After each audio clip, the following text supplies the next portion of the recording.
Yo,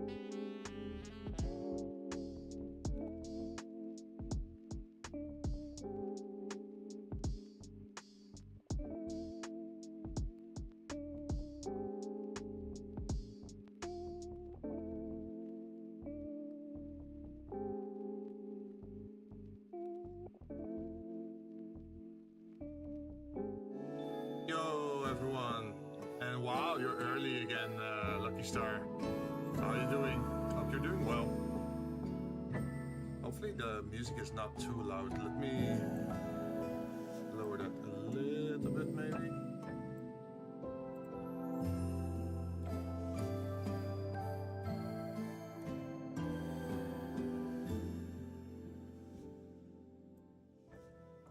Also, I'm using new music for this stream because it's like Christmas related, right? There are two artists, music artists out there that put out their music for free. You can see them in the top left of the stream, pretty much, what their name is and what their Twitter handle is. So if you're interested in the music, you can actually check them out there. I decided to actually, how to say that, credit them inside the video instead of like in the description, because it's way easier to do it that way whenever I use it, because it always shows up on stream, right?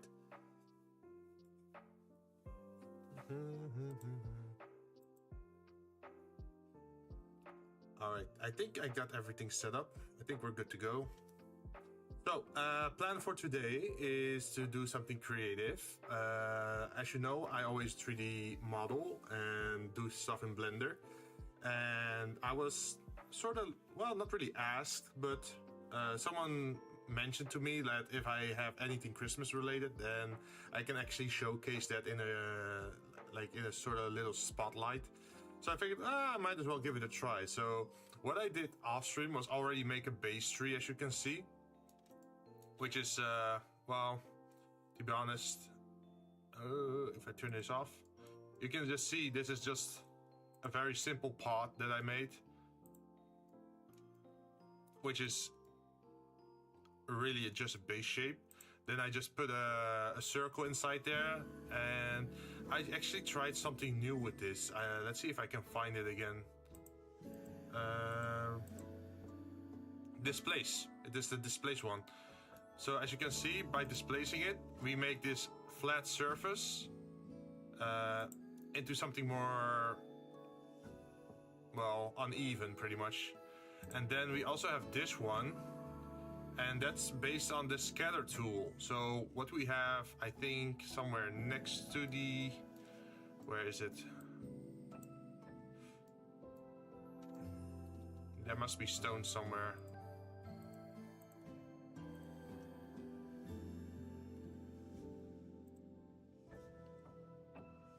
Hello? There we go. So these are just the base stones that I have, and with the scatter tool I just scattered them a little bit on the floor. But we don't need those anymore. It's just to have some kind of like decorative thing here on the ground. The ground is just a ground texture with a bump map attached to it. Not too interesting, but to be honest, you'll be looking at it from afar. Well, the tree is also on top of it, so you don't really see it that much. So I figured I don't need a lot of detail on it. So you can see what kind of difference the lighting makes as well by having just this on, and then this one where you can actually see the lights. So what I want to do with this tree is make a star at the top, or like a peak. I want to add some Christmas balls to the tree. I think some garlands and maybe some lights as well. And then at the bottom maybe add some presents. I'm not sure if we can all do that in today's stream, but we'll see how far we get. So for the star, I already made a thing here. It's just a single edge, to be honest.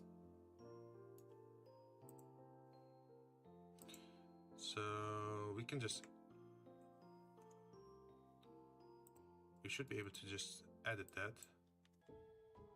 Why is it not showing anything?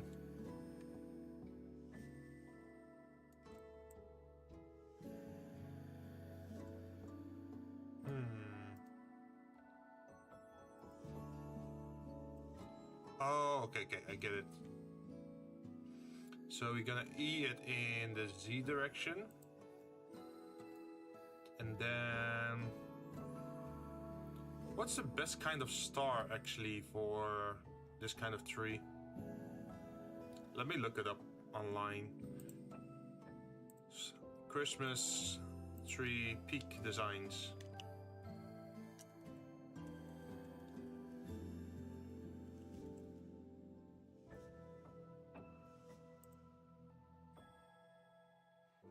Oh, there's also a lot of them that don't have a star at the top at all.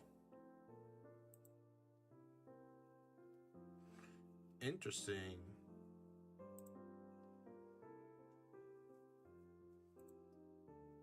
Although I think like having a star or like some kind of metallic top would be nice though. We can give it a try.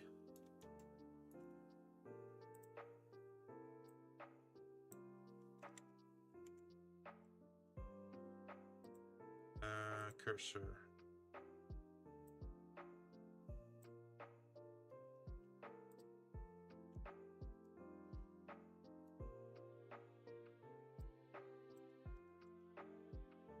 Wait, why is it not starting from the cursor?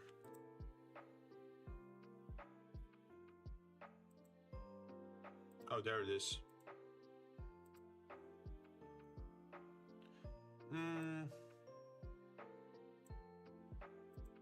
So what's 360 divided by 5, I guess? Because it's a 5-star star, right? Or we could do 6.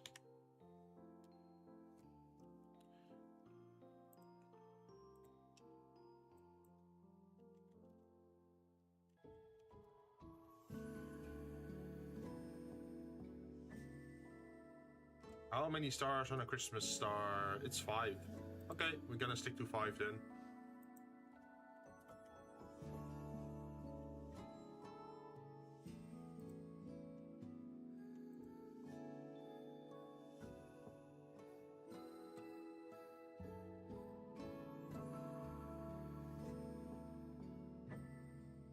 Oh, wait, maybe I should.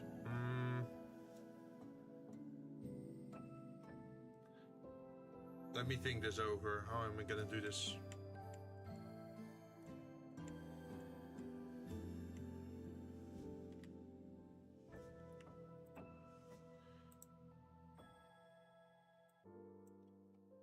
So let's see, 5 centimeters. Okay, that's pretty tall still, but we can work with that.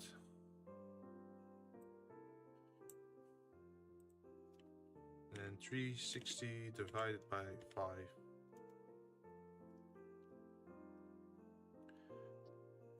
And then we select this one again.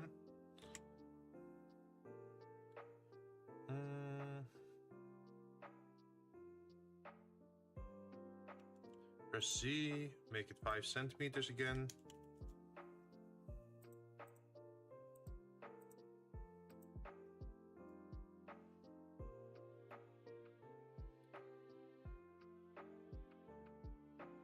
Now we can add a modifier, I think, to... I think it's probably array.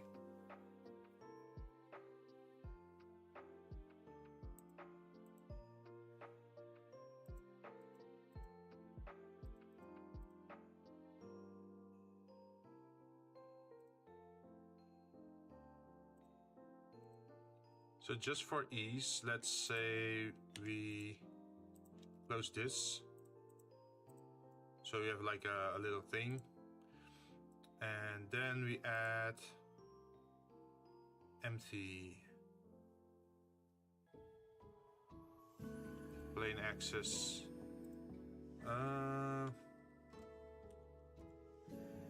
You just make it a very small one.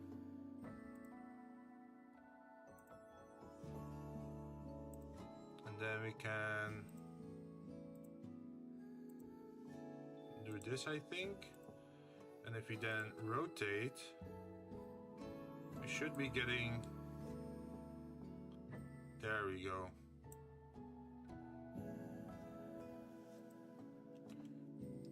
think it should be like 360 divided by 5, I think, to get the perfect angles. As you can see, now we have a, well, it's not a hexagon, a pentagon. So now we go back to edit. We can pretty much remove this, I think.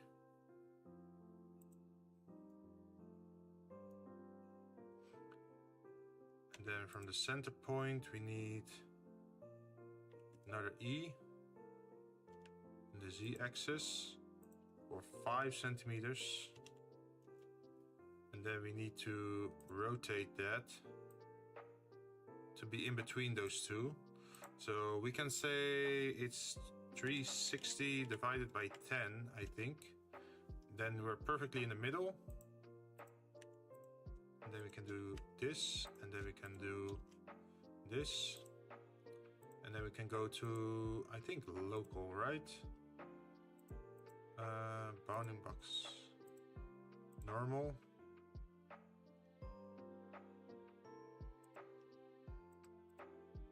Individual origin, local, normal. That's a bummer. We can still move it manually, like this. So if it's, let's see, I think the two at the top have to be the same. So if we do it like 3 centimeters, oops.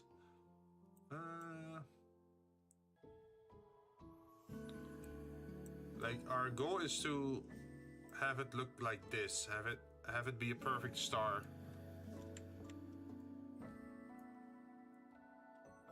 Now how do I perfectly do that?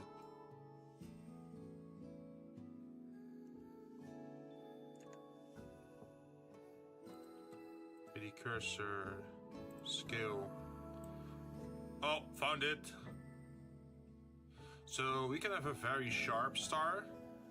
Or we can have like a, pretty much like a Kirby star.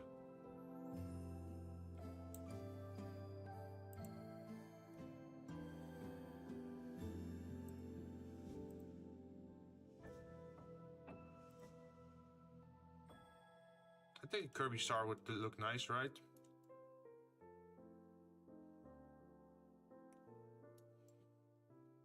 But now we also have to turn it 3D.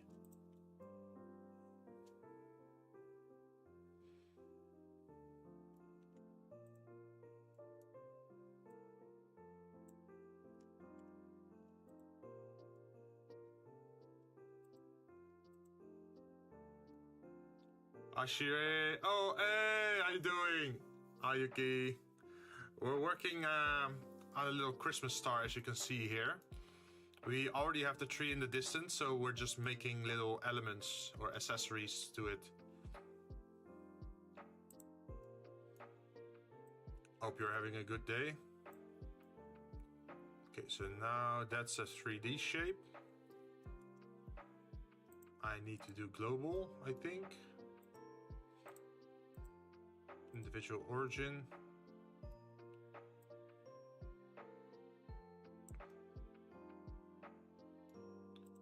Object. And now it's only shaped towards one side, so what we need to do is mirror this like this. And we also have to give it a color, of course. Well, we already made a lot of colors before, so I'm just gonna append the materials I made before, and I think the material that we want is probably something gold colored or brass, right? A warm color. Also, isn't that tree look a bit too small? No, it's not. Just trust me on this one. It's the perspective thing. Like, how do you say that? It's based on perspective if you're looking down on the tree or looking upwards to the tree. And then there's also the size of the accessories. The smaller the accessories are compared to the tree, the bigger the tree will look. Like if you put in like huge balls, then yeah, the tree's gonna look small, but you just have to take that into consideration. Okay, so we can grab bronze, we can grab Where is it? Brass. And then also gold. Where's gold?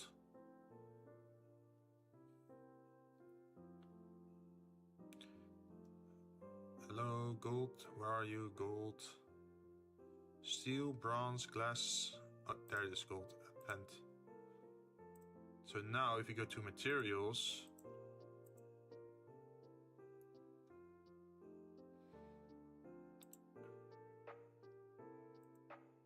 ta-da! This is if it would be bronze, and then we can also try out gold. Oh, this is more like gold foil. Interesting. And then we also have brass. So what do you think looks nicest? I'm doubting between, I think, bronze. Bronze and gold, maybe. Hey, Parrot Pumpkin, how you doing? We're working on a Christmas tree. And you got a Mantis Mango Brew. Nice. Been a while. We're trying to decide on the color of the star. What do you feel like? What would make a nice color?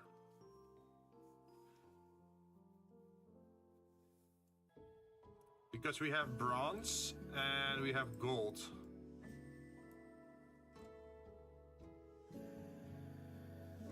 Gold, of course. All right, gold it is. And since we're lazy bastards over here, we can just duplicate this layer. Let me go to object. Oops. Let's see, where is it? There is a second tree. Oh, yeah, there it is. So we're gonna apply this, and then we're gonna apply that. And then we can move it. As you can see, now we have 3 stars. And now we can turn this into tree hanger and 3 star. But may I request to... Wait, may I request on add Padaru? You mean like the sound effect? Or you want to hang a Padaru on the tree? Where Santa bartender? Man, yeah, that's something I've been considering. Like, I definitely need like a Christmas outfit, but I've been very like busy lately, so I don't think I can make it this year to make a 3D Christmas hat. Hang a Padaru? Oh, I don't know if I can, because is it considered like intellectual property or like copyright stuff? I'm not sure if that's a problem if I want to do that. So over here we got a tree hanger, and what we can do in that is we can go inside and then add a cylinder.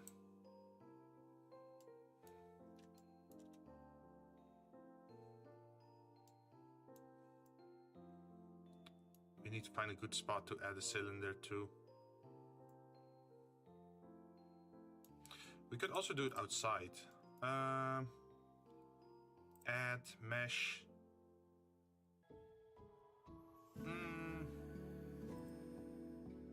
And then make the radius 2 centimeters, I think. Depth is 1 centimeter. I think we only need like 16 of these. And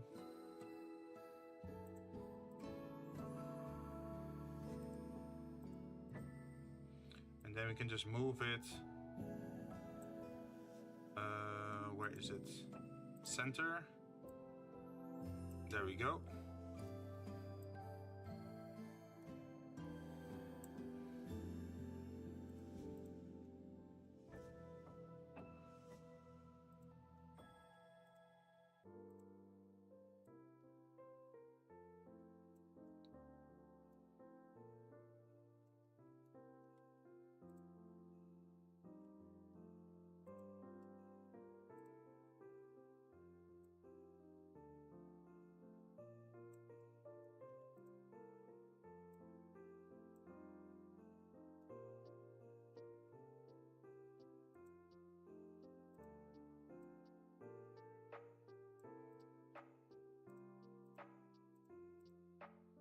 then we can shade smooth this. And then we have to add a material properly.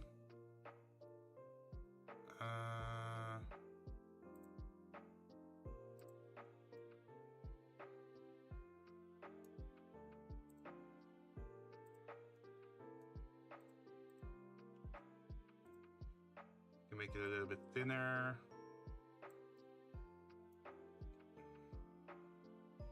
Maybe an extra cut in between.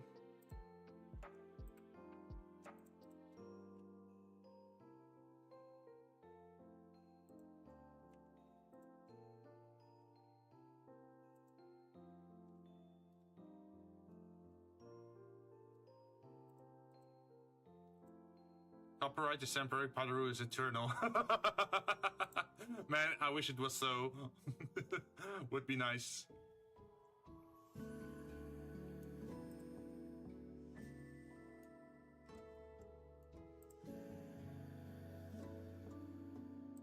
Then we can add, I think, a curve path. It's gonna be 2 centimeters.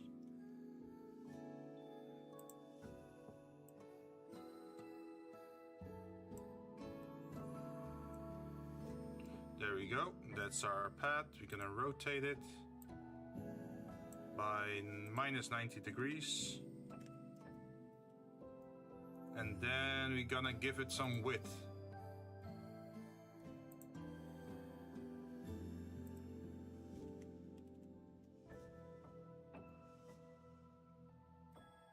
Oh, this one has to be like very thin, huh?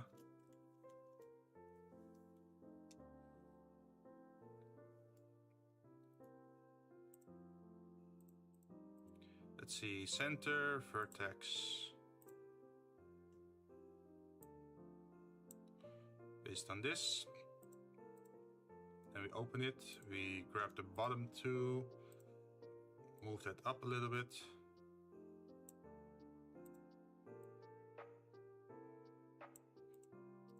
Then we move this one probably here.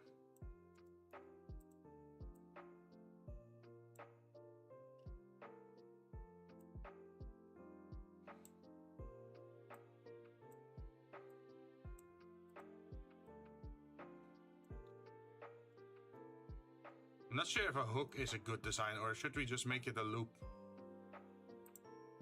I guess loop would look nicer, right?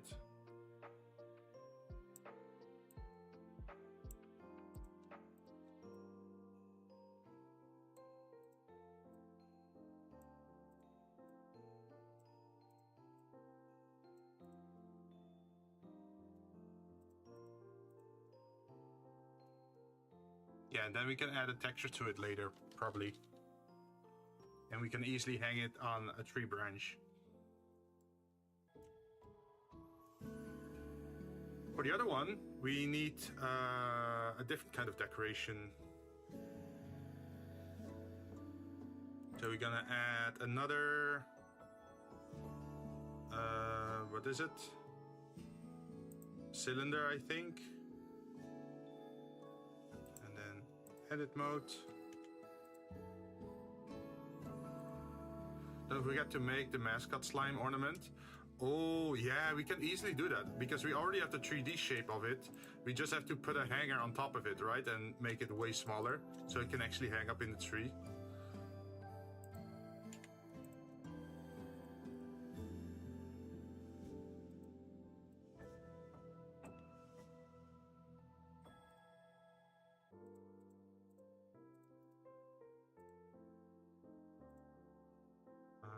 Let's see, add a material.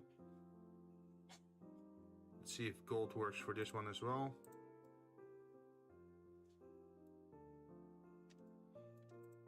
Yep. And then maybe we can make it look a little bit more interesting.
So what do you think about the music? Is it nice?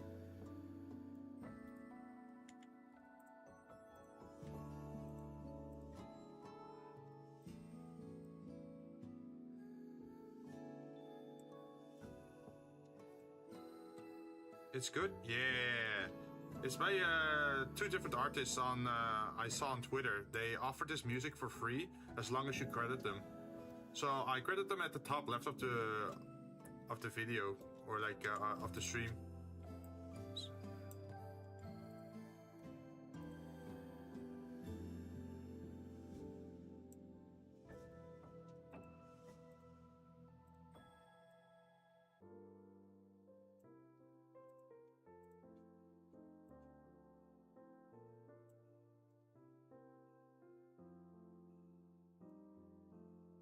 Good people for letting free. Yeah, true. Especially since I'm sort of out of budget for this year regarding commissions. The first thing I can commission again would probably be January.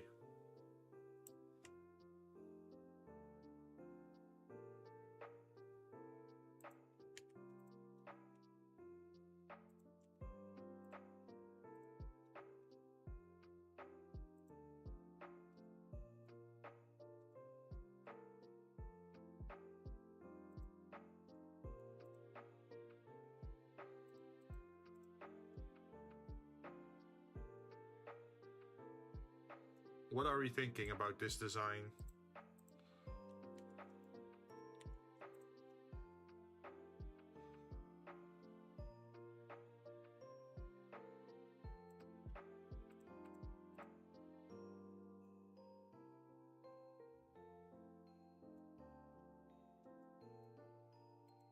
There's something weird going on here with the lines.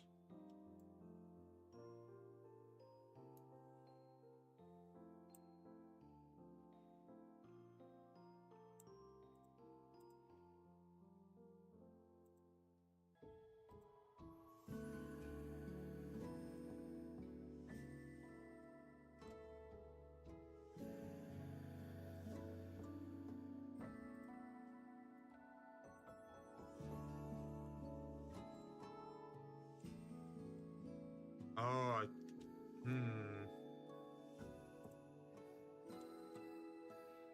I'm not sure what it is. Oh, maybe, yeah. Now it's starting to look better again.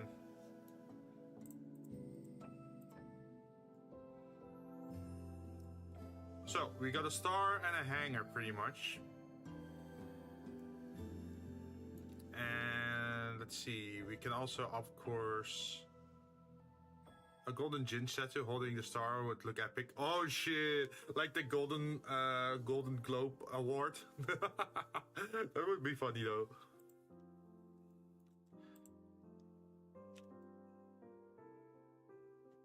Would take a lot of effort though. Let's see, I don't think we need any other star design, so I can just apply, and then apply the other one as well, I think, and then join. So now we have two things. The next up is probably Christmas ball. Let's put them just out of the way here. Then we can delete this one and this one, and then we can add a very small icosphere.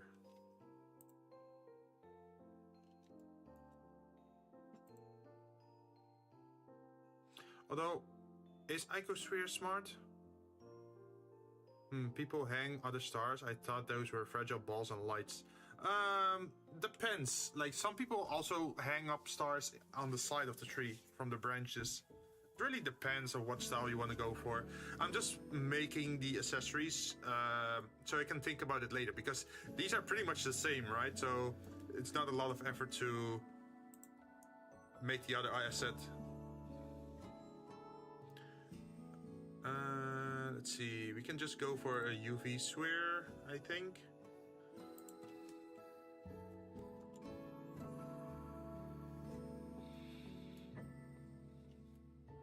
What's a usual size for a Christmas ball?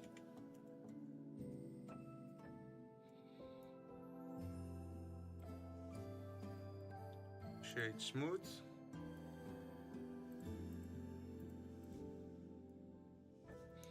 And then we can, let's see, add.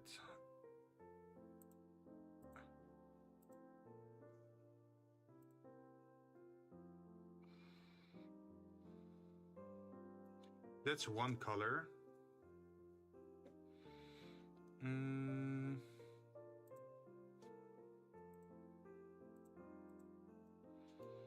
then we open up the top, if it allows us to. Hello?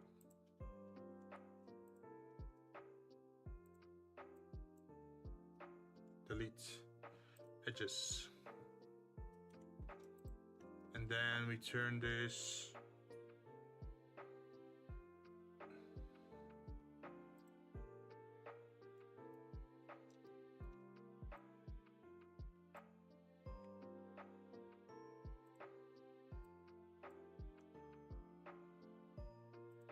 don't mind the shape just yet.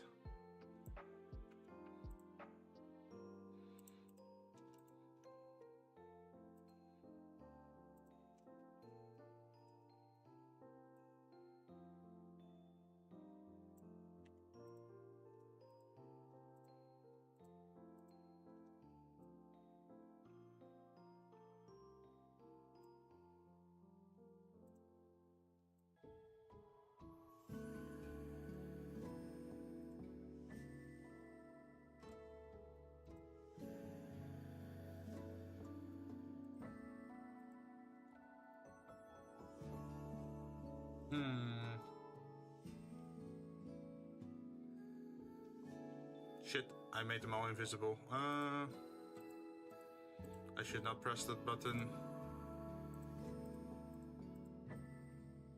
There we are.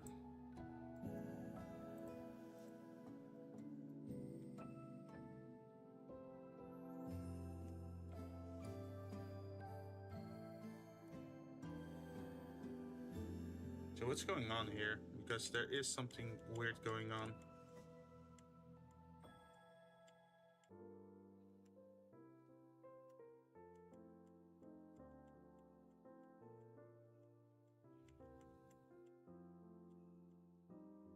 Okay, let's just go back for a bit to see what's going on.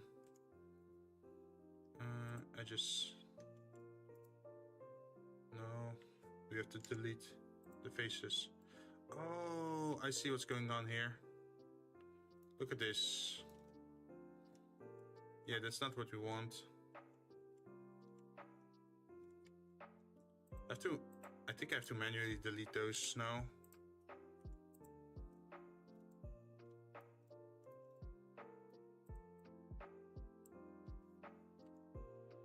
Delete the edges.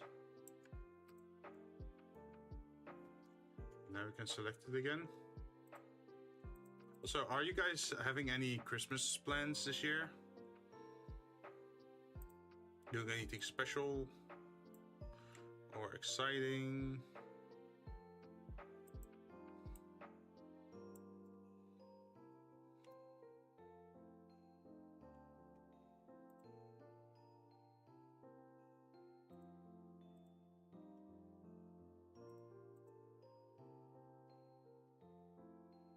Does staying at home playing games count?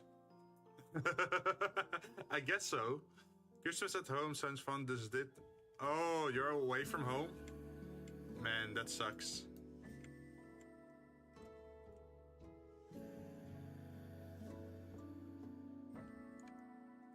I think I have to do it in a different way. Like this maybe. And then to bring it back in.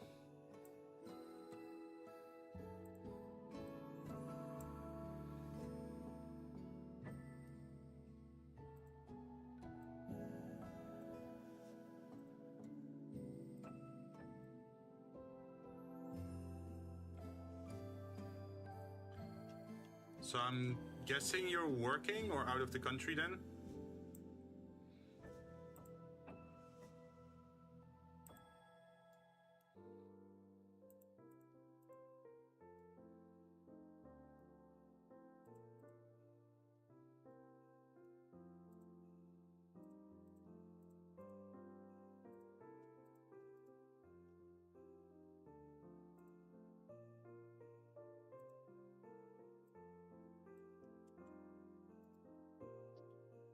Duplicate objects. The y-axis, move it over here. Turn this on.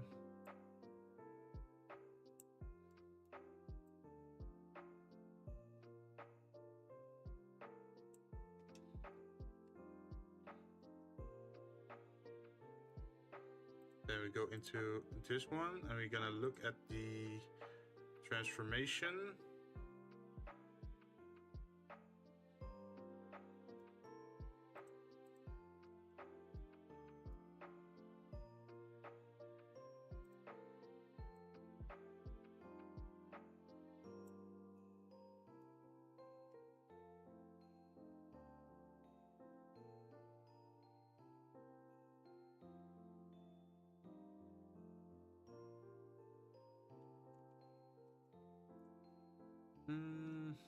How am I gonna do this?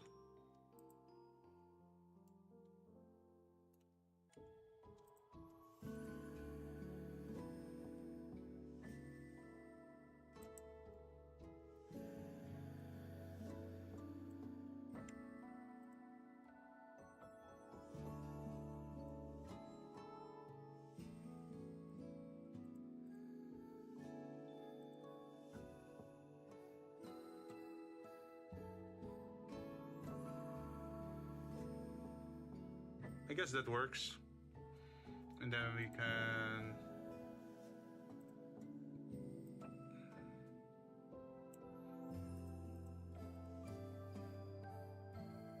It's not perfectly aligned at the center though, I think.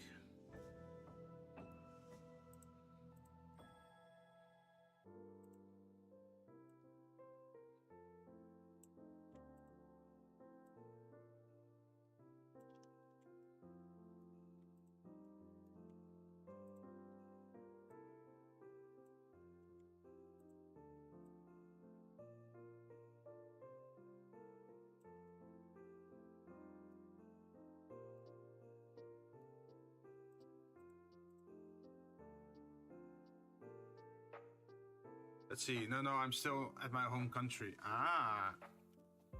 For us, my family is a little bit spread out, and I think some of them are going on holiday, so we're sort of celebrating Christmas a little bit too early. But by doing that, everyone's still around to actually celebrate it.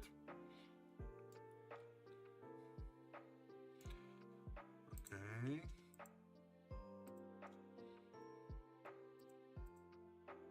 So you can make a new material called hanger, I guess. Should I call it cord? Hanger.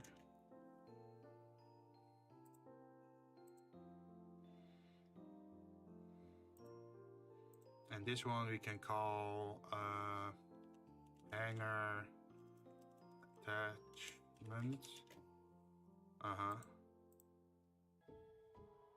So this one also becomes hanger attachment. This one is cord hanger, and this should also be cord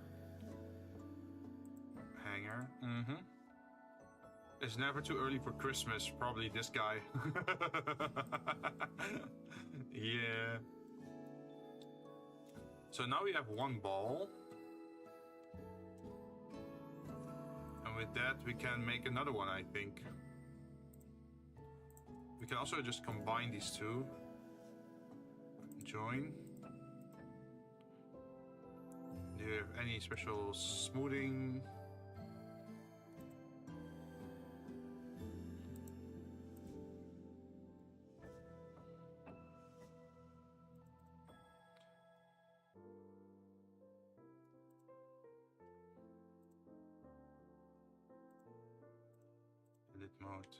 probably don't want to have that over here.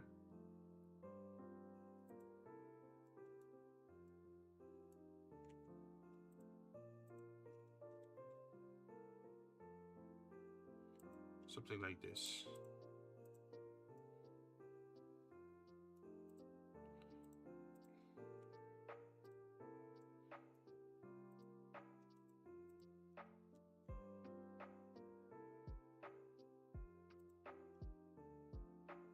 I think we have to bevel this.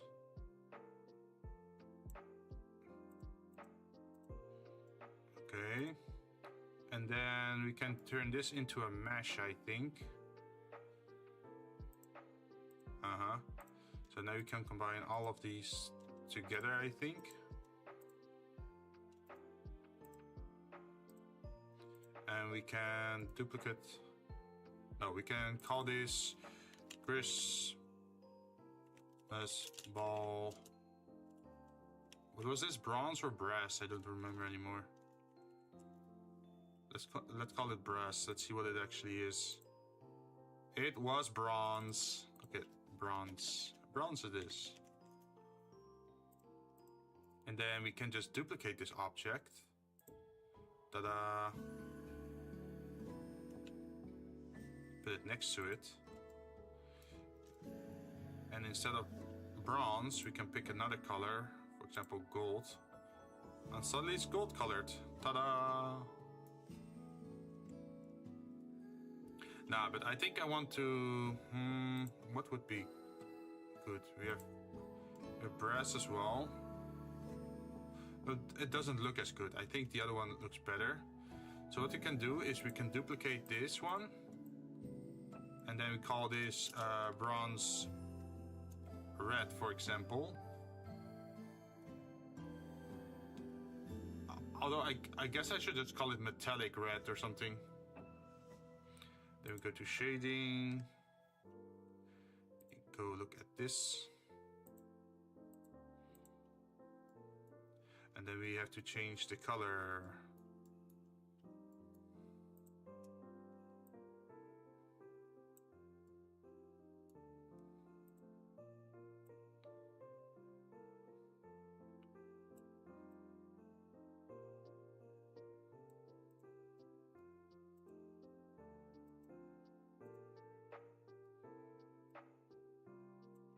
We can have it a little bit less metallic if we want to.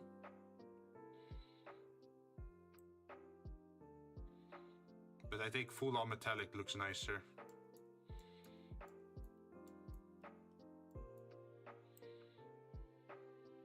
And I think Christmas balls shouldn't be like heavily damaged, right? But there should be some detail to it.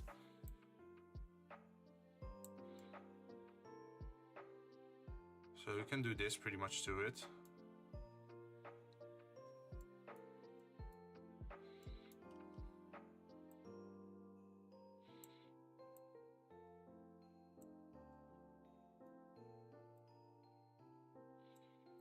And then we can do that also for the other one.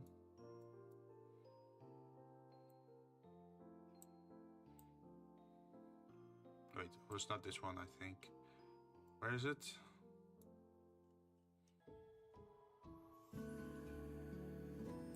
There it is. The bronze.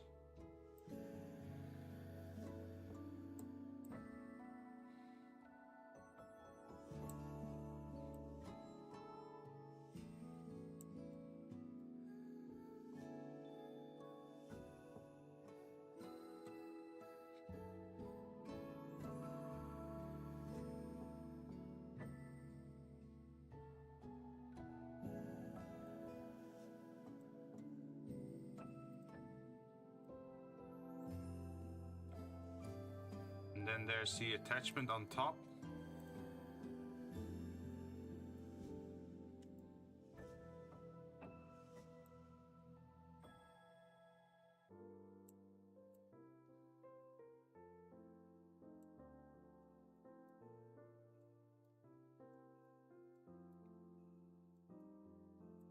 We can make that darker maybe.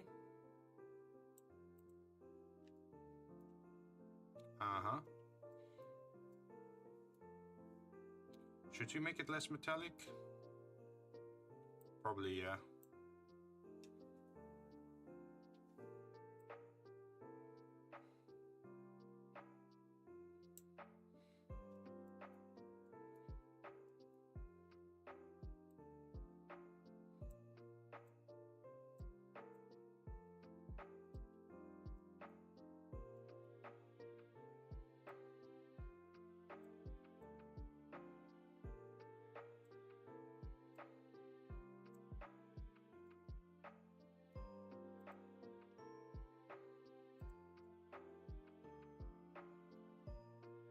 So what other colors do you think, imagine the Dragon Balls just hanging on the Christmas tree. Oh, yeah, that would be cool.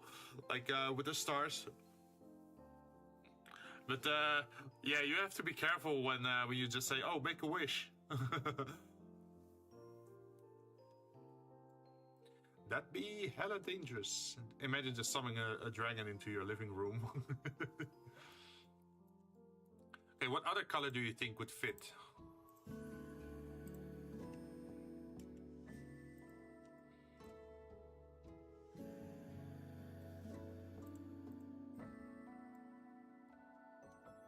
Maybe blue? Green? But isn't the tree already green? Lime green? Wait, I have never seen lime green Christmas balls. Red, yellow, green. Okay, so the bronze is already yellowish, right? So does that count as a yellow? And then the other one is red. People still hang green balls. Really? Okay, we can give it a try. Let's rename this into green then.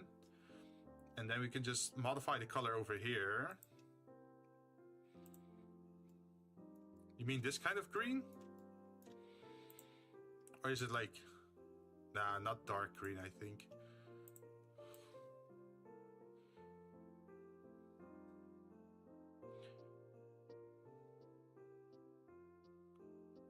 It's probably this kind of green ball. There are green balls. Also, you're gonna make the balls have some patterns. Yeah, I'm thinking about that. I might do that later on though, because I have to open up Photoshop to make 2D patterns and then apply them to the 3D shape, right? So I'm not sure if I'm gonna actually do that on stream or not.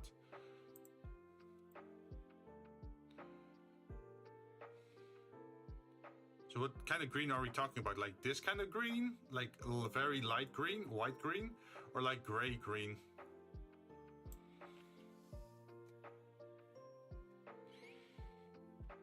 Because it would be nice to have some patterns on it, right?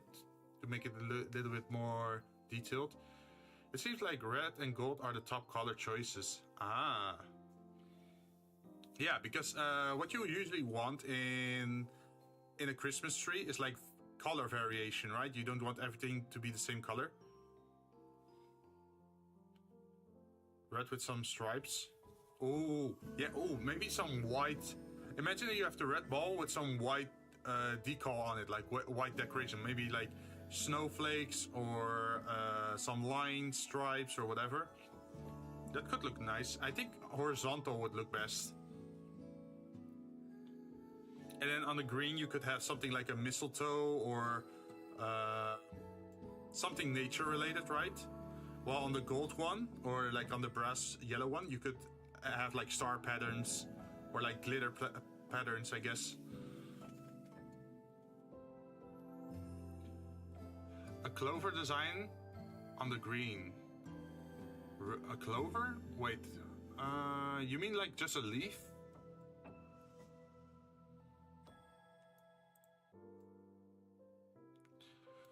Okay, we can make one more.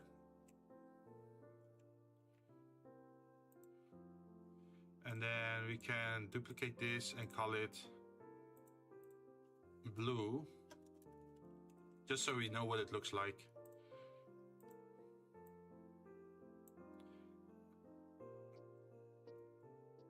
I think that's a little bit too dark.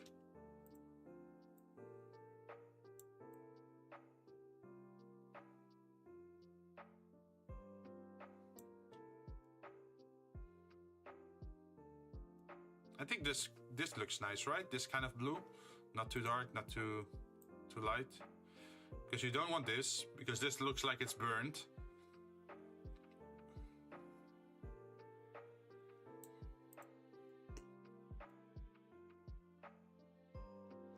Big magenta also looks good on the green tree.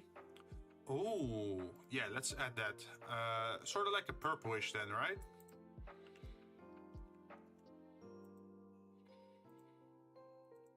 I mean, yeah, this color, I think. So we have to duplicate a new color layer and then call this magenta. And then color it. That's a really good color, by the way. Thank you.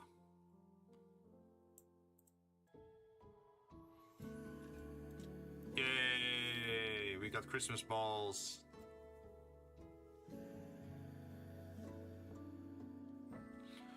So we can move all of these a little bit to the side now, I think.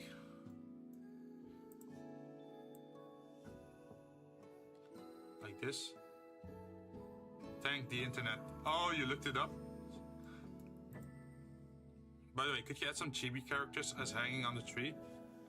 Probably not, because making chibi characters is a lot of detail, and I'm not really good at like 2D illustrations. It would be a nice addition, but I think it would be tough to add.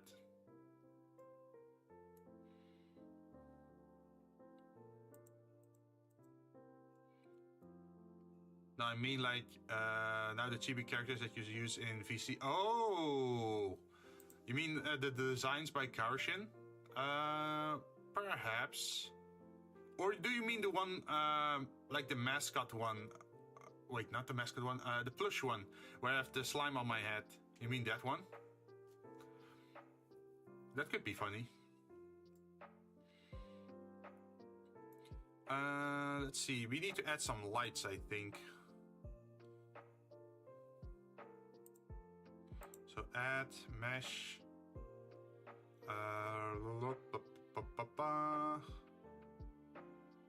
Cylinder.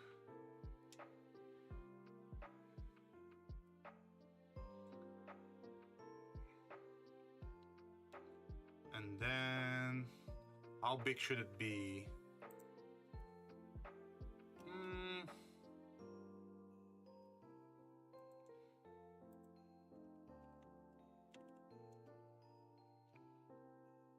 5mm, I think. And then how long should it be vertically? Let's give it 40 centimeters. Like this. And then what we're gonna do is move this a little bit to the side. Then add a new empty.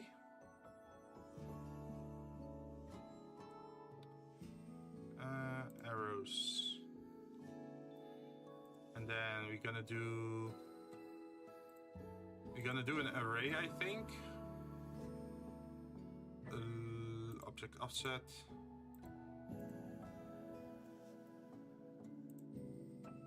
To this one. Gonna turn it into 3.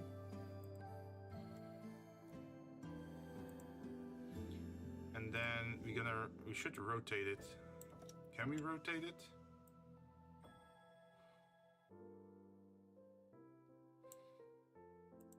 I think it should be 360 divided by 3.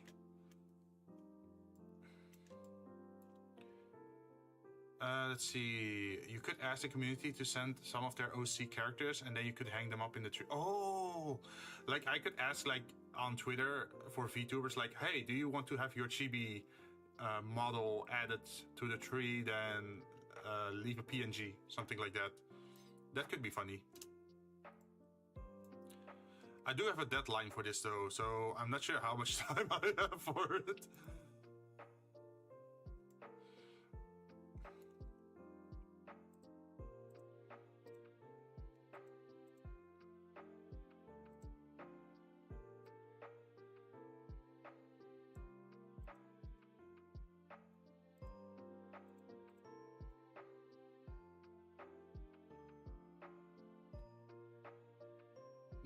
Don't die, Jinn.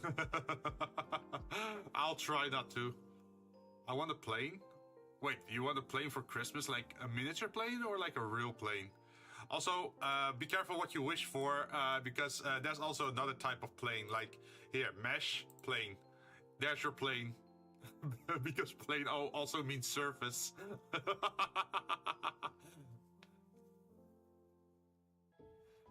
Wait, what do you mean, no, Dark Spider? It's being nice to me.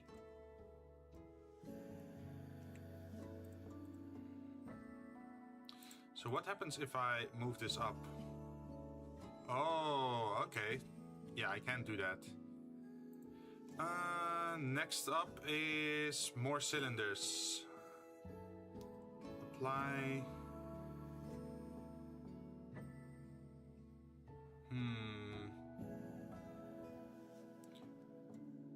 Jinn, when are you going to give us our Christmas presents? Ah, shit. There, you got me. I was thinking like this would be a nice gift by itself, right? Making the Christmas tree. I'm broke, man.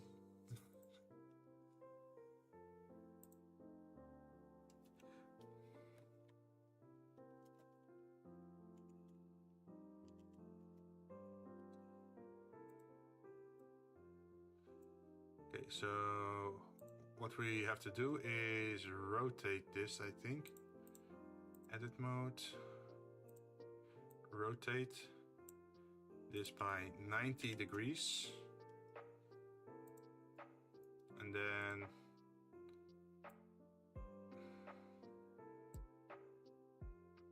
put it in there. Make it a little bit bigger. And then we bevel it. I just want half your assets, nothing too much, right? Ah, shit. You mean like my 3D model assets or like my my investment assets?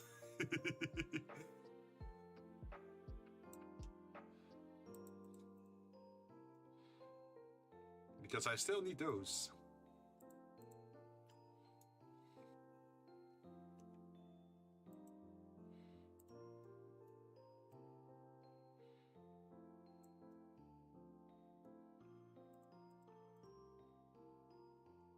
I think we just need to, let's see, can we shade smooth this?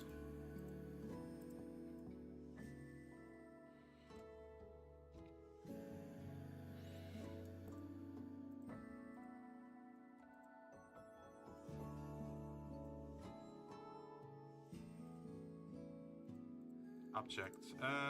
We need a material for this. So what we're gonna do is we're gonna make a new one called black plastic. We are just gonna make it dark for now, and then also apply it to this one.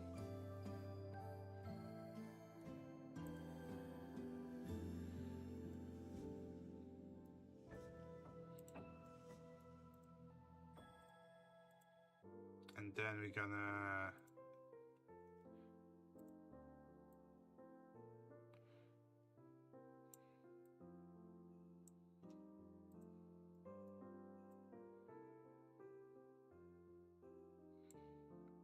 think something like this would probably be nice. In real life assets, did I stutter? Are you also gonna take off half my student debt then?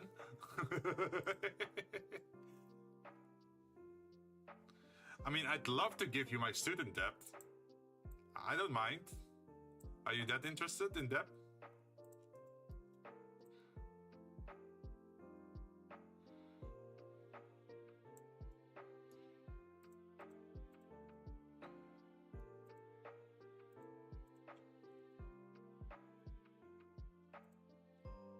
So now we can click this, click this, click this, and this. And then we're gonna add a new one. And we gonna call this 3 lights. And then we're gonna go over to emission. bring it up, make it yellowish, I think, and then increase the emission strength to probably 100. We can also increase it later. Ta-da! Maybe it's a little bit too much. Let's bring it to 10.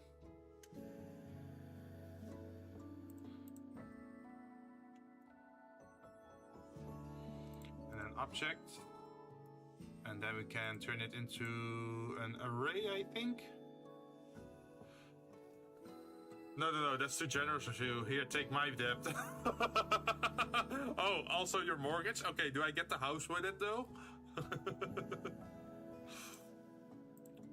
If I get the house with it, then I'm more interested in it.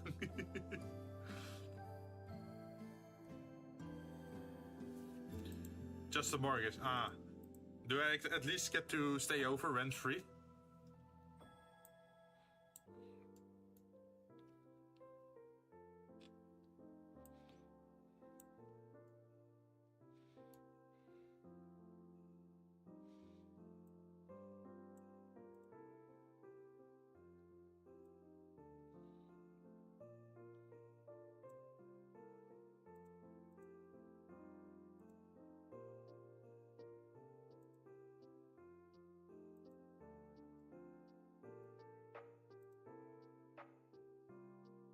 The house is so small, I stand while I sleep. Oh no.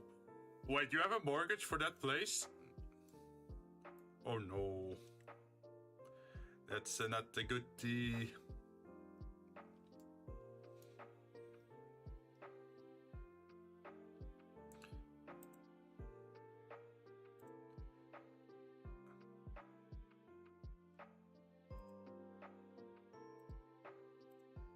Let's see, object offset.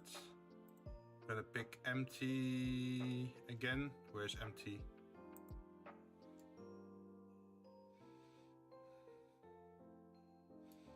And then set it to 2. Okay, why is it acting this weird?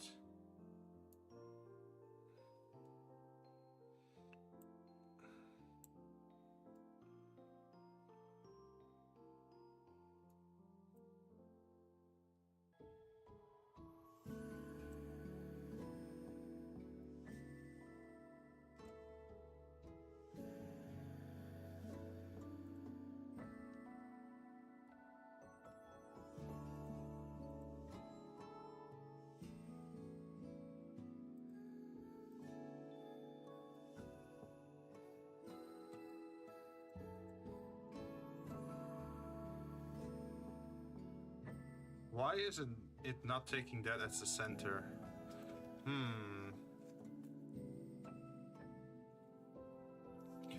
Oh, wait. What if I...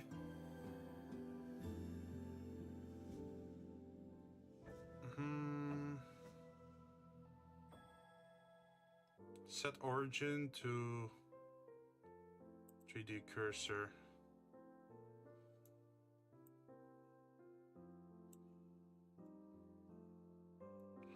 So if I increase the number, what happens then?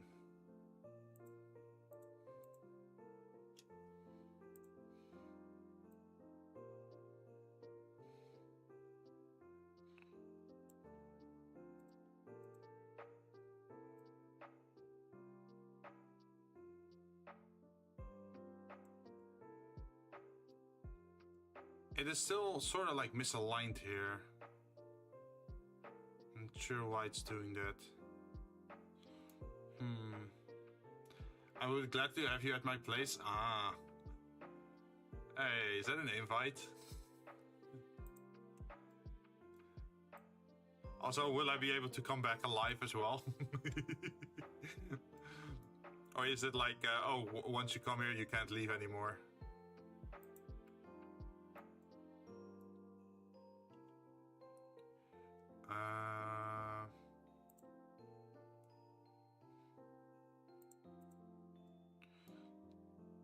Maybe I should reset it a little bit. Object, set origin, geometry to origin.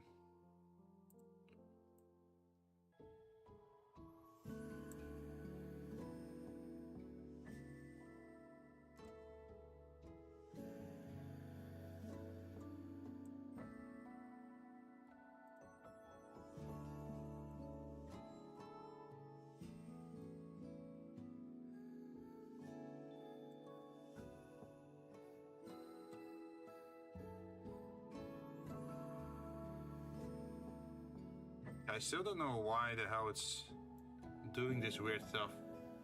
Some lucky people return, some don't. Oh shit. Okay, how many people do you have in your basement? And is there an odd smell coming from the basement? You have to be careful about those kind of things.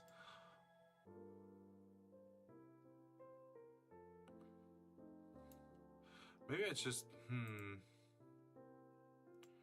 What if I just do this?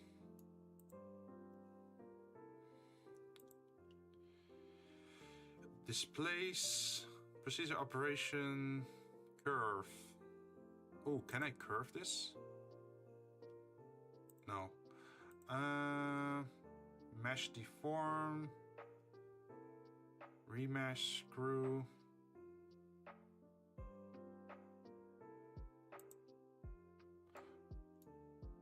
Oh, how does that work? Iterations.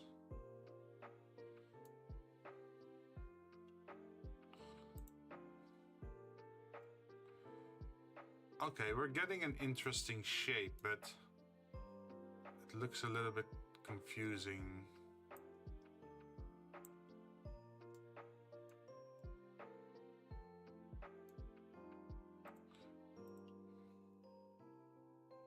Simple deform.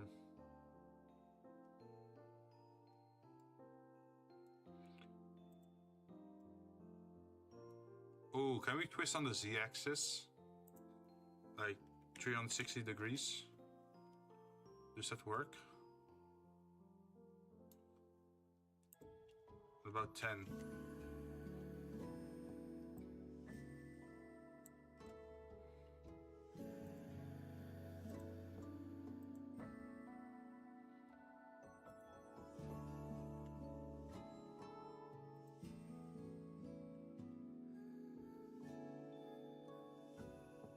Gosh darn it.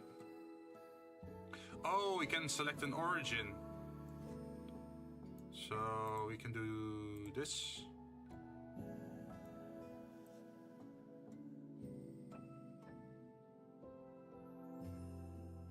Oh, okay, I get what the issue is. So let's put it on 0. Then we open the object, and then since we don't have any things in between, we have to make a lot of cuts here, a lot of loop cuts, I think.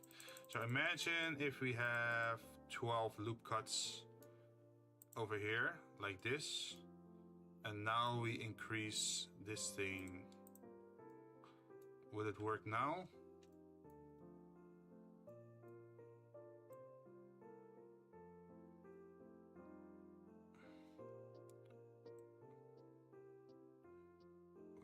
There is some entanglement, but not exactly the way we want it. So what if we just add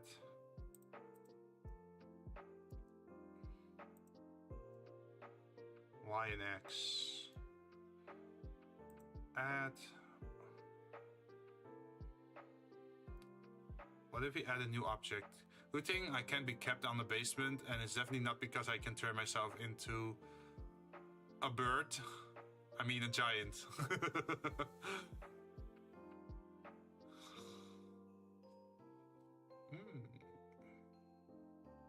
see, empty. Yeah, imagine if you just do it like this.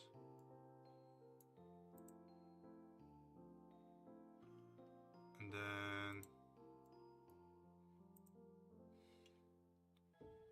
So why is it acting this weird? We just want to have it rotate.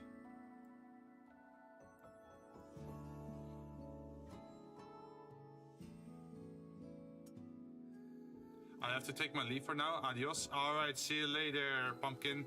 Thanks for being here and joining us in our process. Hope to see you again soon. Have a good day.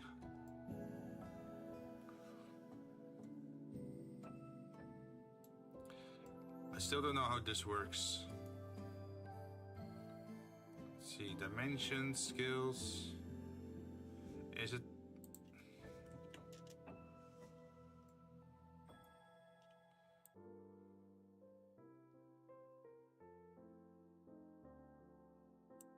If I just press 0 here and then edit.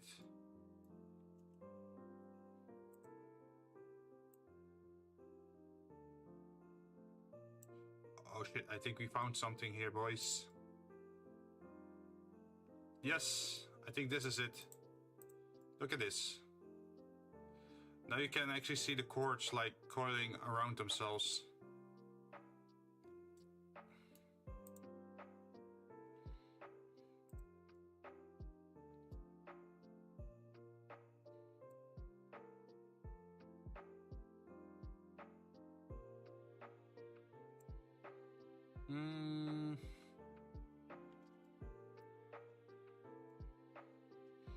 I don't know about this though.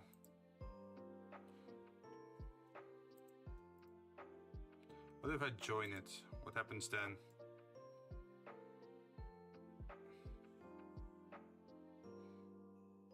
Ah, okay. Yeah, we don't want to have the lights exactly the same.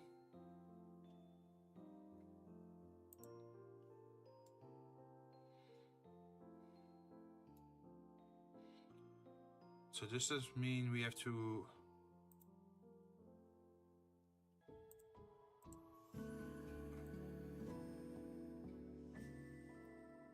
Can we array this to, for example, 5 in the -1? No, in the 1 direction. And then we're gonna increase the number. Like this. And then we do the same thing. Simple deform.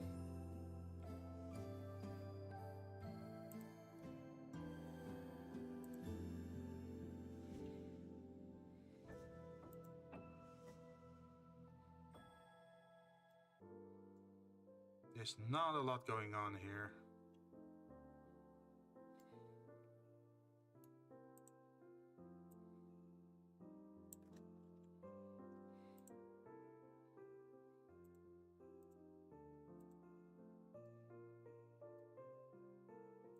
Oh, the value is also very low, so maybe that's it. What happens if we do 360?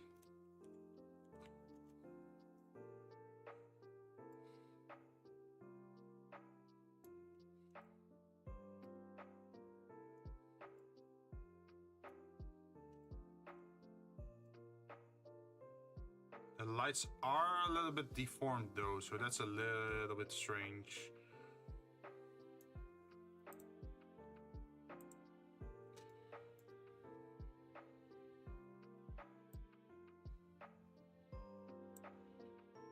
Let's see, can we rotate this?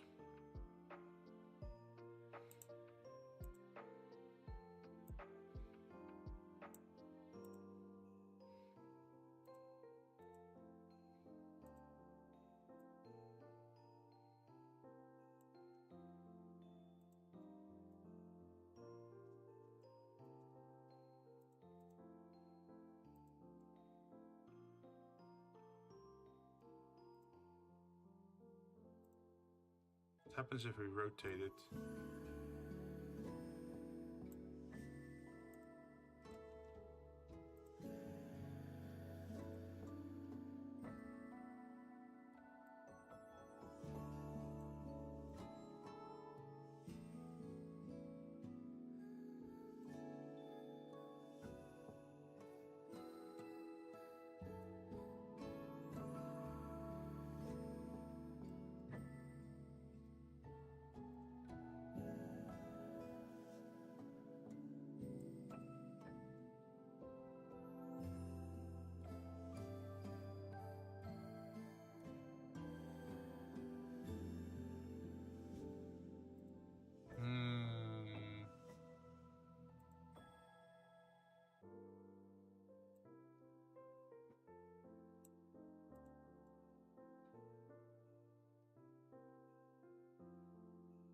guessed this would work.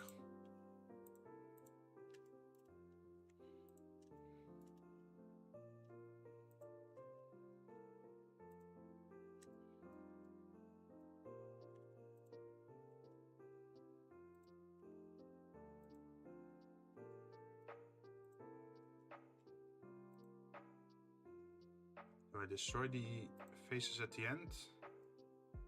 I think I should.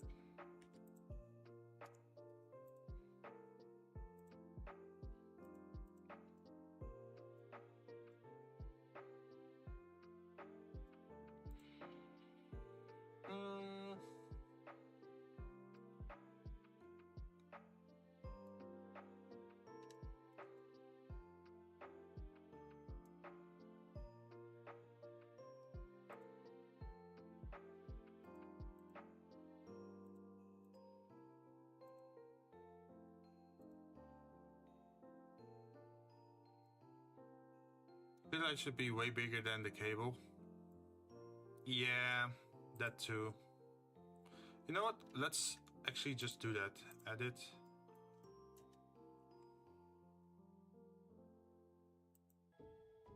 You mean like this, right?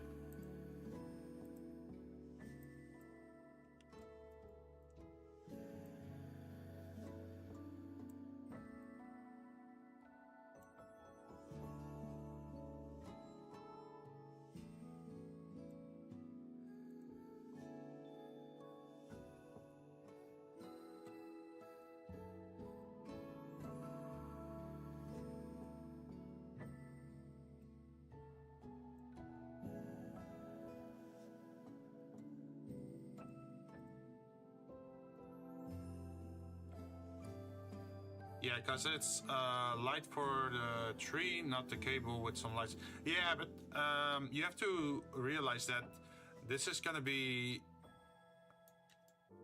made very small in the end.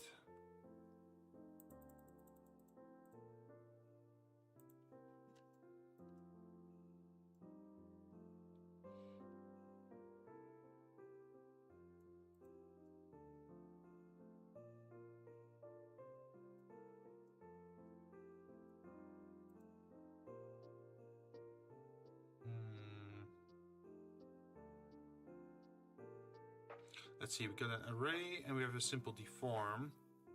What we could do is go to edit mode. No, object mode. Grab the other.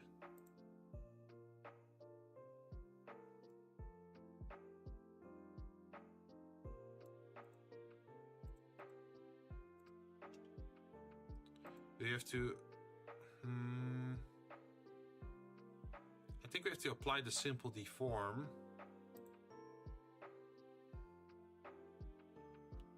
Do we? Or apply the array?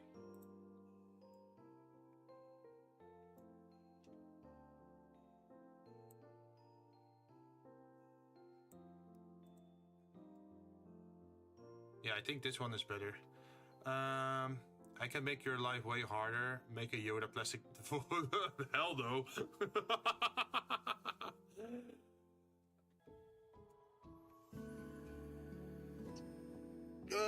That would be painful to make. Also, I only have like 4 days left to turn this project in, pretty much.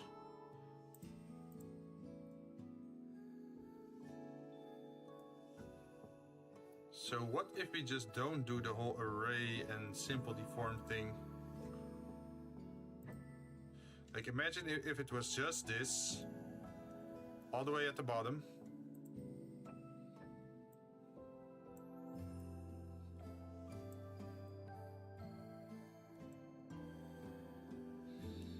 And then we join it with this. What happens then?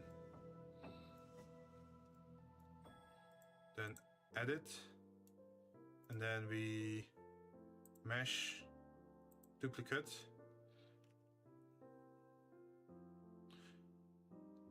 Oh, that's way better. We can just actually manually place it however we want.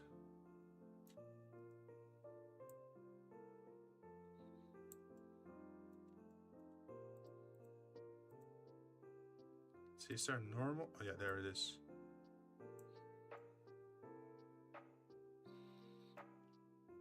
Is it like for some study? No, it's partly just Christmas decorations for my stream. So I can in the future add that to my bar. I also want to make a YouTube short out of it, where the camera rotates around the tree pretty much. And there's another VTuber on Twitch's side that said, like, if you have anything made art-wise for Christmas, send it on my channel and then I'll showcase it during my stream. So I figured, like, might as well do it all at once, right? Like, hit three in, how do you say it? Like, 3 birds in 1 stone.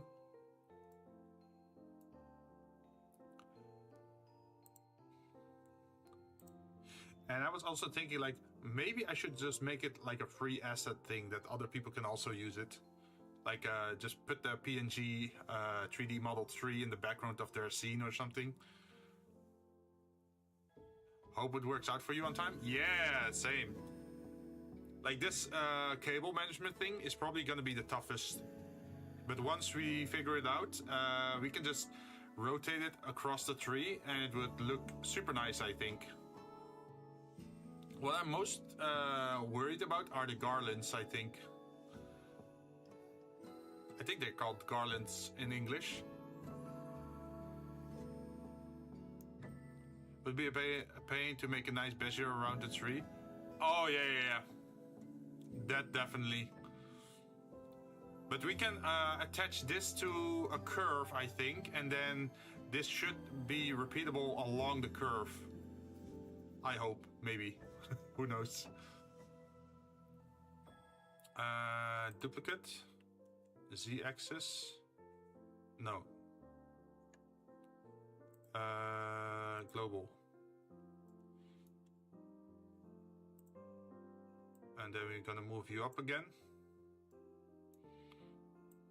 So around... I'm guessing around here would be nice. And then we select this one again.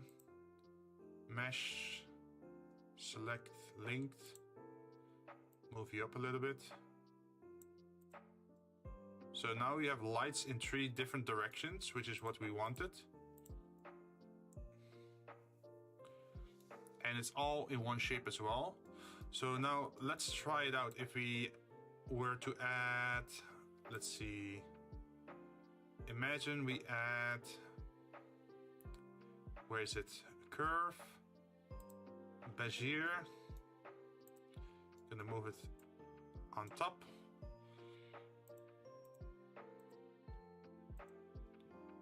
And then, how does this work again? Curve object name that defines the taper width. No. There was a way where you could, like, make the object follow the curve. Manually laying the curve around the tree branches or possibly skin wrapping it around. I'm thinking about just manually doing it with a curve. Because then you have more, how do you say that? More control around, about it, right? Let's see, how did I did it once before with chains, but it's been so long ago, I don't even know anymore. Is it object?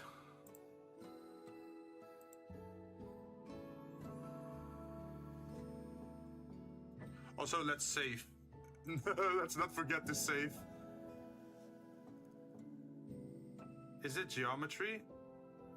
Maybe. The name of the curve object that defines the bevel shape.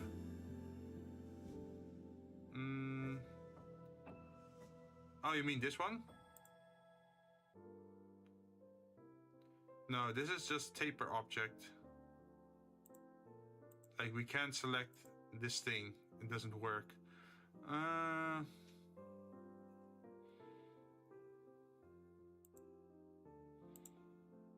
It's not the bevel one. I can quickly look it up online. Let's see. Make an object follow a curve. Help me. Help me, YouTube. Yeah, you can use it for chains or train tracks.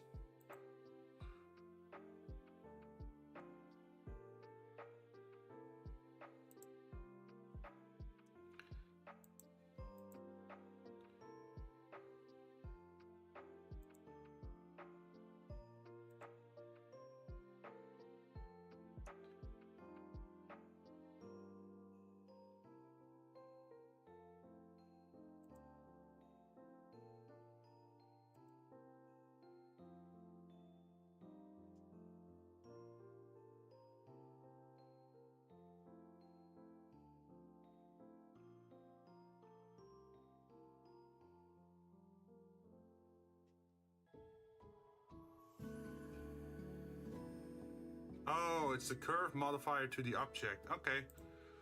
So what we're gonna do over here, pretty much, is...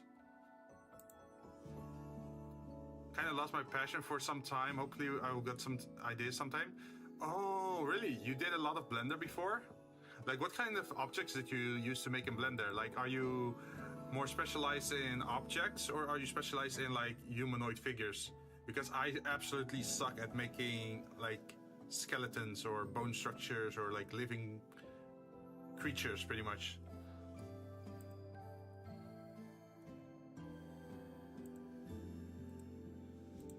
So we can put an array in the Z. No, we should not put it in the Z axis. What are we gonna do with, are we gonna do? I think we have to rotate this thing now. Like this. 90 degrees, there we go. Now add the modifier for the array. Is it still considered Z axis? Yes. 0. How well do these merge? There we go. We merged. So now we can do something like this.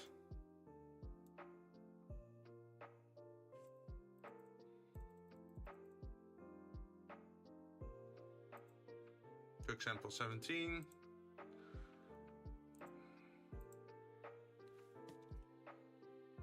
We should probably not start with this object. Let's add. Where is it? Curve, a path. Where's the path? Let's see. I was learning it for myself. Tried really everything there is. Ones that stick for me to play around. It's simple scenes with realistic textures and low poly scenes with some scenarios to them. I don't do much of people, although I did quite a few creatures, mostly low poly style too. Oh yeah, have you seen the new character in Honkai Star Rail? You mean the one with red hair? Yeah, it's Karashin. Karashin got added, pretty much. But hey, that's interesting. Did you upload your work, for example? Like, the whole plan I have for my VTube channel is that I just make 3D models and then upload my models as a video, like as YouTube shorts, where the camera like loops around the object so you can like marvel at it in a 3D space. Because I feel like I'm way more motivated in making nice scenes or making nice objects if I can actually showcase it to people, right? If I just make it to myself, then the only person who sees it is myself. And that doesn't really motivate you. If you can show off your work, that's the best thing, I think.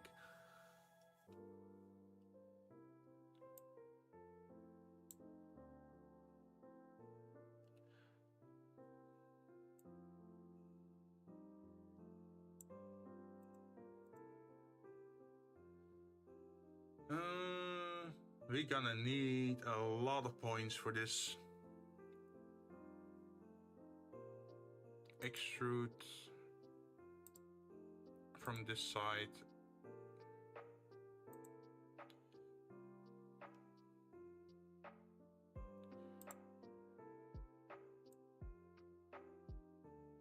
Wait, why is it only extruding top or down?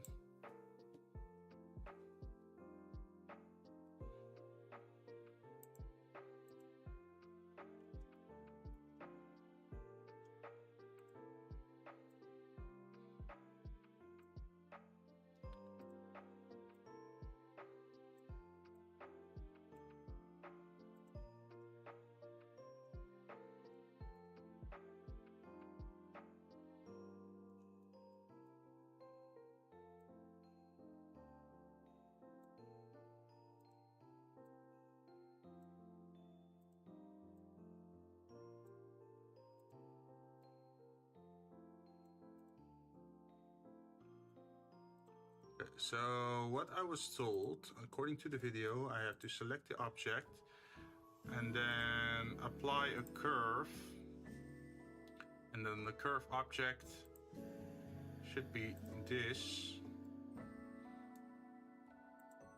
And then if I edit the object, ta-da! It starts following the curve around. That's pretty cool, right? See, I upload mine to a folder that none sees. Even I don't go there. Oh, and I completely agree with what you said. I often need a reminder about my photography, that I'm good at it. It always helps to show it around and get some feedback. It helps to understand what you do isn't useless. Yeah, true. That's a pretty curve. Yeah, we like curves on this channel. Okay, let's turn it back a little bit. Because what we made here is gonna eventually be hanged up in that tree over there. So as you can see, we already made the tree before. Very simplistic. We just need, we used a tree generator pretty much to make this tree, and I changed a lot of the modifiers to make it look nicer. And then I also, let's see, let's turn this off. I also made like this little pot of dirt pretty much with some stones in it. Although you're not really gonna see it much.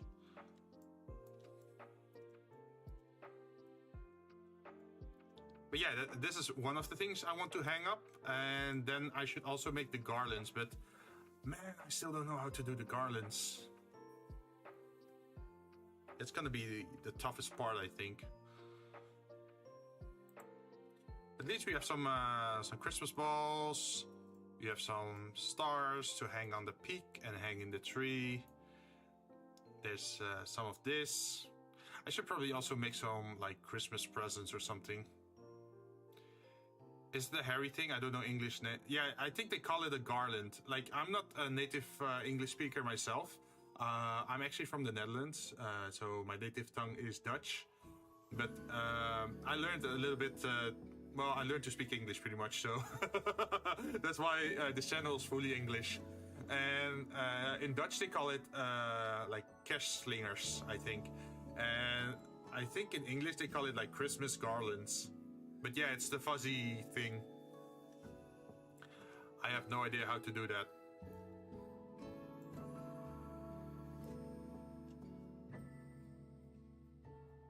And it's all like shiny, metallic, with a lot of like shiny stuff to it, right?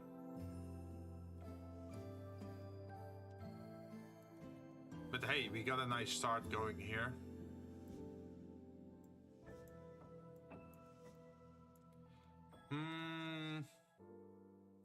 Let's see, we have a top of the star, top of the Christmas tree. We have some lights, we have some balls. I think the only thing we need to do is making the garland though, but it's gonna be tough.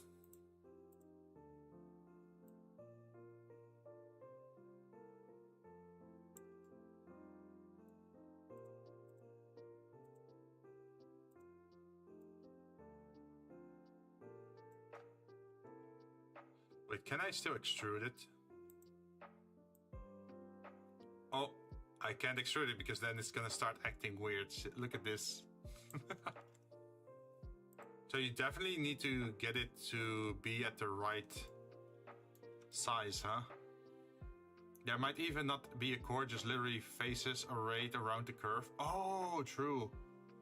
Just make it the same way, a short segment with faces sticking out, colored. Yeah, and then rotating around its axis probably, right? Okay, so what we have here, let's just name it because we haven't named anything yet. So yeah, I have a cylinder over here. Cylinder is the light decoration origin, I think. And then we have this one, which is the light decoration path, pretty much. And then we should probably make a new collection. Call it light decoration tables. And then just dump these two in there so we can turn it invisible so we can keep working on other stuff. I don't think we need these two anymore. I think we can delete the axis. Yep.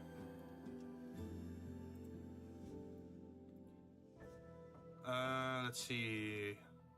If the cam is far away plus focus, you won't even see that much detail anyway. True. But it depends on how you do the scene, right? Because what you can do is like, you can slowly rotate around this pretty much. And then sometimes like have a zoom in where you can like appreciate certain details of the tree, right? So you can have like, oh, this is the full tree. And you can make it like loop for, like rotate for 5 seconds or something. And then you can zoom in at the bottom, for example.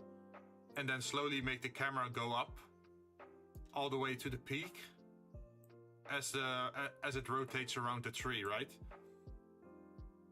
The cam can also go on a curve to flow up and down. Yeah. So what I did it a little bit in a different way, in that I made the camera, where is it? This camera over here, it is tracking a certain object.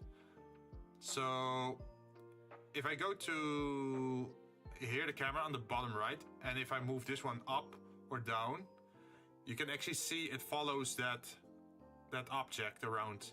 So I can actually start at the bottom and then move it over time to the top, and then the camera will automatically follow. That's how I did it. I think I just prefer working with like the empties, because with this one, if I move it closer like this, then that should also work on the focus, I think. Where is it? Yeah. So it automatically updates the focus based on where this thing is. Let's turn it back. You can combine both, make it a curve and let it follow on the empty. Will be even easier. True, true. At the moment, I just have it attached to 2 empties. Like, there's one empty that makes it rotate, and then there's a second one. And I also attach all the lights also to the empty. So, as you can see over here, there's like 4 different lights from different angles. And if it rotates, the light actually follows you, as you see. So the light will always be on the side of the camera to highlight the front side of the tree. It might not be as realistic as like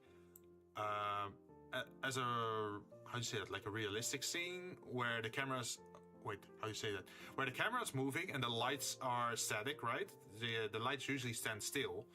But for these kind of like rotation animations, I noticed that just having the spotlight at the front to reflect light into the camera is just nicer.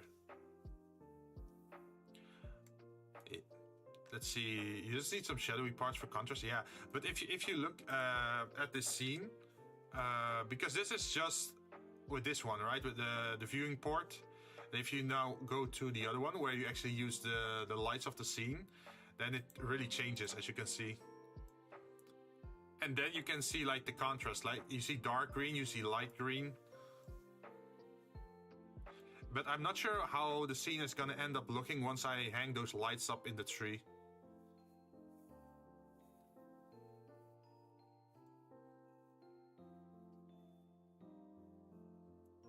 I'm kind of curious about that. I think you need shadowy parts for contrast. What will it be around? Like a cylinder wall? I was thinking, like the way how I do it in how do you call it? So what I do is I render this as PNGs, and then I use the PNGs to go into After Effects, and then I use After Effects to further edit the decorations around it, or like how should I call it?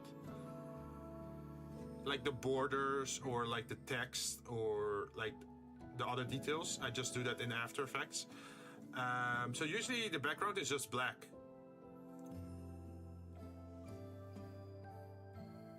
Yeah, so usually I export Blender with just a black background, and then I can change that in After Effects.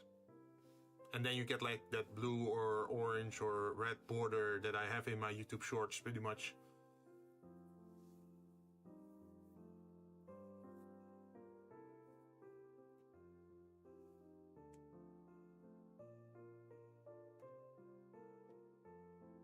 And the base at the moment looks a little bit empty here, right? But I was thinking about adding some presents around, so you can still see like the base of the tree surrounded with some presents to fill up the base, because now it's like very empty at the bottom, right? I guess presents are pretty easy to make, right? You just have to make a box shape, attach some ribbon to it.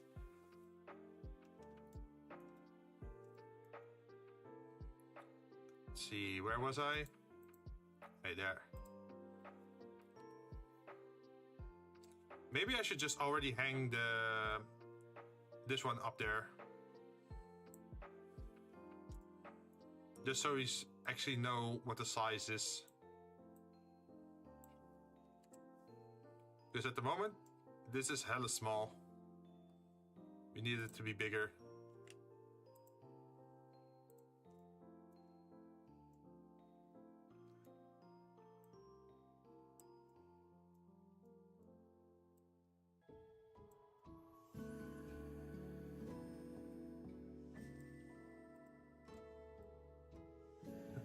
Should we make it look crooked?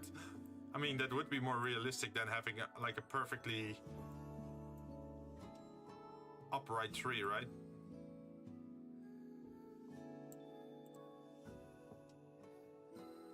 How does it look on the camera?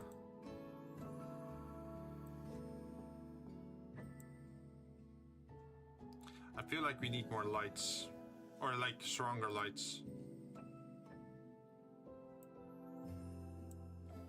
Where was it?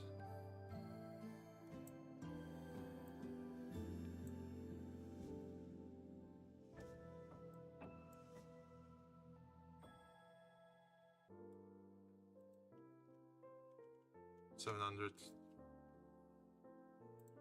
Wait, you think you're crazy? You mean like crazy in love?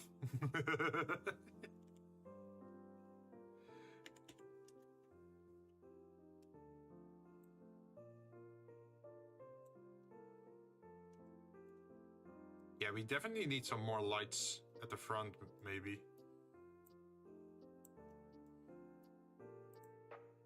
What if we pick one of those, duplicate the object, place it over here, then go like this, and then make it a power of... What's gonna happen now? Let's see how bright it is. Why are you not shining? You have to be more shiny. Oh, wait. Sheesh. That's a bright...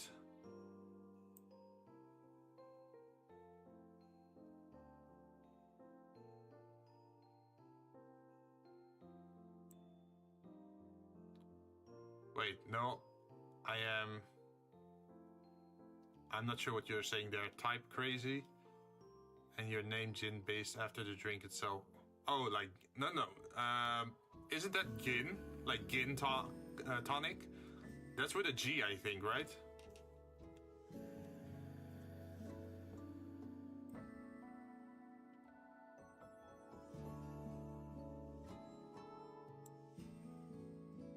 Maybe I just need more tiny lights instead of like just the big lights.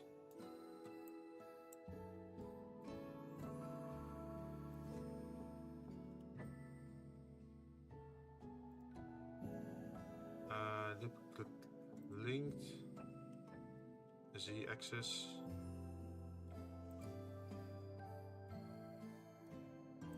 rotate this? No.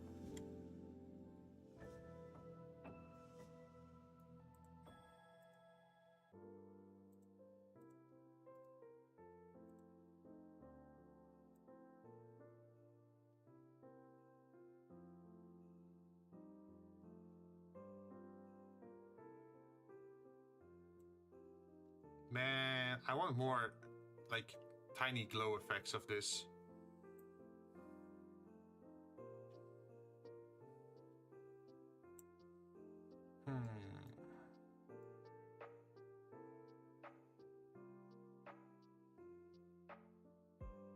I guess the tiny lights will also help with this, right?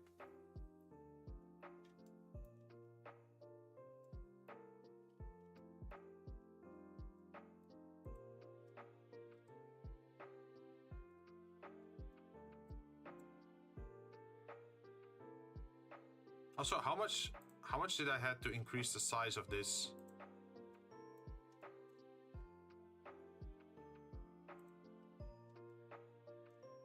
Five times. Interesting. So that means that these objects should also be 5 times bigger, probably. Right?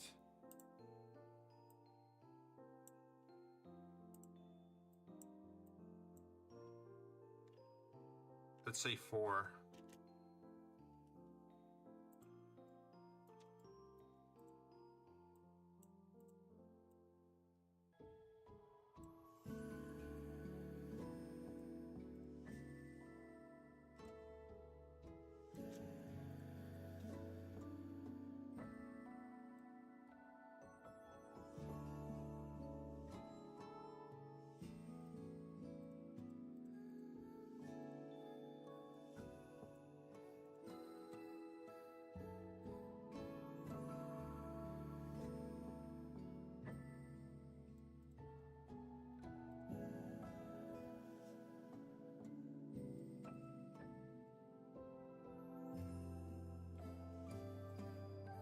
Let's move them a little bit closer to see how they look like compared to the tree.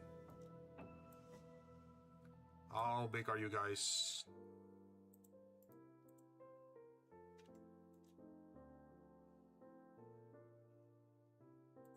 What do you think? What do you guys think? Is it too big or too small?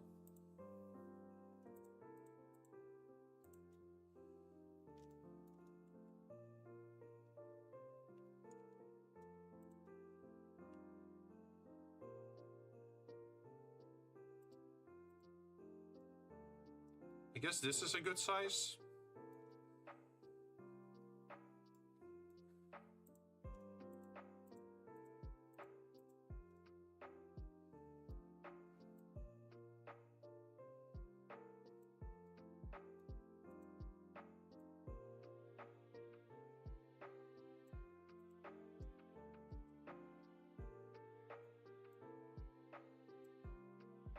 Wait, where's the top of this thing?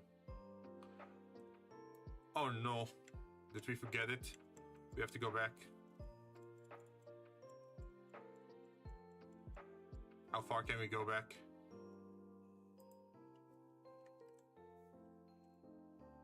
Yeah, look at this, the cord is still super small. Can we go back?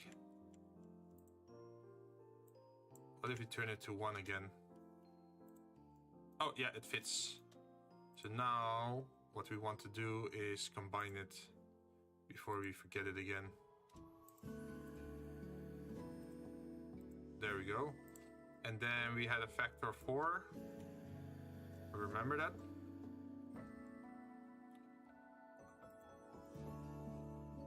Convert to a mesh.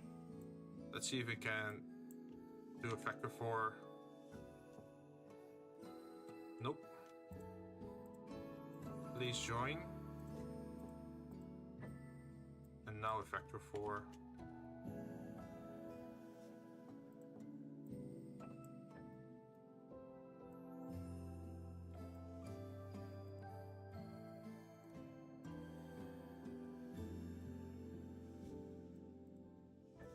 There we go. Now we grab this. Also save, of course, so we don't have to redo stuff.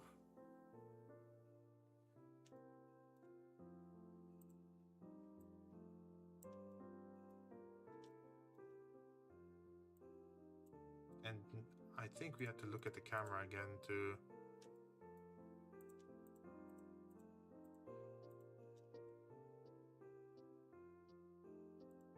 Something like this.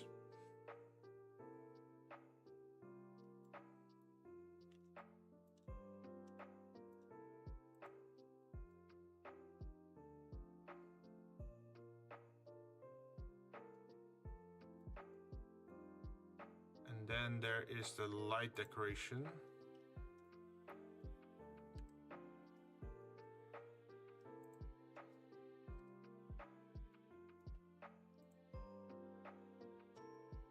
So what happens if we move?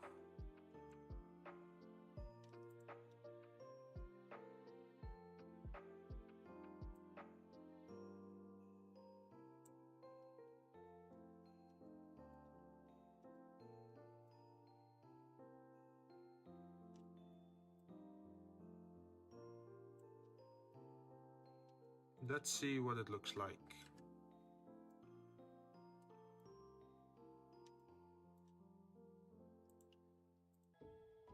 We might have to take this off for a bit and then go to the path, edit, because we need to, let's see, can we delete these?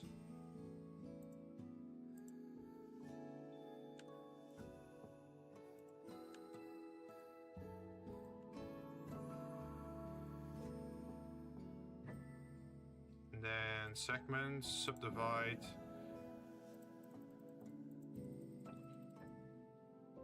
Into 10.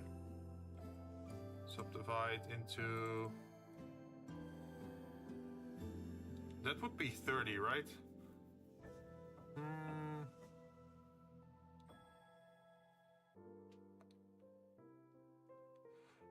Oh shit, I just read what you said. Dark Spider, don't make jokes about that. I think you have to take some time reading the channel rules again. No heavy shit, no therapist play or like heavy topics. I mean, we're trying to have a good time here. I think I've warned you a few times now. So do take that into consideration. Otherwise I have to take steps to limit my own exposure to that kind of shit as well, because well, I don't really talk much about it. I do have some mental health issues I'm dealing with, so I don't want to expose myself to too much negativity.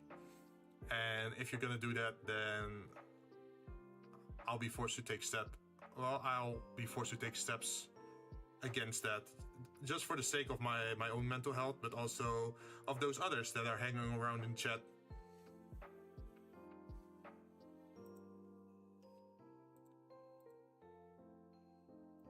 Just so you know.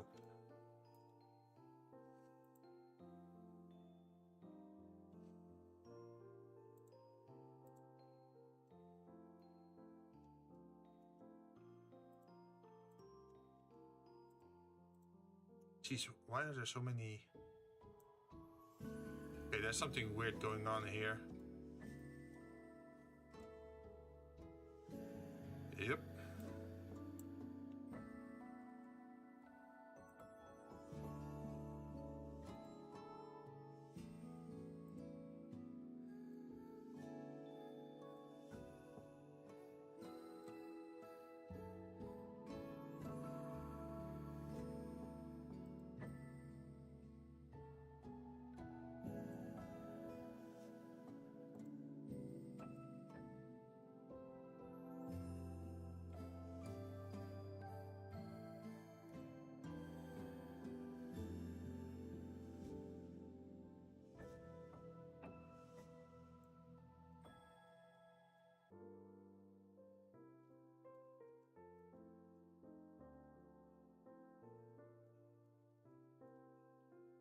Right.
Oh, I think it would be nice to start at the center of this, right?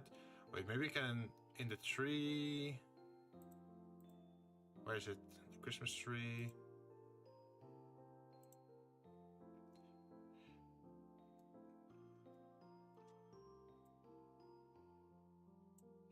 Maybe not clip it to everything.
Okay, now we got this weird spiral thing looking thing.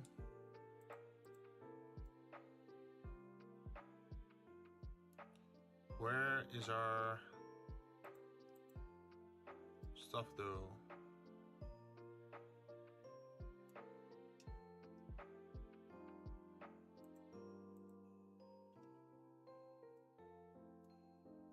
Oh, do I need more of them? Like 40?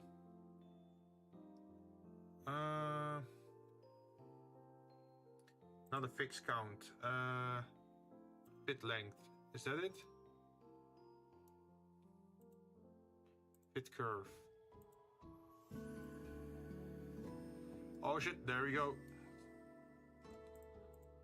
Ta-da! Now we got a lot of lights.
I'm just trying to do the general shape for now, and then I can worry later about the very specific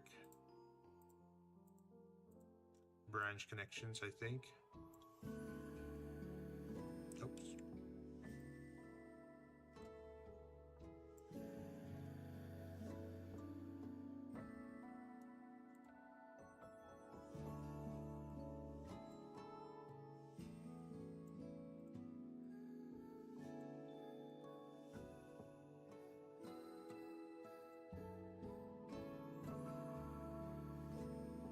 Jinn, you scared by spiders? No, I'm not scared by spiders, but do be mindful what you're saying. I just gave you a warning, remember? And I had to delete your message because I actually read what you wrote because it was filtered on my side.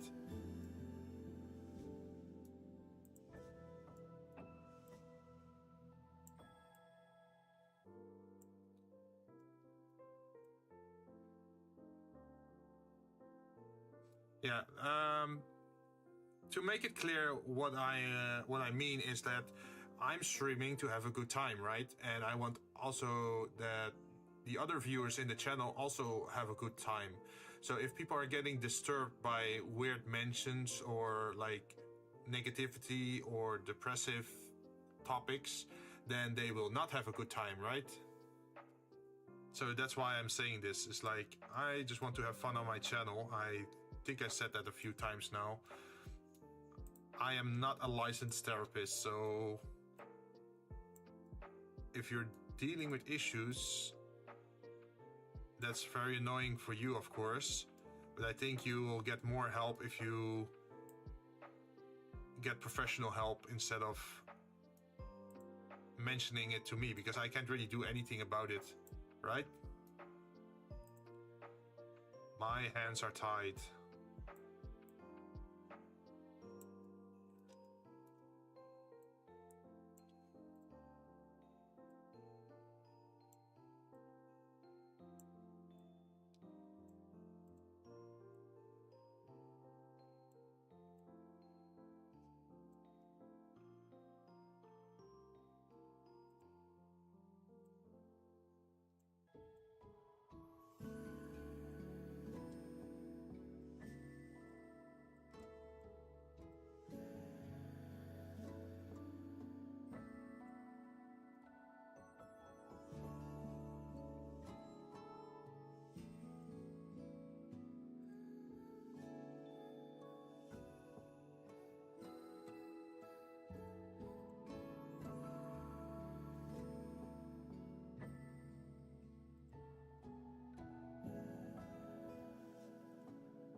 the lights are starting to look nice.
I think I have to do the garlands first, and then afterwards we can add the Christmas balls to whatever space might still be empty.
Let's see what happens if we try to extrude something now.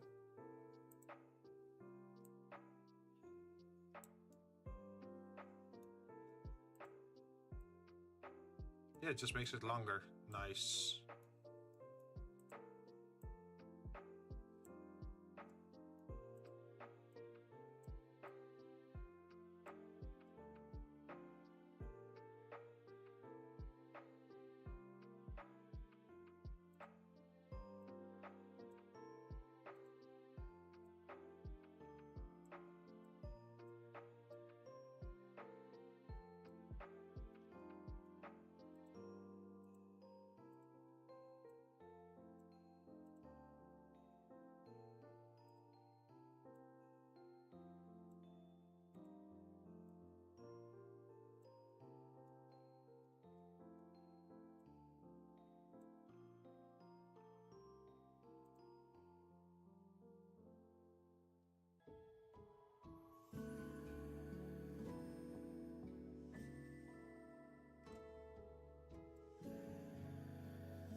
Pardon me if I'm a little bit quiet at the moment. I'm just focusing pretty much.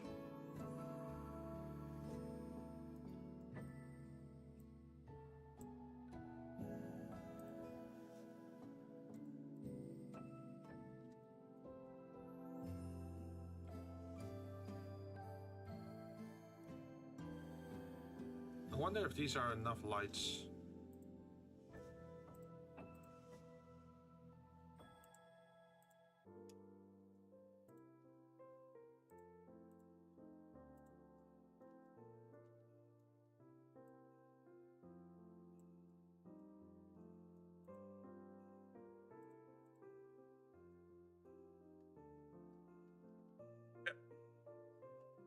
Hey, what happened? Have a good stream on the viewer. Wait, no.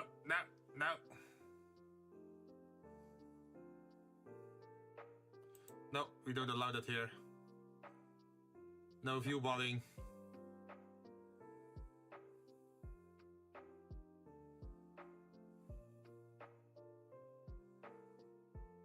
Held a message for a reason. Smart detection. There we go.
Okay, this is pretty good, I think. It's not too oppressive.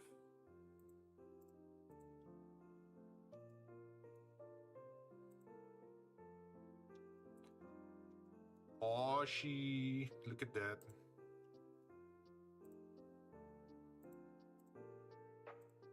I think we do have to extrude a little bit here, possibly.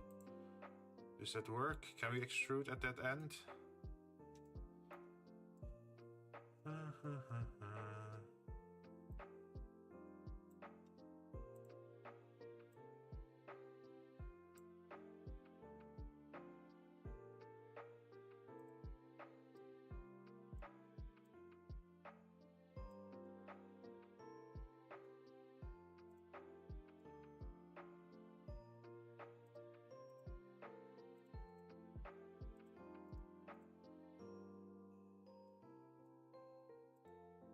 Yeah. I think it's fine over here, but over here, I think it sticks out a little bit too much. You can see too much of it. You can just see it floating in the sky. That's not a good... Oh shit, I pressed edit on the wrong object, I think. Nope. Let's go back. I don't want to change the leaves.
also subdivide this.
Oh shit, I totally forgot about something.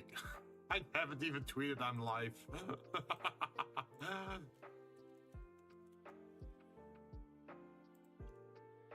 That's something I really should do.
Hey, now it actually looks nice.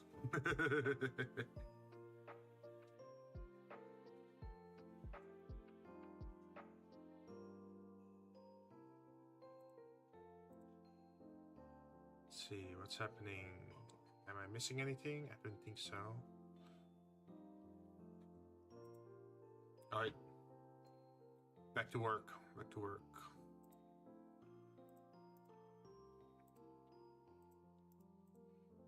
How does it look now at the moment?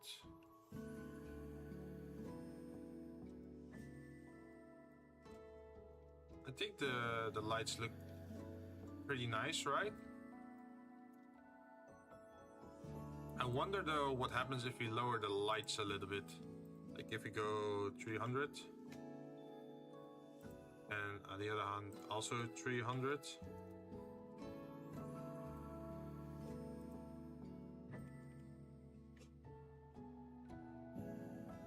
Oh, that's a little bit too dark.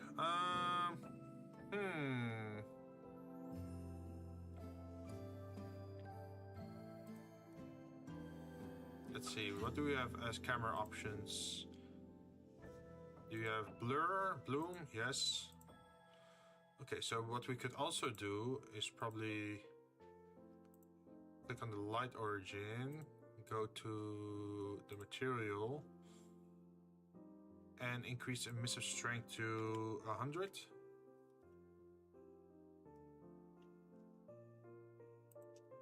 A 1000. Ooh.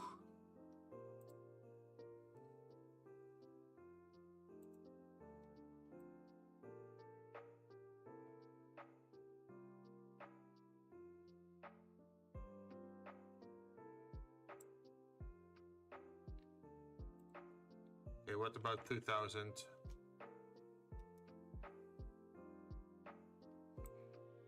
Okay, that might be a little bit too much. Let's try 800.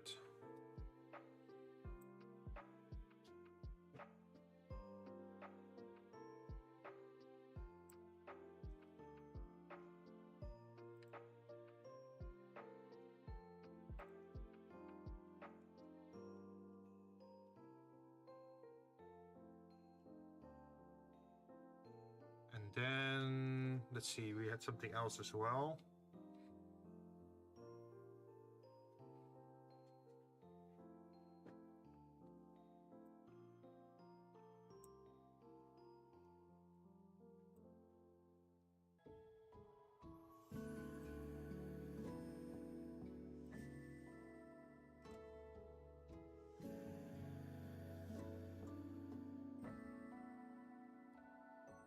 Also, let's save.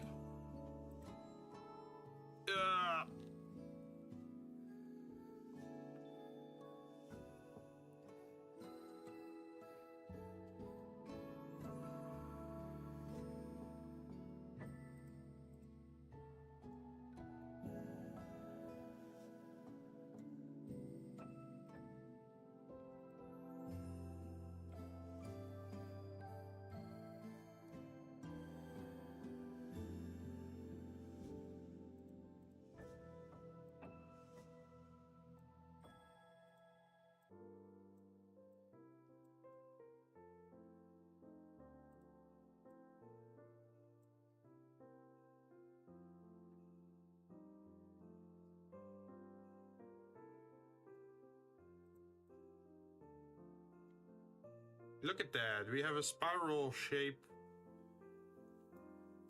with the lights. That's pretty nice. But still, we have something weird going on here.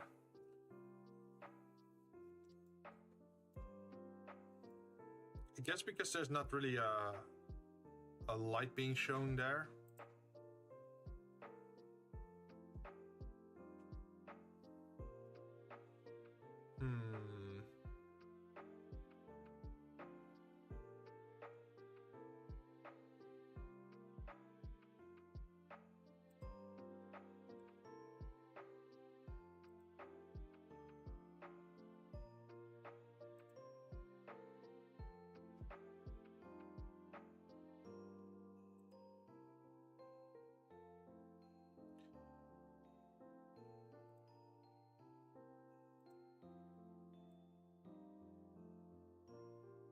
Oh, that moves everything up. That's not good. Let's add a new empty sphere, star, focus, light.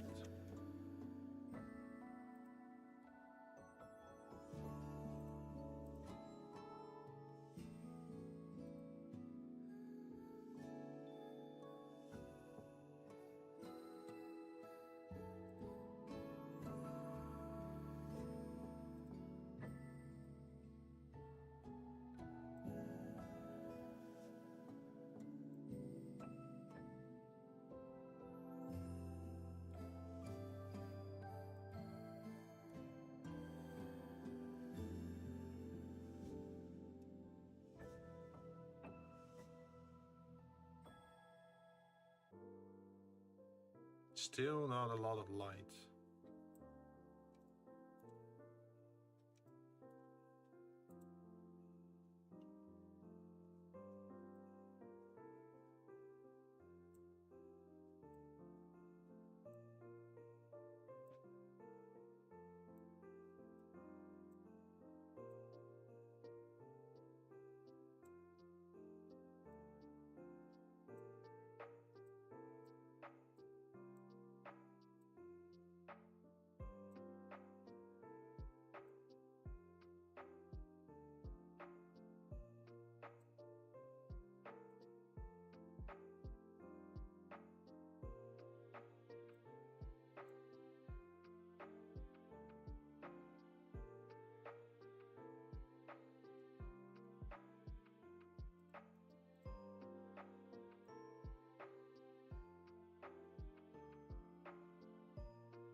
There has to be something else with this thing.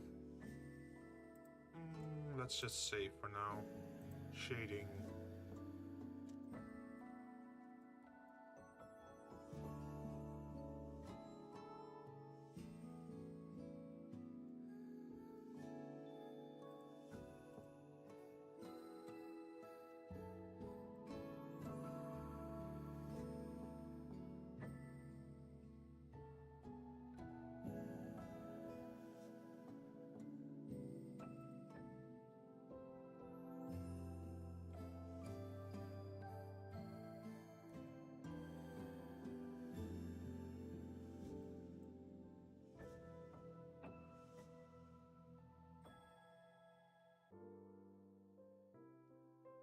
Okay, I think it has to do with the roughness.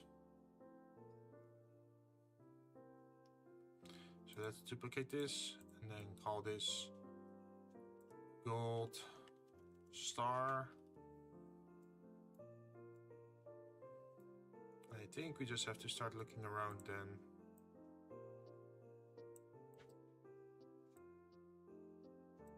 Oh, hey, I'm seeing movement.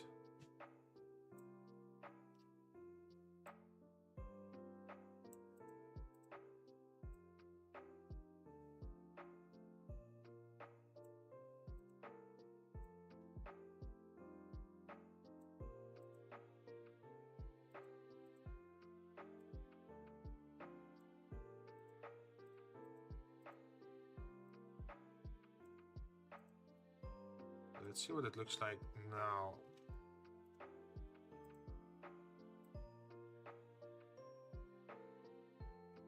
Oh, that looks way better.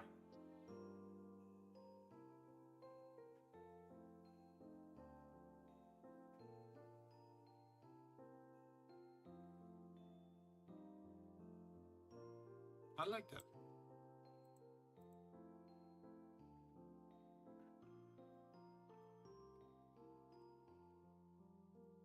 I do feel the stars are a little bit too simple.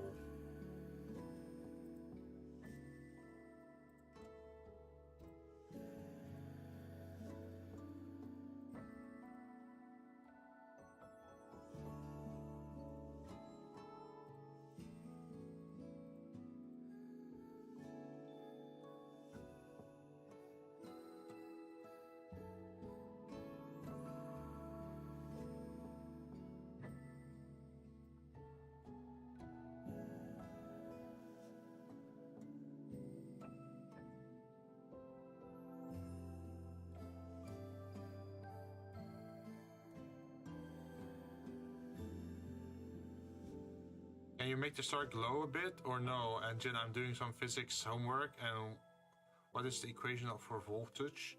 Wait, what do you mean the equation for voltage? Like wattage, voltage? Are you talking about like the resistance?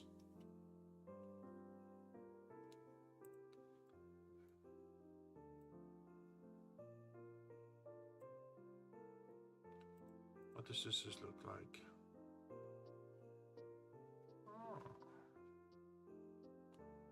Oh, resistance. Oh, good question. I haven't done electricity in quite a while. I'll be honest about that.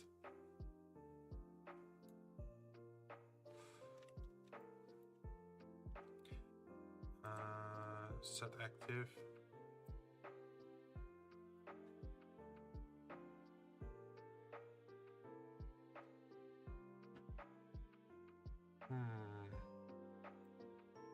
You should have it in your book, right?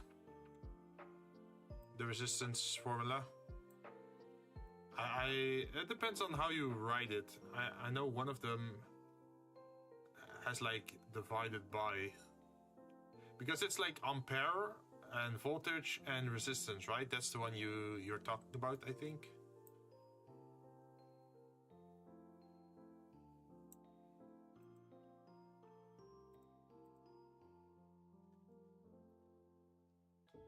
Ah, yeah. Problem though is that when I learned about electricity and the formula, it was in Dutch. So we use different lettering schemes than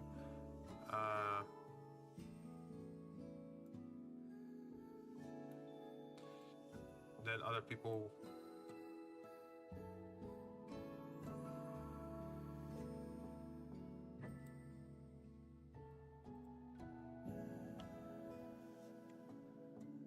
Nah, I don't like the whole inset thing.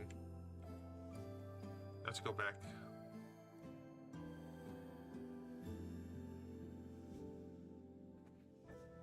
You were also talking about making it glow. I could perhaps try that.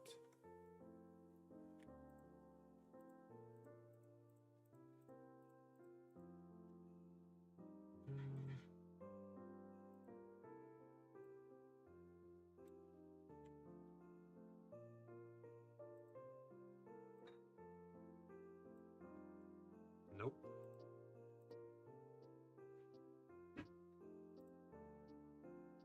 Loop cut also doesn't count.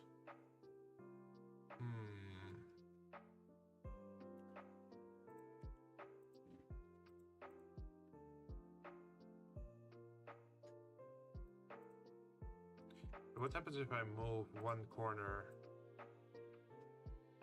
Okay, they are merged together. Okay, that's good to know.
Oh, maybe bevel?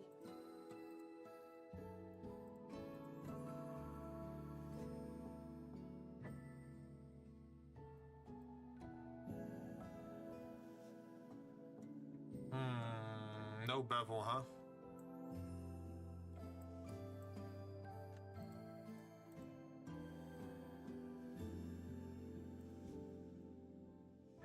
Ah, it's because these aren't merged. Ah.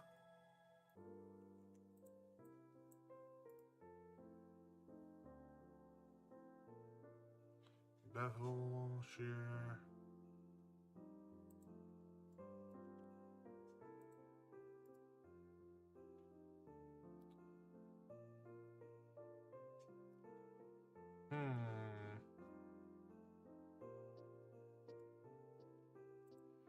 So how would I then make this a whole shape?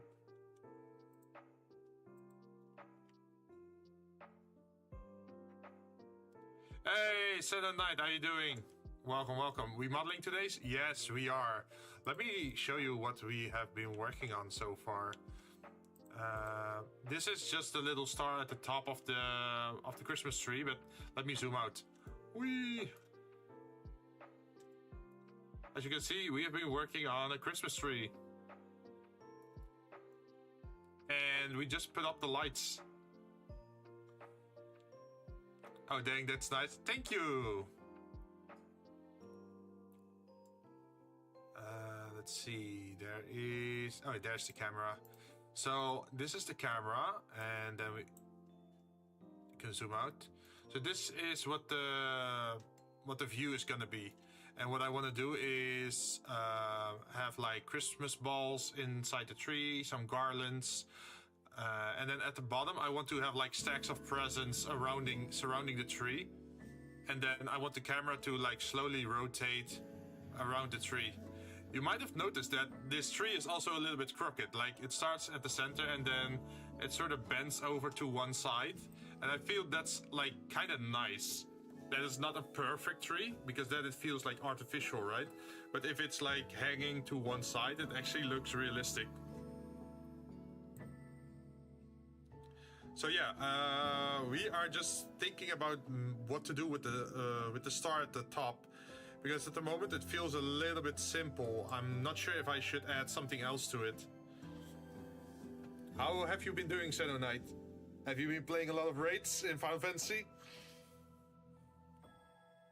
I actually played a little bit yesterday. I got to level 45, I think, so I'm getting a little bit farther into the game. I think I am also, I think around 50% into A Realm Reborn now, so just 50% more to go. And then we can start having fun in the other expansions. Been doing well, haven't been raiding at all. Oh, really? So what have you been doing? Have you been doing glamour stuff or like side objectives, like fishing? I might be doing a raid next year. If not, I'll be waiting for next expansion. Oh, yeah. You pretty much have everything, right? Like you are a very high level raider in Final Fantasy. Does that mean you pretty much have every mount? Kinda, sorta. Ah. What about the minions or like triple triads? Have you done all those things as well? No, I don't really mount collect. Oh, okay. So what about, for example, fashion then? Like, do you do a lot of glamour stuff?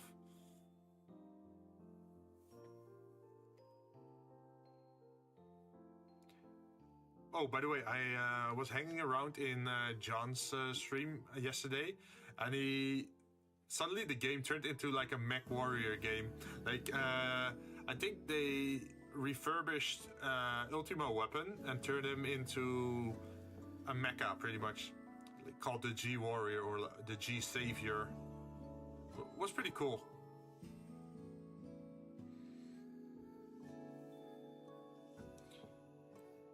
But yeah, I think we're done with hanging up the lights. What we did was we only made one part and then attached that part to a curve, and then we wrapped the curve around the tree pretty much. You can see it over here. If I go into edit mode, this is like what the actual padding is for the tree, and the lights are just following that line.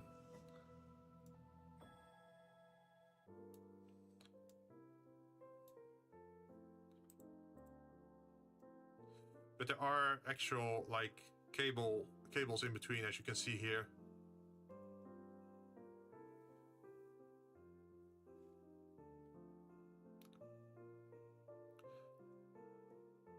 Also, Dark Spider, I read your message, but I'm not really sure what to do with it. Like, we're talking about Christmas and stuff. How did you go about modeling the pine needle? So we have something special in Blender. I can show you, I think. Let me save just in advance. Okay, let's see. So our 3D cursor is over here. Then we can go to object, no, curve, sapling tree generator, as you see. And then here you get a base shape for a tree pretty much. And then you can just start modifying the geometry. For example, you can set it to a small pine like this. Yeah, this is very empty, right? Just a few sticks. So you can actually go through everything like the branch radius or branch splitting, branch growth, pruning, leaves, armature. Like you can do all that kind of stuff. And then at the end of the whole process, you can finalize it and then turn it into a tree and hope for the best. This part I did off stream because fine-tuning all the settings for the tree is kind of a pain. So it took a long time to do that. And that's what I did yesterday while watching John play as well. But it's pretty cool that you can just make these kind of things. You can even like affect like, oh, where do the branches start? Like, oh, do you only want branches to start at the top or already at the bottom? Which really changes the type of trees you can make.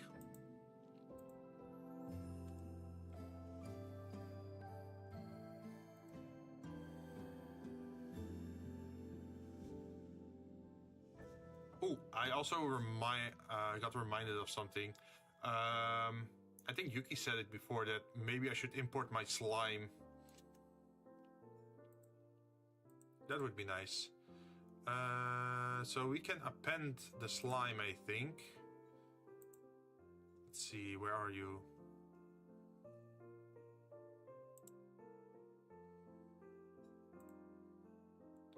Accessories, face mask, textures, V-roid model. Where are you, slime?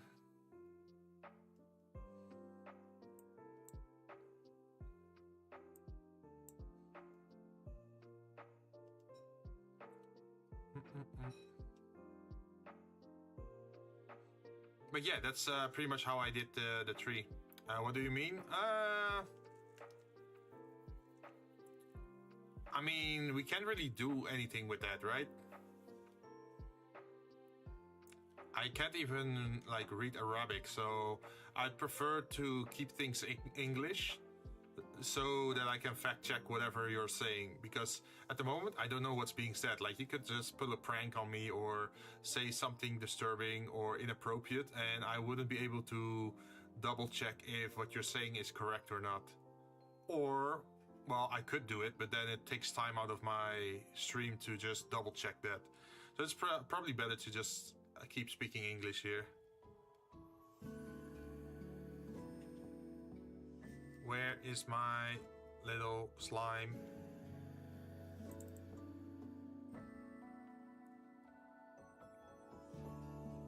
Slime. No, he's not there. Where are you hiding? 3D model. Oh, there he is. Append. Append object. I think I have to append the collection.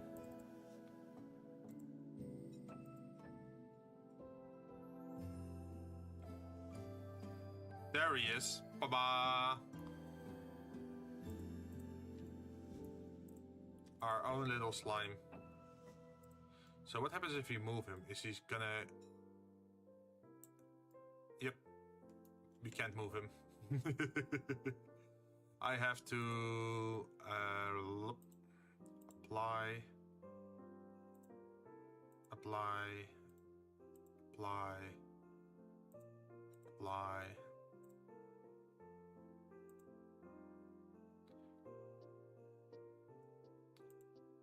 Apply and apply. Apply and apply. Don't necessarily have to do this.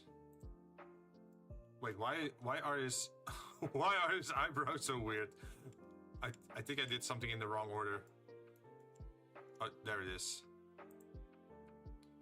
Apply and then apply. Okay, so the horns are good. The body's good. And the eyes are good. I think we can move him now.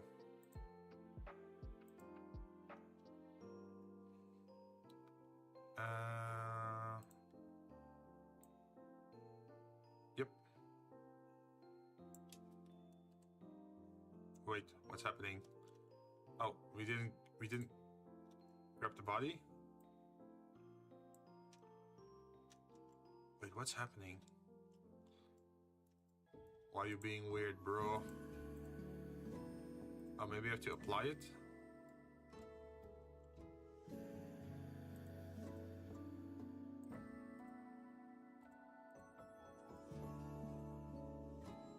Can I move you now?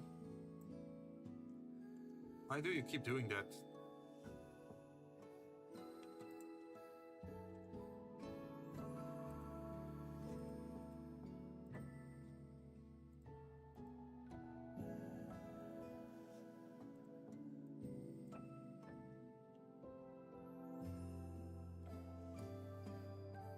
Okay, so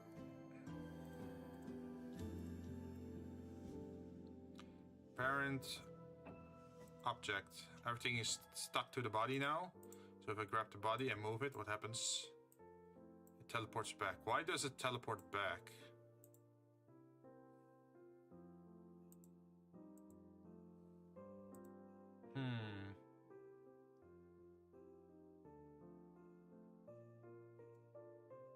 Oh wait, to finish your question, Seno, you're talking about the pine needles, right? With the pine needles, we just used the hexagonal shape and then extended it and put that into the leaf generator pretty much. And then we just inputted that we wanted to have around 400 leaves, even though pretty much they're needles.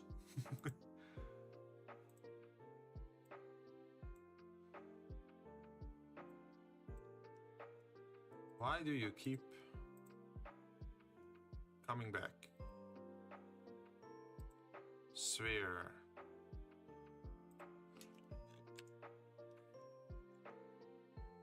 Why is it causing problems? No slime skin.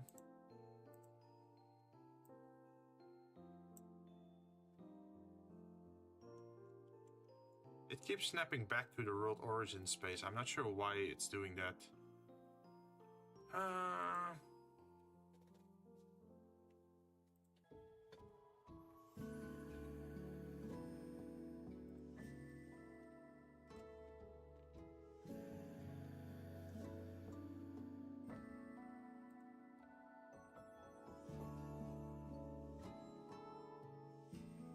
Yep, it just keeps snapping back.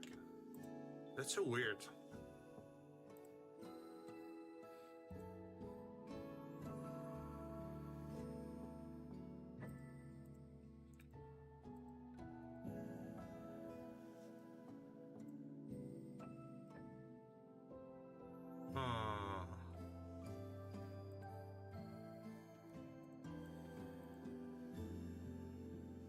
Let me look this up online.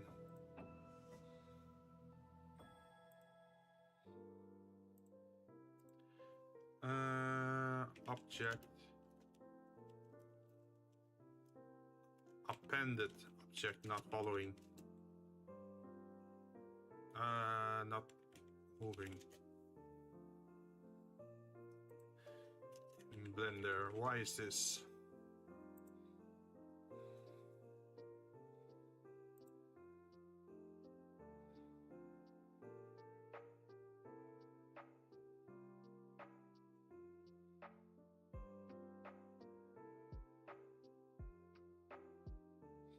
Did the fractured object have keyframes animation in the original file? Those keyframes will be in the append object until you remove them.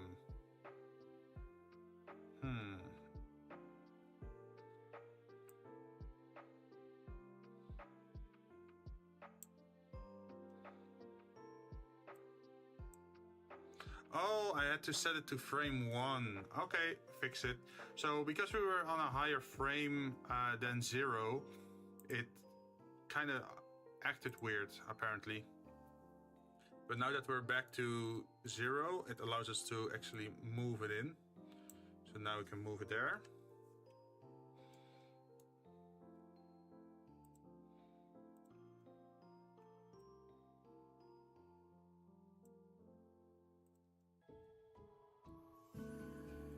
Nope.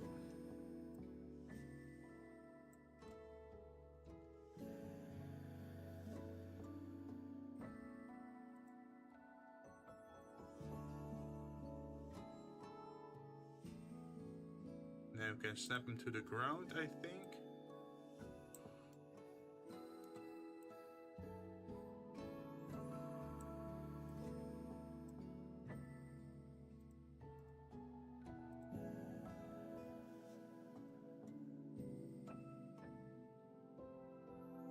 And this is just a slime we can put on the ground. We can also put like other objects around it, right? The presents.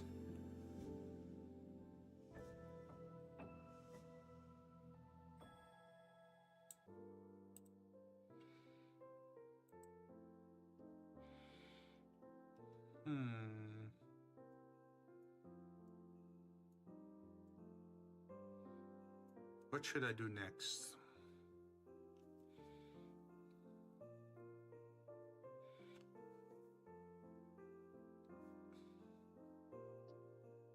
We got some lights. Oh, maybe we can... Interesting idea. You have the double slime here, or the horn slime. Then we can go into shading. Take a look at it.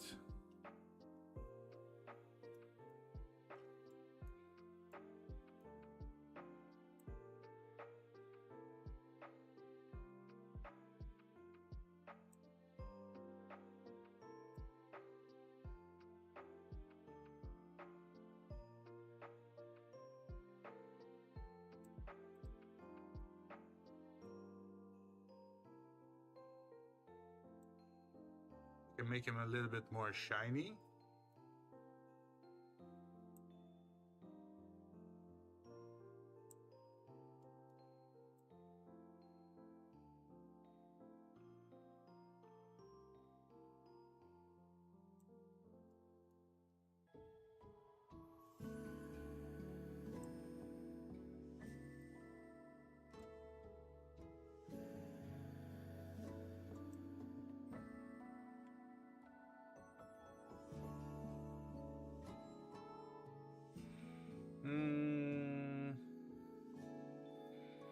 Don't think we have to do anything else here.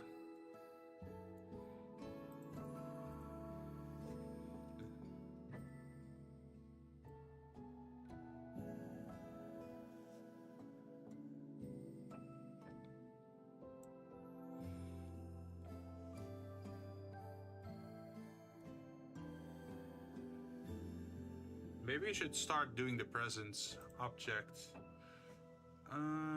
Where is it? Or at least make 1 or 2 maybe, just to get a feel for it. Mesh, cube. Let's see, let's make it 40 centimeters.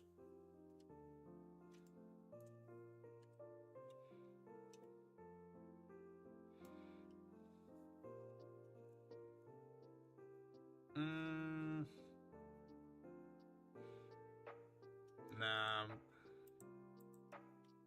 Can make it bigger.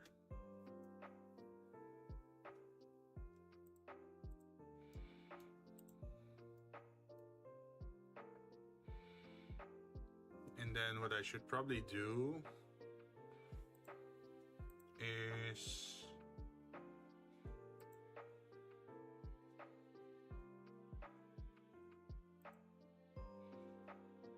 this.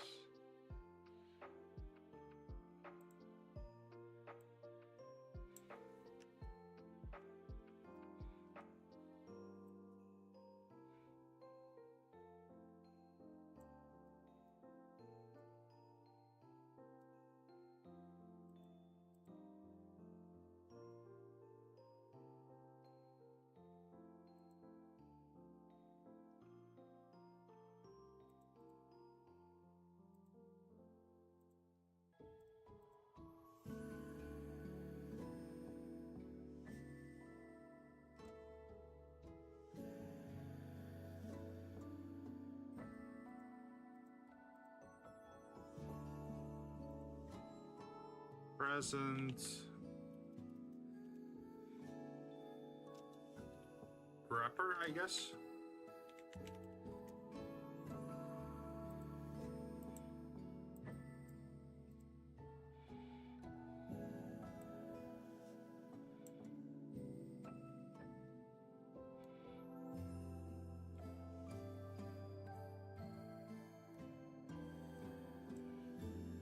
And I think the easiest thing we can do is...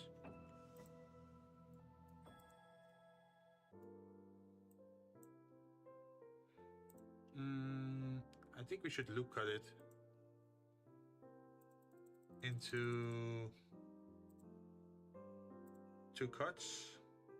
Oh shit. Oh, Blender just crashed. Oh no. It didn't like that, huh? No, no problem. We did save. No problem.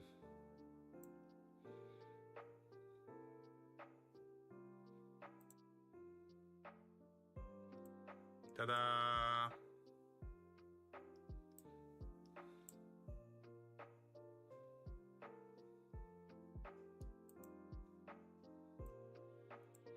Wait. I want Blender on my left screen and I want OBS on my right screen. There we go. So how far was my last save? We lost our slime, so we have to reapply our slime, that's it.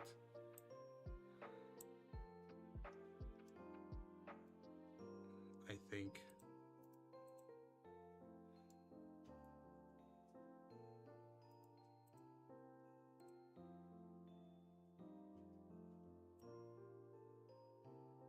Yep, that's the only thing we lost. No problem, we can easily do that. We just append the file.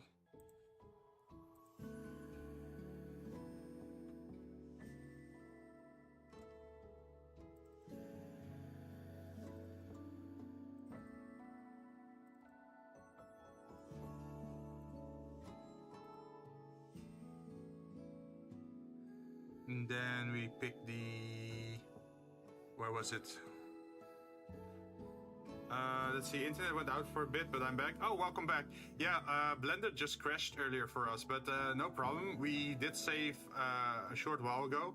So the only thing I have to do is reapply the slime to the world. Ta-da, there he is. So we can select objects and then hopefully just move him again.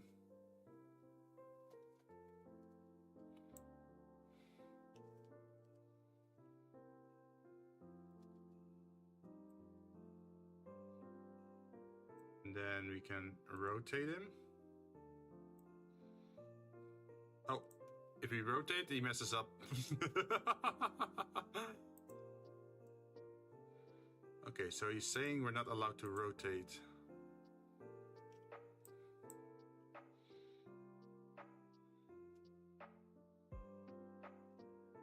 Also, did your internet went out randomly, or is it because like natural disaster kind of stuff?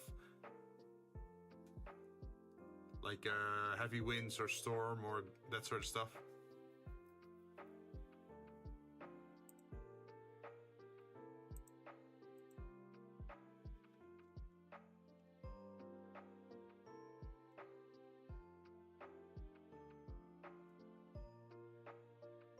Not sure. It isn't a storm out here at the moment. Ah, just random. Ah, it happens.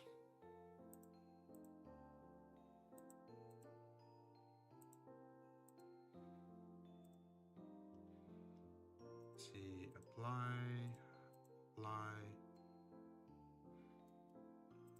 And then we also have the eyes.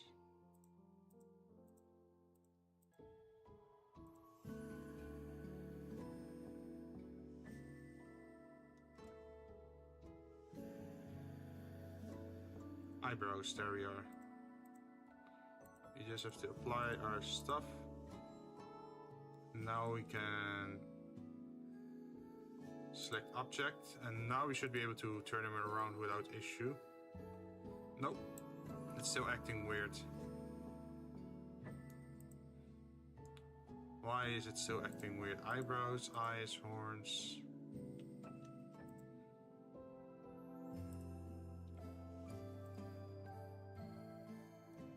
Parent object.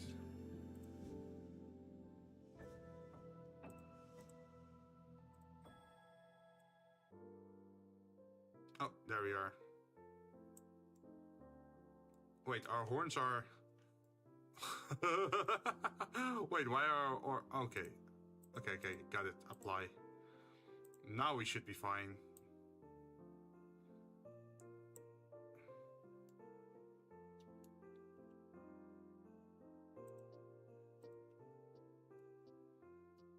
And we can... Let's see... Do this.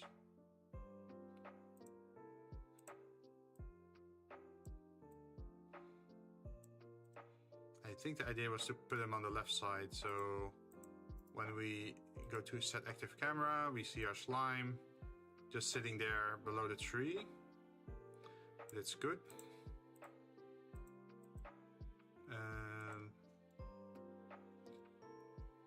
Let's save, so we don't have to redo this again.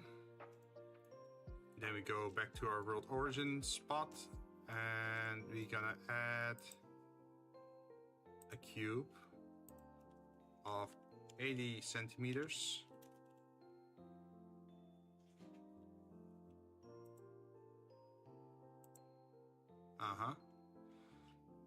And then we're gonna edit it.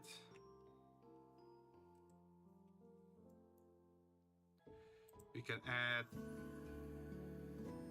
Wait, we can also add bevels like this, right?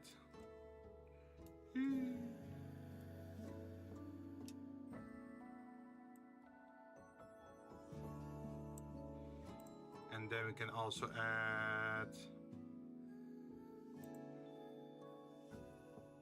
that. And then we can also subdivide, I guess, like this.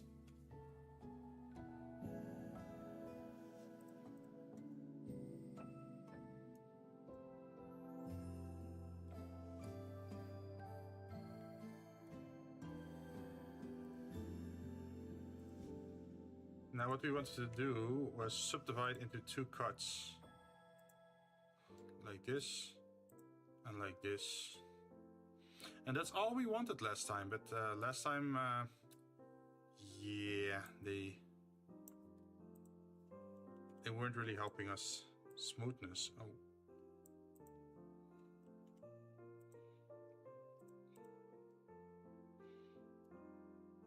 So now we're gonna add a material to it.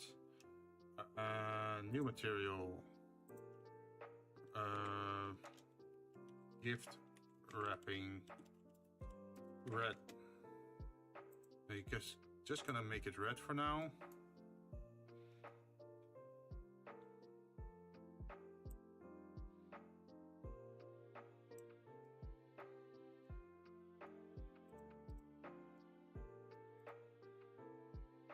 Then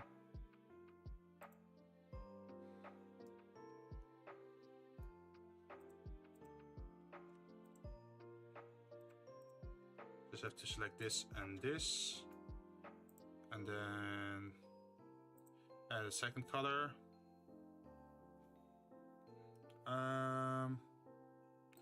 We're gonna call this gift ribbon.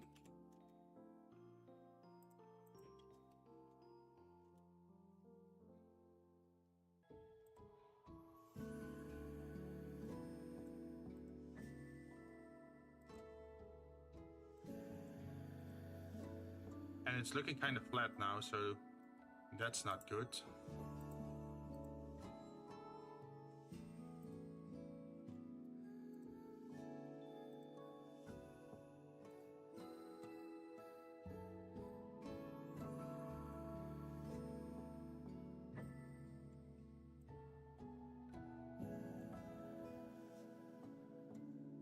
Oh, maybe I have to do the inset thing.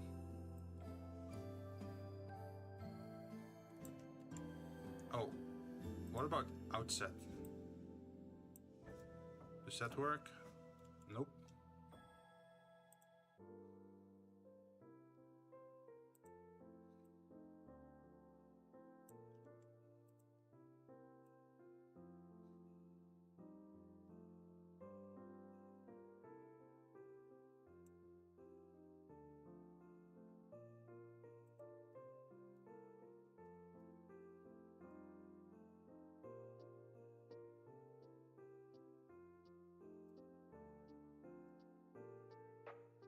Okay, there's a weight to it now.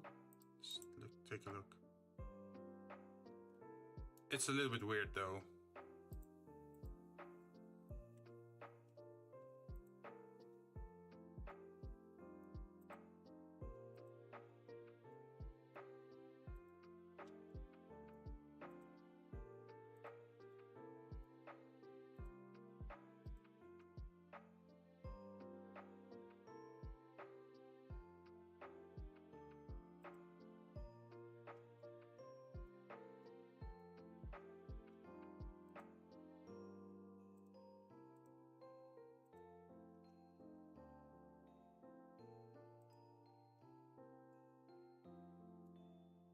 So why is it doing this?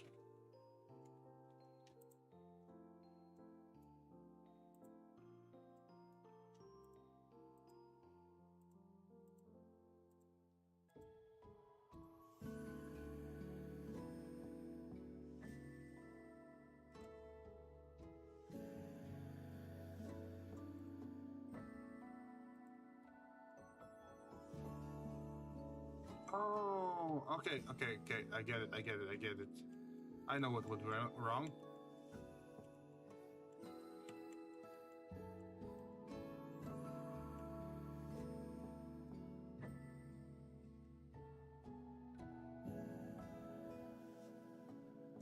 Yeah, look at this. It's crossed. Yeah, that's not what we want.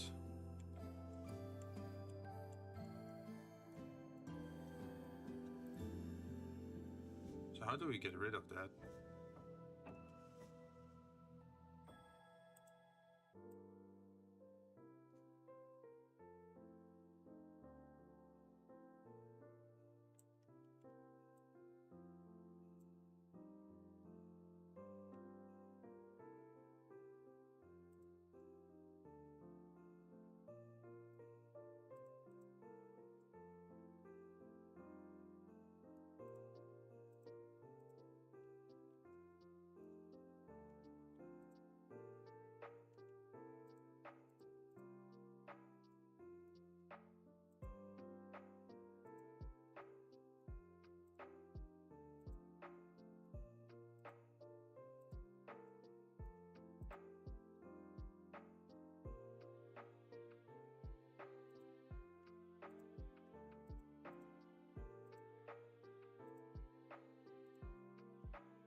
I wonder why it's doing this.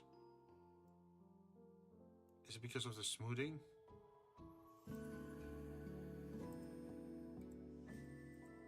It is because of the smoothing.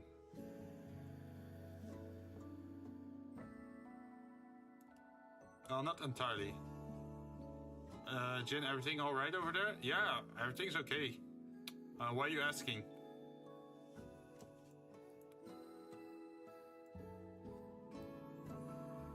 Do you have the feeling something's wrong?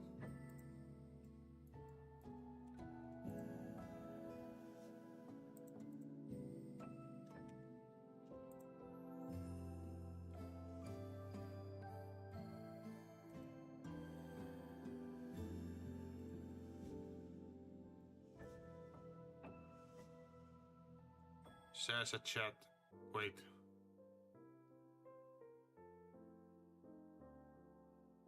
Wait, am I missing something? Wait, did something happen?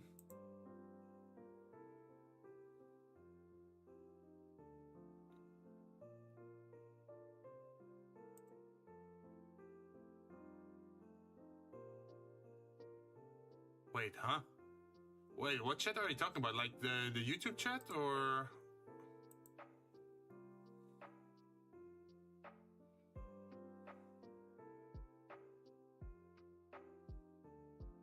The YouTube.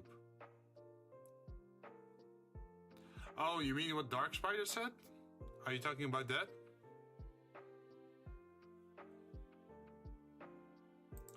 Yeah, I could remove it.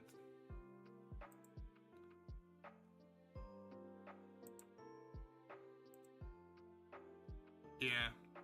Nah, don't worry about it.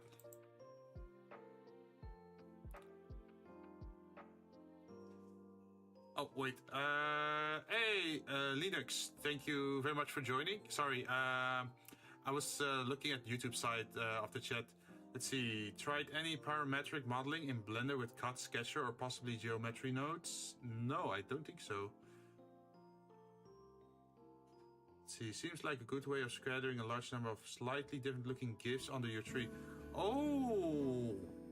Yeah, so if you're talking about scheduling itself, let me move over.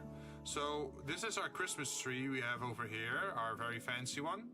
And I can turn the tree off just for a bit so we can look under it. There we go. So over here we did use scattering before to drop some pebbles in here. So we could do that for the gifts as well, but I feel like you don't want to see any clipping of presents, right? So I'm not sure how I'm gonna do that. We can also do the procedural generation of presents, I guess. Where you just make one or two basic shapes like rectangle and box shaped. And then in the procedural generation menu, you can actually set up a way to place those presents and also have like different colors.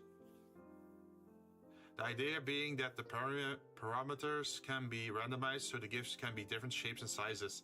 Ah, yeah.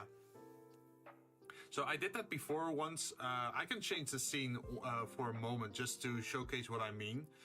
So I have a bar, a 3D bar background. I'm gonna head over there right now so you can see what it looks like. Over here. So you see these glasses in the background. So I use procedural generation on these bottles for random placement and also random colors. So each individual object could have like, I don't know, 5 different color options. And it makes it look extra nice, right? So I just have to make 1 or 2 shapes for presents and then I can do that. By the way, Jinn, you're wearing a headset. Yes, I am. Because I'm also wearing a headset at home right now. I didn't even notice that. Oh, really? Yeah. Like there's even emissives on my headphone. I 3D modeled this myself way back. But yeah, I'm to be honest, I'm still learning Blender, so I don't know all the functions or all the options that are available to me. I'm slowly learning stuff as I make stuff, pretty much. But yeah, thank you for the tip and welcome to the channel. We do 3D modeling once in a while, and in between creative streams, we also play a lot of games. Hope you have a good time. So let's go back to the actual creative screen like this. And then we can turn the tree on again. Ta-da! We also made some Christmas lights. But they're a little bit on the dark side at the moment. There's not a lot of light being shown on them. We can do the light settings later. At the moment, I'm just messing around with a present that's not really working. I'm not sure why it's doing like this stuff.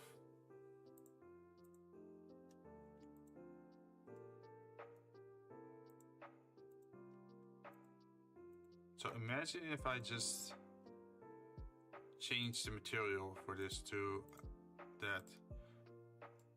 That's not something I'd want though, because that looks weird.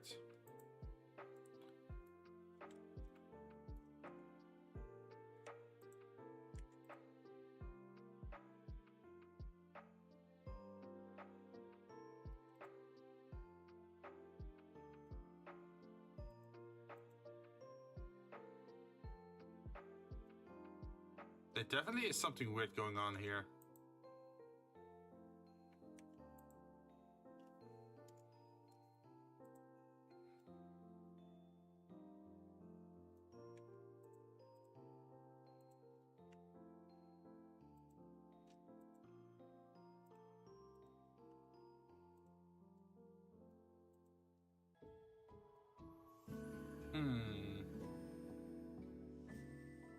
Let's see, sure, the problem is when you simply randomize the scale of things, things can look pretty distorted. Using parameters, you can alter dimensions without spaghettifying any... Oh, yeah, that's super true. I just thought about that. Yeah, you're absolutely right. Especially if you only scale things in one direction, right? So imagine you only scale things in the X direction, then you can have, or maybe X or Y direction, then you can have some very wide or deep, like ribbons. Yeah.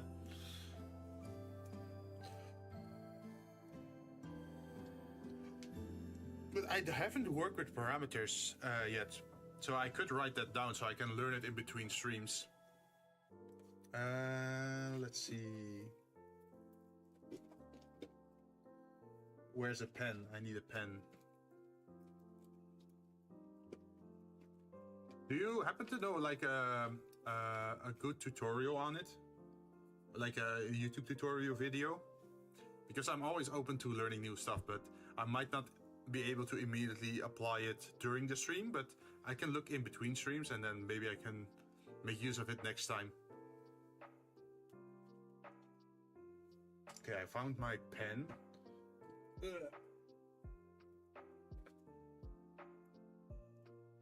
Let's see, what are you saying? I would have to look up how to do it, but you can vandalize the mesh, especially checking the manifoldness of meshes. The manifoldness of meshes. I'm gonna write this down.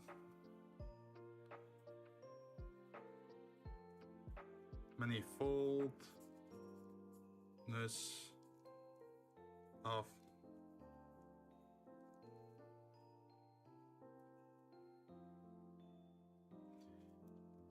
meshes, and then parameters.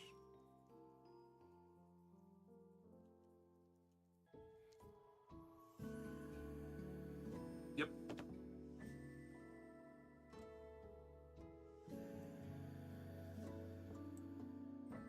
Let's see, parameters are really more of a CAD thing, but you could basically create the same thing with geometry nodes. I would learn FreeCAD and then apply what you learned back to Blender. Oh, yeah.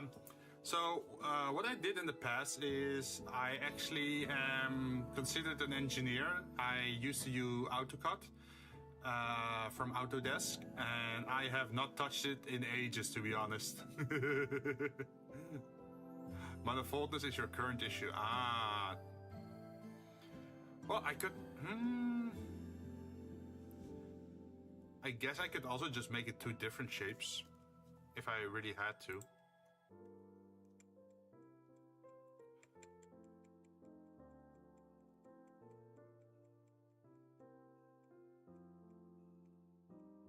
How far can we go back?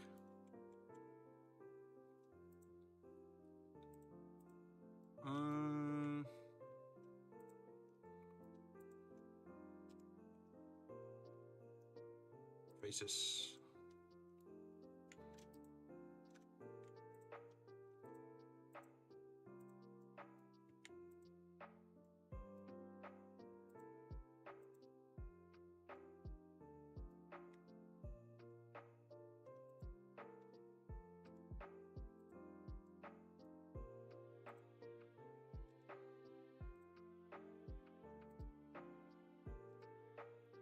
pieces and...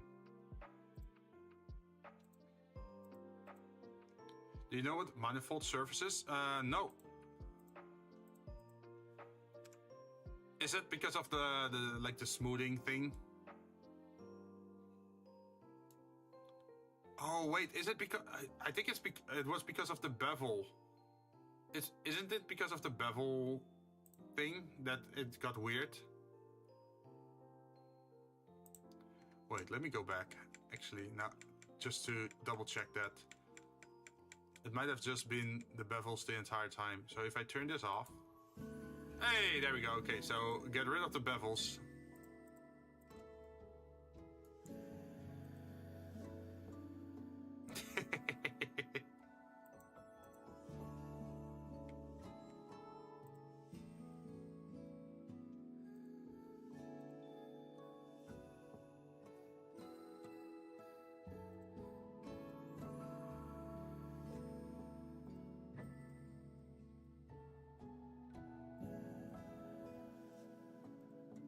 Let's see, the smoothing thing might have problems because it isn't manifold, but the issue would still be there, just hiding.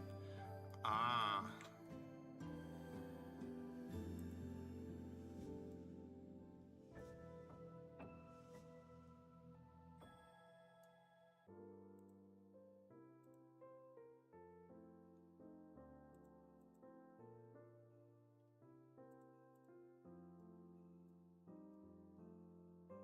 There's also the thing in that, let's see.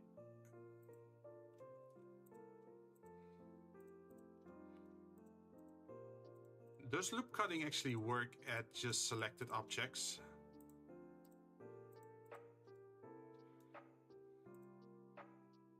Like for example, if I do this. No, it grabs everything.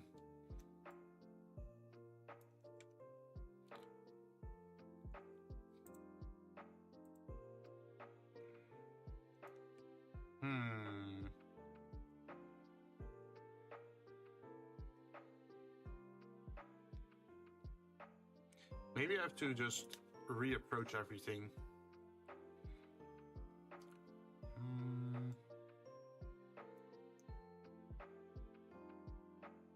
Because I do want to have some depth to this.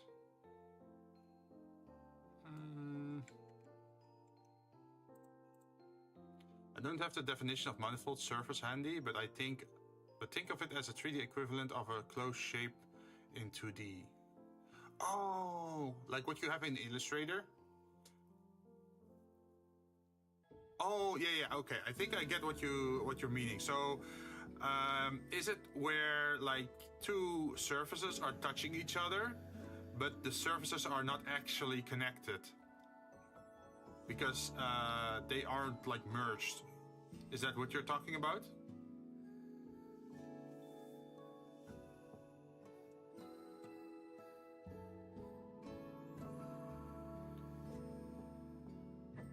Because I think that's the thing.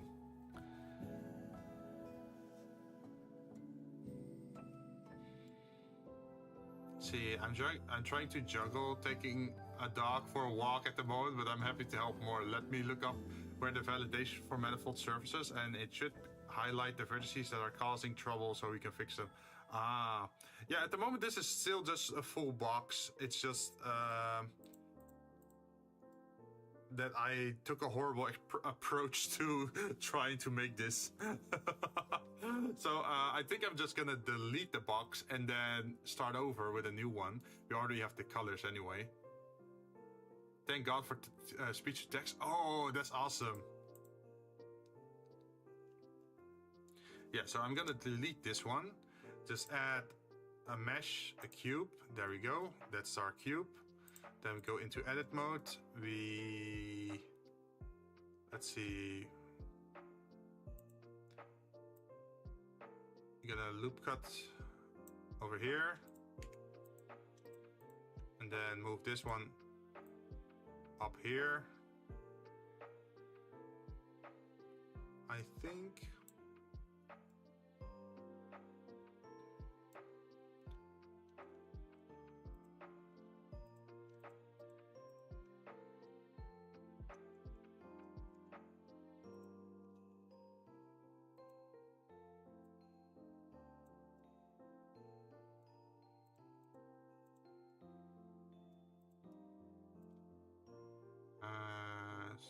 Vision surface. Think I found it.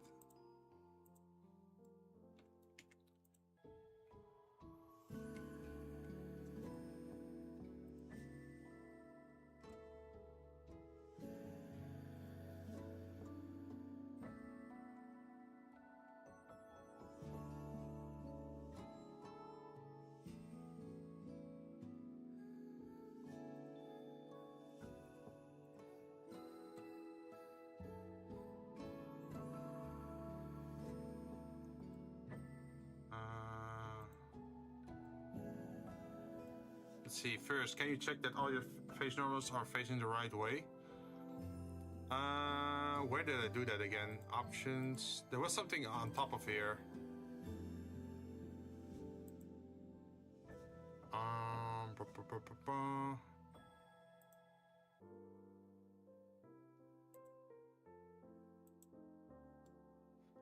I think my normals are correct. I just made a new box though.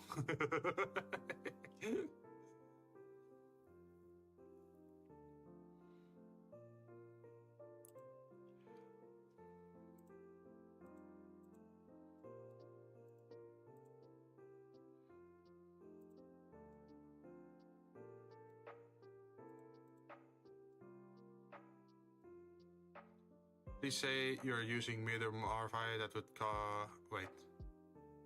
That would make troubleshooting this easier. I can use mirror modifiers. I've used them in the past. And whenever I use a mirror modifier, you can also merge them at the seam, right?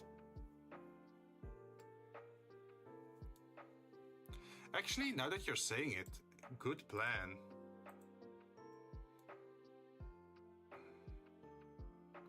I could actually loop cut this. Wait. Like that. And then I can just grab this and this. And then delete the faces. And then select this, this, and this. And then select linked. Delete that as well. Faces. And for the rest, we can use a modifier, mirror.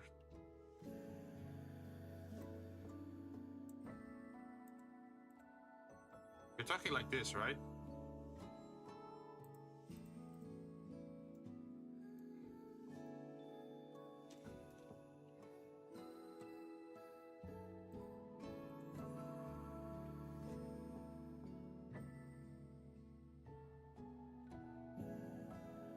Although we still have some weird stuff. Yeah, I'm familiar with the mirror modifier. I just don't know why it's doing this one. Oh, probably because I have to... There we go. Ta-da! We made a box by making 1/4 of the box.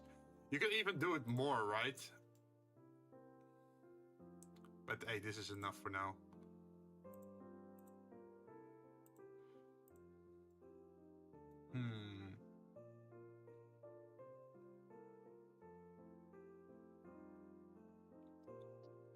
Oh, wait.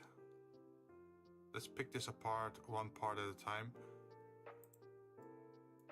Yeah, there's also, let's see, we can also, instead of doing the first plan of just putting stuff on it, we can also use, I think, a path, right? Like this. And then to this path, we can add a, where is it? Where is it?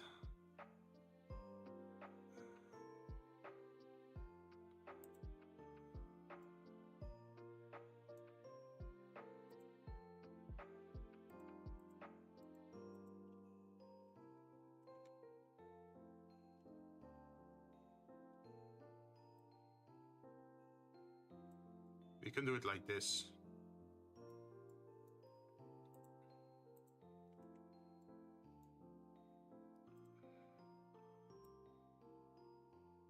Wait, does it work to rotate? Oh.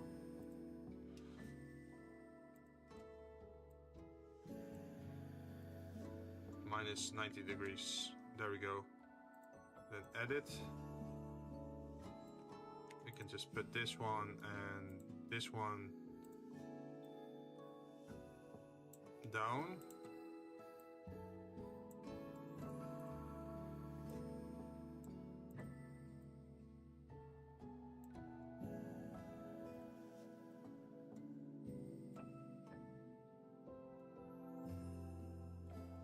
And do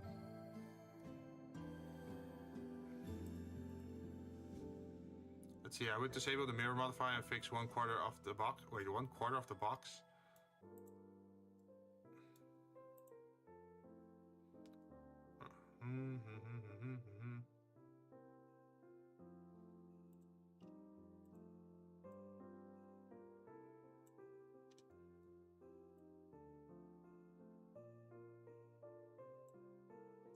I was thinking you meant it like this.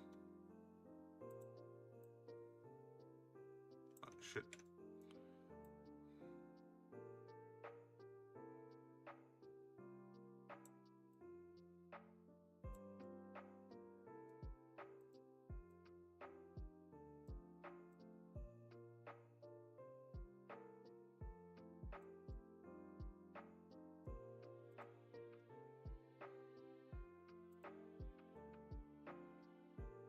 Because now it actually has a like a 3D wrapper shape, right?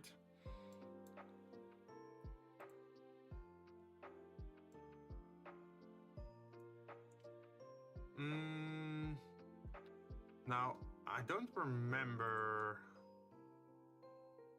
Extrude, tilt, shear, randomize, curve pen.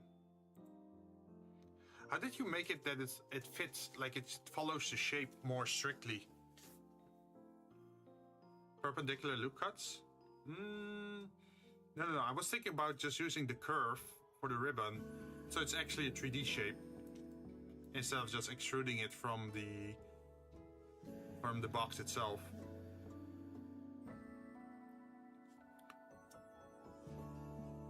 Let's see, render, twist method, smooth. There's no difference in this. Curve deform. Opens a path for apply the curve radius to objects following.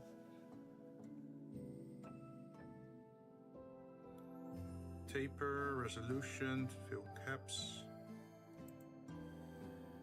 Yeah, we should definitely fill the caps, I think.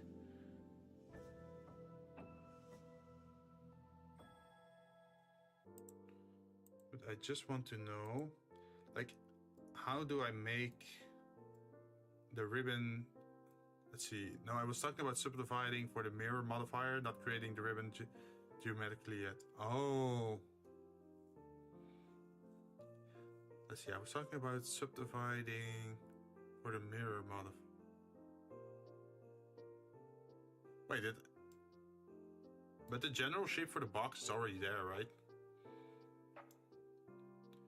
Like, I'm not going for like super realistic. I do have to mention that. Like, the things that I usually make are, how should I say this? It isn't like cartoonishly realistic, sorta.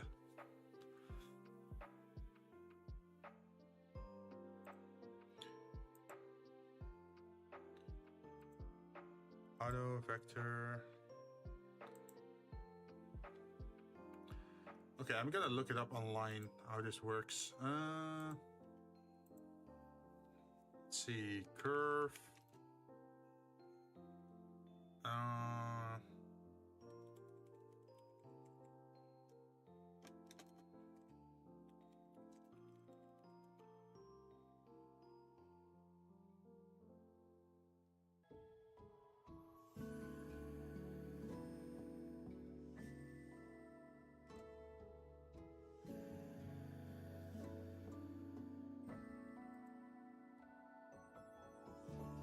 Curve modifier. No.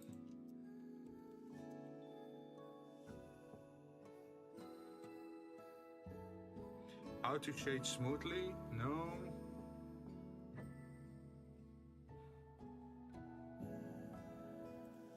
It's more like unsmooth.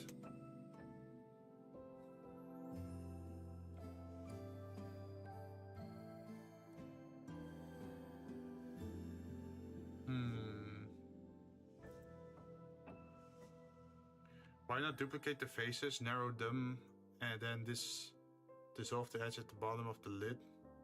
Wait, huh? I'm away from the keyboard, so I can't really show you. No problem. I'll figure it out. It's just that I'm trying to think of a good approach to making this thing.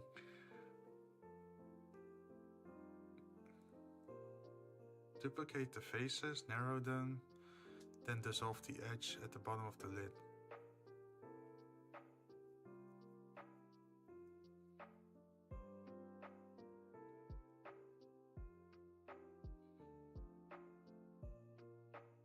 Well, what I could also do is just detach the bottom and the top one and then use a solidify, right? Select by trait.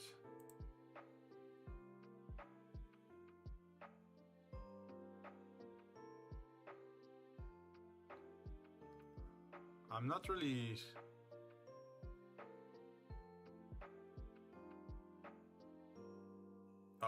maybe because I'm in the wrong thing.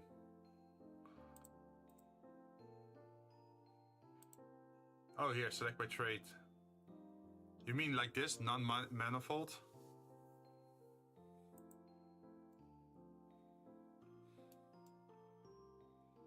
Like this? Oh wait, I forgot one. There we go.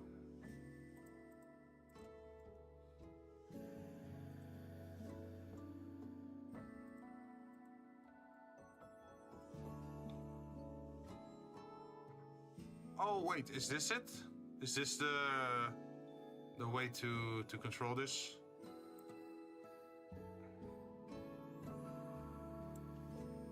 Doesn't seem like it. Radius.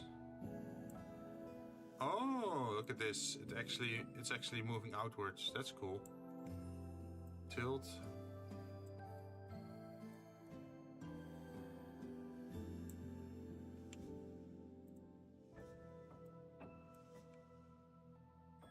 But still. Oh, I think we found something, boys.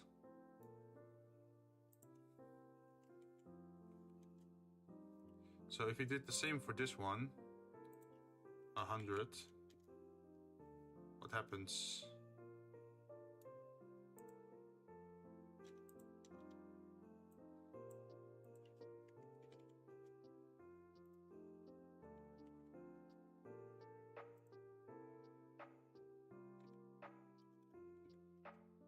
Maybe I should just subdivide it.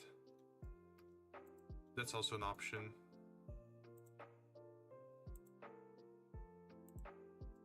Like this, and then just bring it down.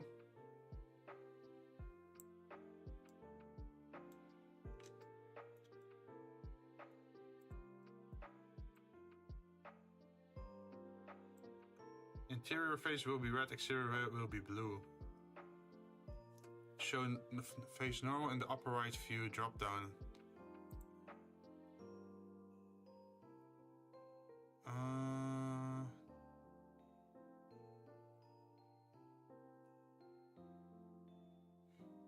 Wait, object. Go to the other one. Edit.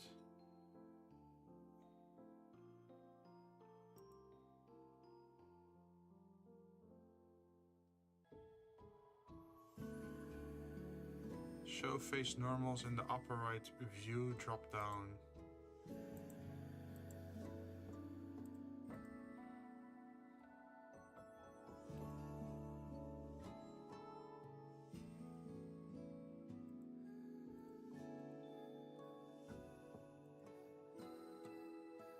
Above the RGB XYZ axis navigator.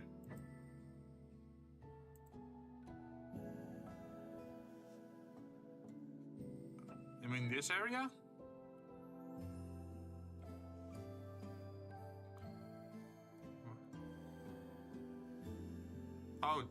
over here. Object type visibility. Zoom in, move to view. And maybe we just have to do that another time then, because I do have to continue on. No, you were right. I'm the right edge of the menu bar. Wait, huh? I'm starting to lose track of what you mean, man.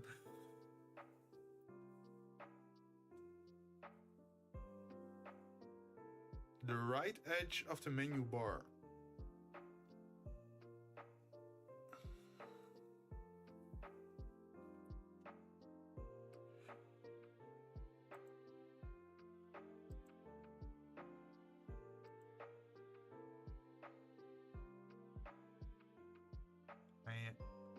The right edge of the menu bar.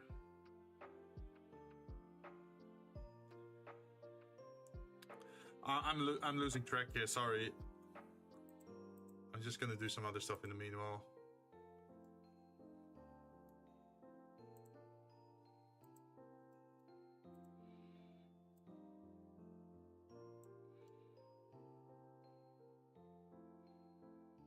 If I wasn't squinting at the LCD screen in the sun while I could help more. No problem, man.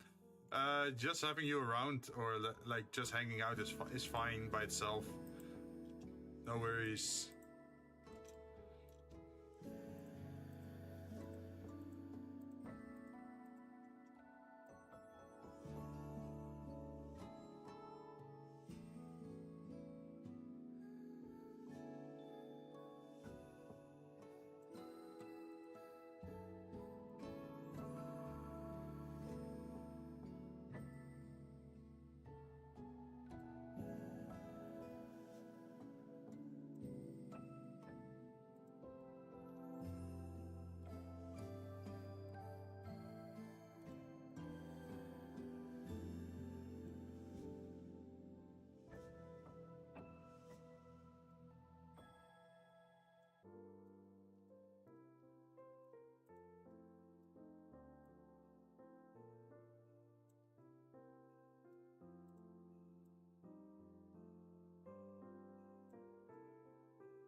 Wait, I haven't...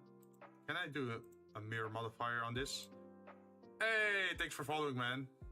I believe in drop-down button, it says option in either flat shaded or textured shaded mode. Flat shaded.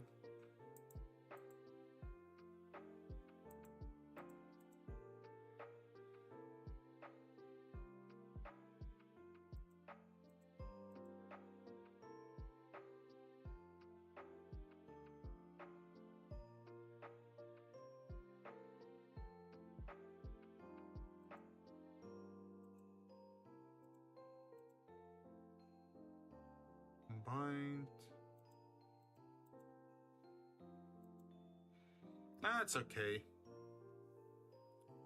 Let's see. What was I wondering about again? The y-axis. Can I do the y-axis? Oh, wait. Can I delete this? Vertices. And then I mirror the X value. So what happened on the one side, it happens also on the other side. But thanks for dropping the follow, man. Appreciate it.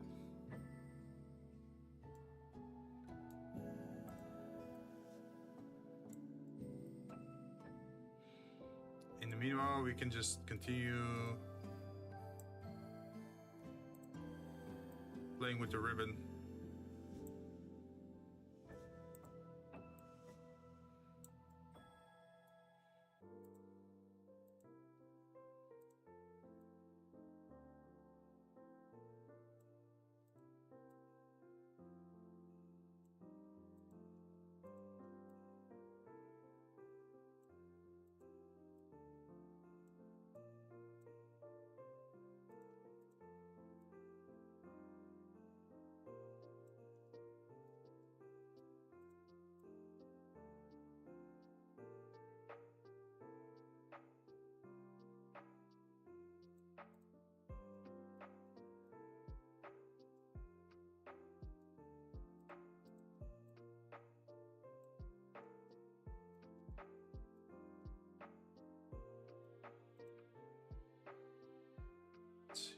extrude. Now I can actually see. Ah! Oh, did you go indoors?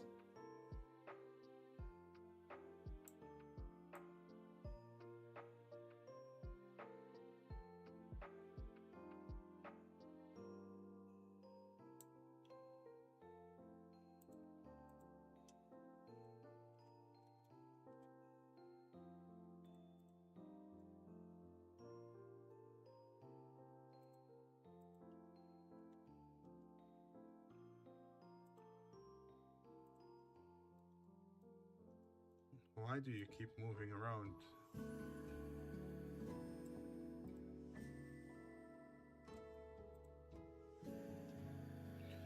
So, since we did that, does that mean we can also do...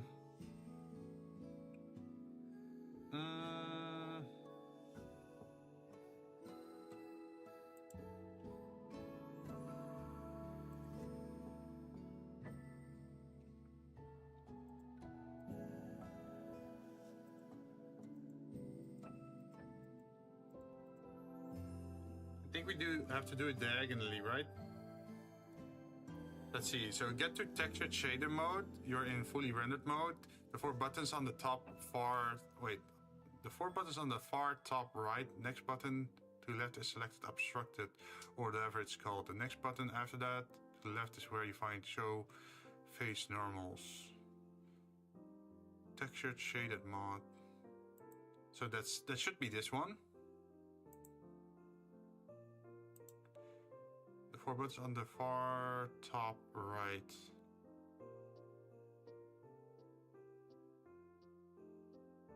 Next button to the left is...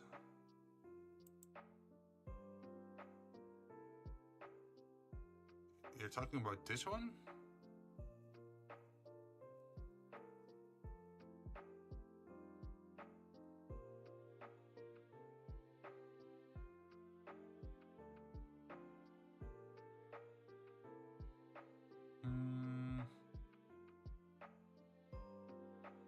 Yeah, sorry if I'm not fully following the instructions.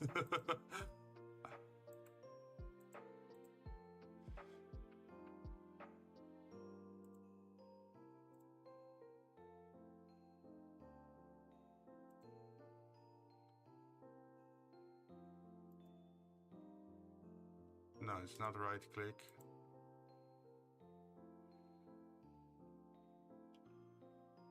Oh, we could change our scene lights to something darker. That's our dark world.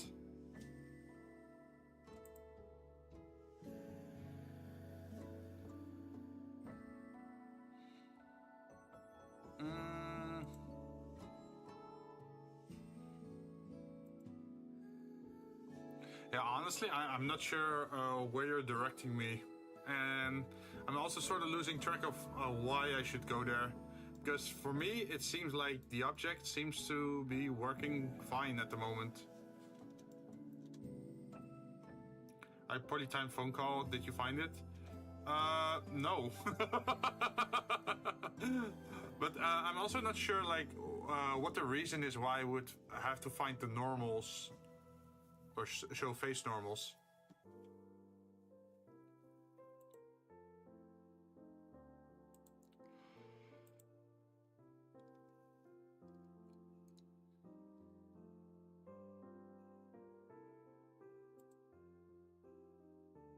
Show overlays, show gizmo.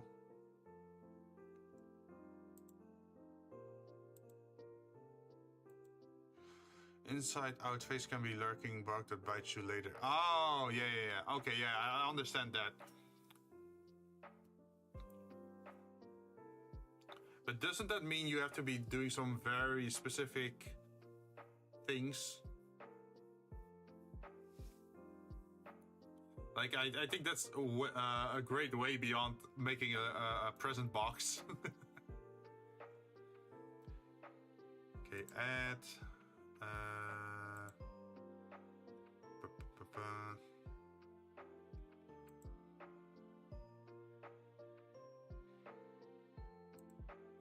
Object, add,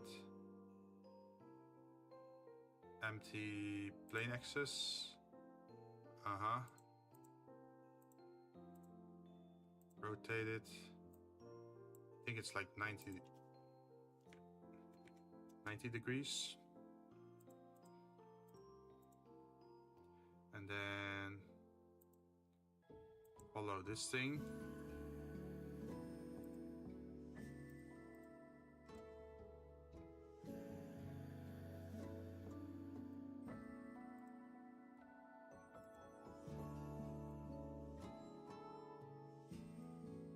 Oh, it's 45. Never mind.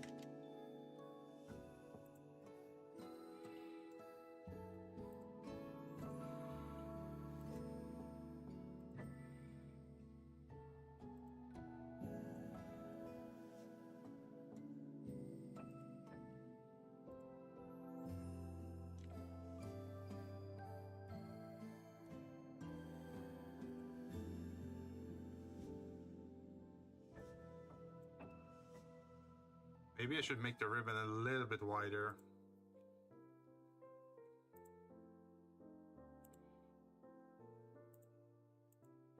What if it's 0.2? Nah, that's too big. 1.5?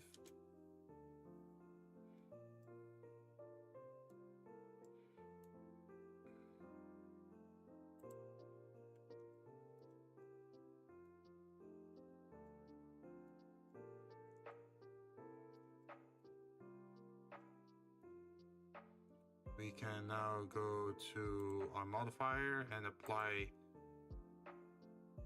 this one, I think. Wait, why does it allow me to apply it?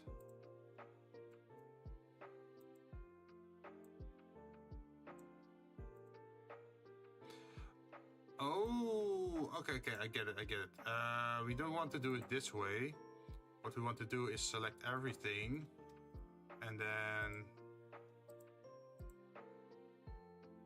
let's see, add duplicate and then rotate it based on the 3D cursor.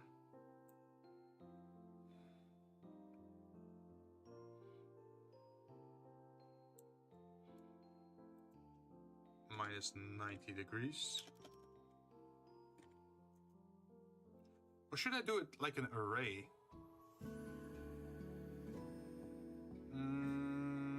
Have you solidified the ribbon? It is how do you call it? It's a curve at the moment.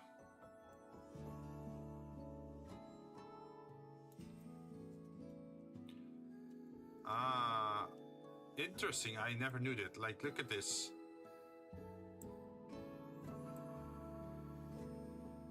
It doesn't like to rotate.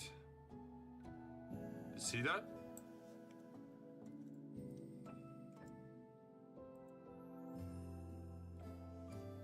So we only have lines in one direction. We could also just duplicate object like this and then rotate for minus 90 degrees. And then we open it up, edit mode. We grab this one. And then say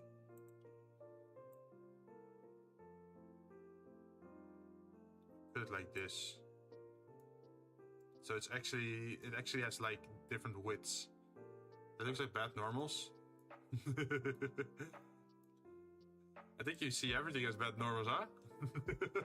No, I think it's more, it has to do with the curve, extrude, and it not being tilted.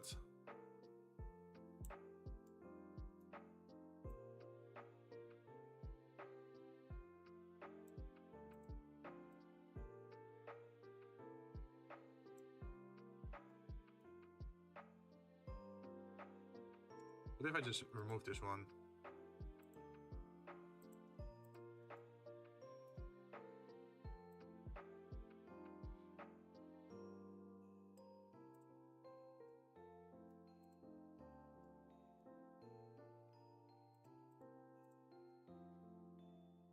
Hard to tell. I'm multitasking too hard. No, no problem, man. If you're doing too much, just chill around. I'll figure it out eventually. Like, that's how I learned Blender anyway. I'm totally self-taught. I never followed any classes for Blender, so I just learn as I go and watch tutorials and try to learn new stuff.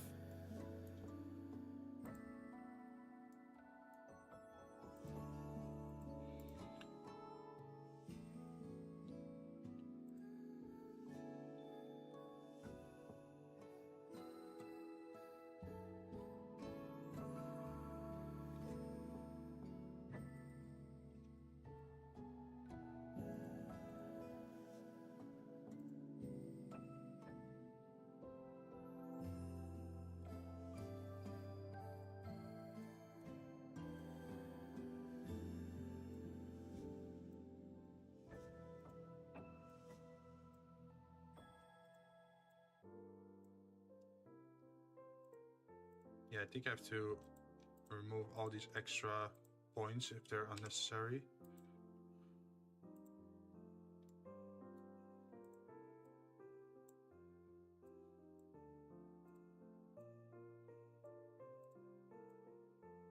See, I don't know. Darren Lillis character series on YouTube. Character series? Oh, like character design? Man, I don't want to touch character design. That sounds like tough as nails. For some reason, I have always been better at just making objects compared to like making humanoid shapes.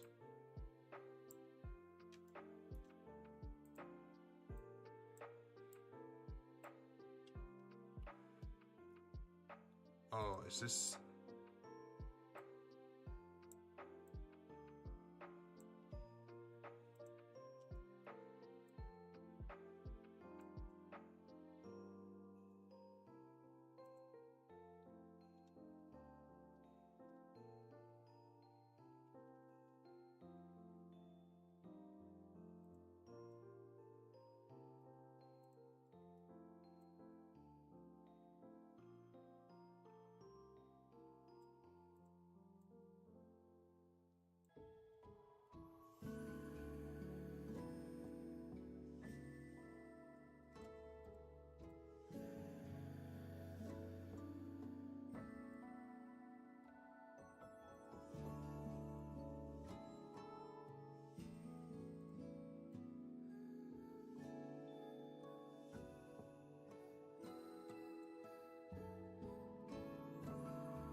Likewise, but I learn a lot from it. Ah, yeah, we can't deny that. It's always good to look into stuff.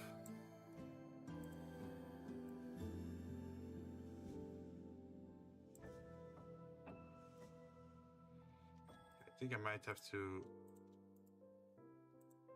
subdivide this, maybe.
So I have not done this too often, so I'm still like experimenting a little bit with the ribbon stuff. Just to see what works and what doesn't.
There's no effect. Huh.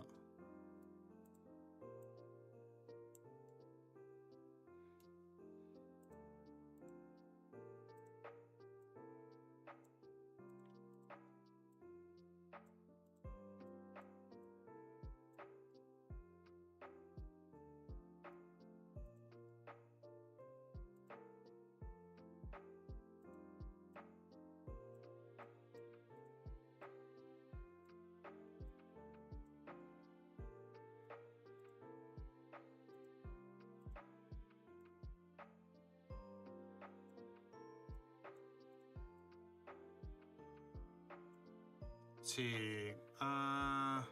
This is the first sub-series, all told in about 60 to 80 videos, 10 to 20 minutes each. Ah, wait, let me...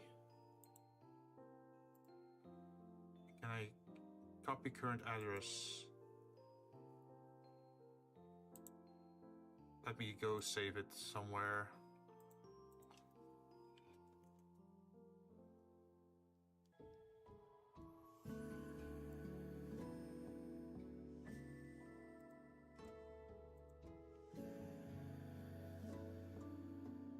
Oh, yeah, that's for characters. Well, I can... Let's see.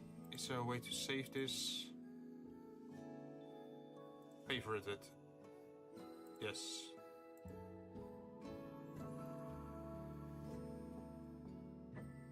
This sub-series is 11 videos, but you progress through many topics. Ah. Yeah, at the moment I'm still mostly interested in just doing objects and learning more about objects. I started with pretty much 3D printing, some very simple shapes, and then eventually I started to learn more in-depth modeling, and then after that I went for shading. After that I tried to do lighting, I think, and then I started using the camera or for actual renders. And after I did that, I started doing animation. Well, like very simple animation, like camera rotation stuff, or the loot box animation that I have on my YouTube channel.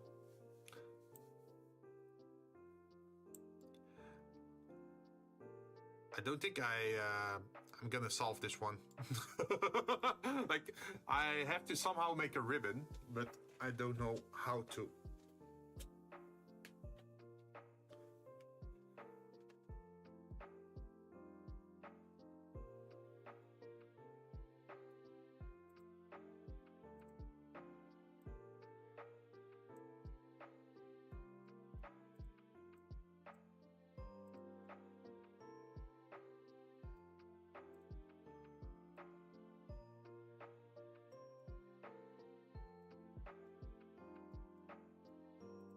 Oh, maybe I should have just made it bigger. Maybe that just helps. Can I help you from the ground up? Wait, what do you mean with from the ground up?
Seems like screen sharing would be easiest, but not sure how to do that from here.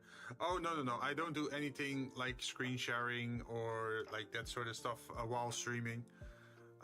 Because it's like a safety thing, right? Because in the end of the day, I'm still a VTuber and I don't want to dox myself. And there's also the whole part of me not having any influence on what's being shown on the screen on the other person's side. So I'm kind of careful with that, with like the whole screen sharing thing. Hope you understand that, or like get why I'm being careful about it.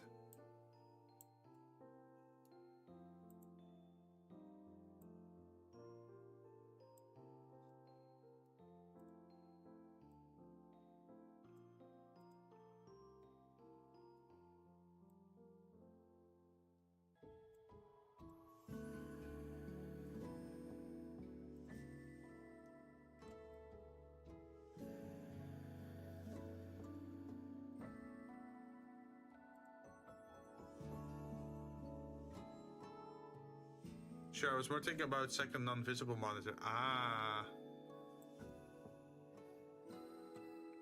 I guess, but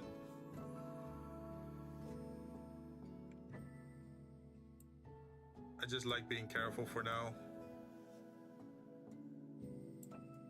So the idea is to eventually move back here again. And then tilt.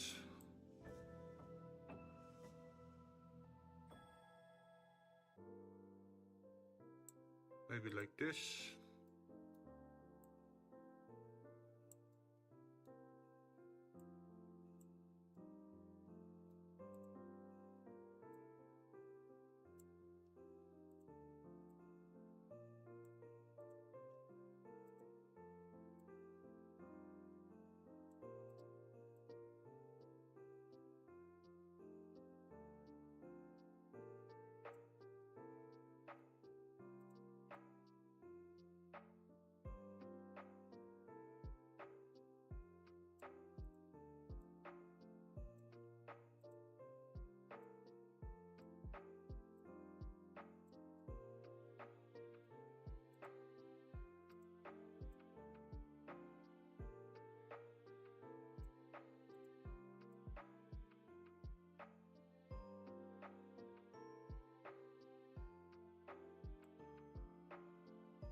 Maybe I should just delete this one.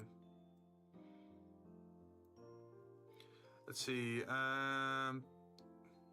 Let's see, I want to help, but honestly, I don't have the time at the moment. No problem, man. Also, you're working with curves that I haven't really done. I've got to get out of here now. I have to catch up with you later. Yeah, no problem, man. Thank you for joining and trying to help me. Hope to see you guys, see you again in the future. You seem to know a lot about Blender, so whenever I'm 3D modeling, do drop by.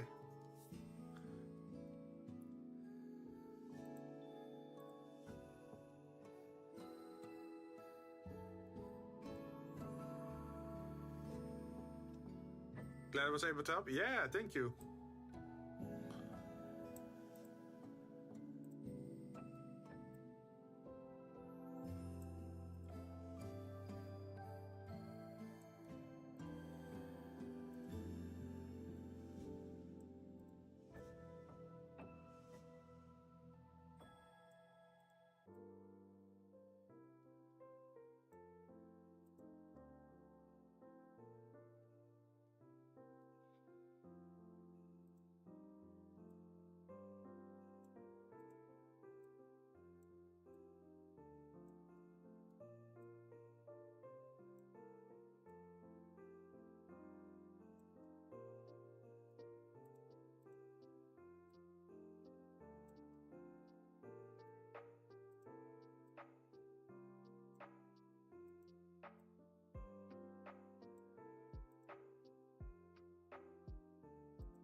I think I have to do the radius thing here.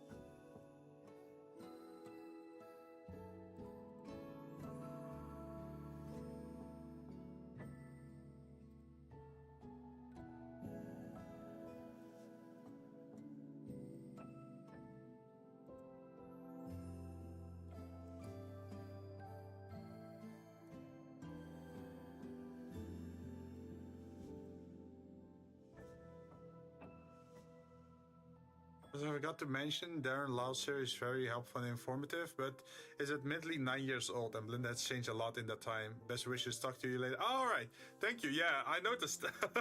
Like some of the Blender tutorials are like super old, so whenever I try to look into the interface, that function no longer exists or just moved somewhere else. Yeah, but thanks for just pointing that out. I'll take that into consideration. There's also the Blender Guru, right, on YouTube that also has like a lot of tutorials.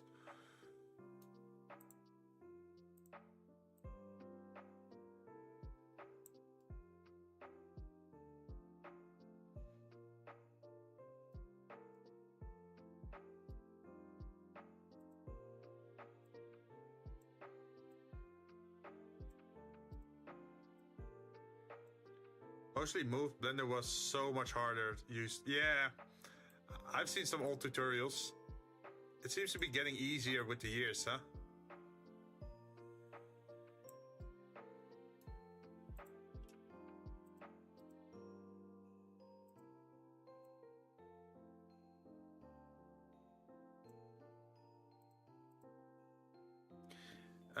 Yes, Andrew Price does great stuff, mostly his intro stuff. Ah. So what I was thinking about doing is just putting like a, how do you call those things? What the cheerleaders use, the pom-poms? Those kind of things. Maybe just put that on top and just call it a day for, for the present.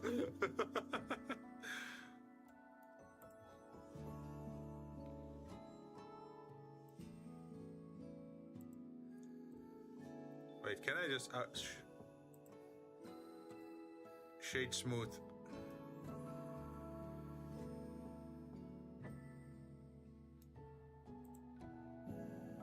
Also, did we make this ribbon metallic? Now it's metallic.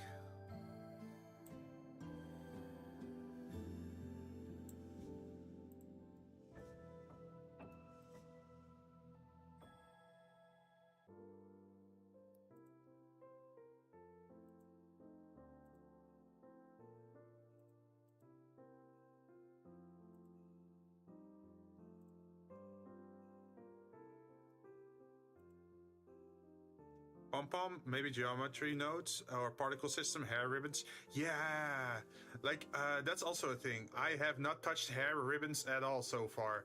So that's probably something I'll look into in the future. Because with the hair ribbons, you can also simulate physics, right? So that they actually grow into the right direction. But what do you think of the present as we have it right now? Pretty good, right?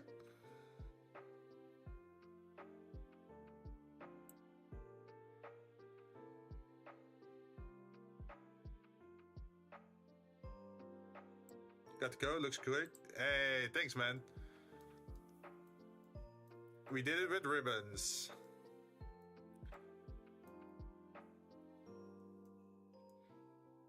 Good luck. Yeah, thank you very much, man. Good luck to you as well. Hope to see you again.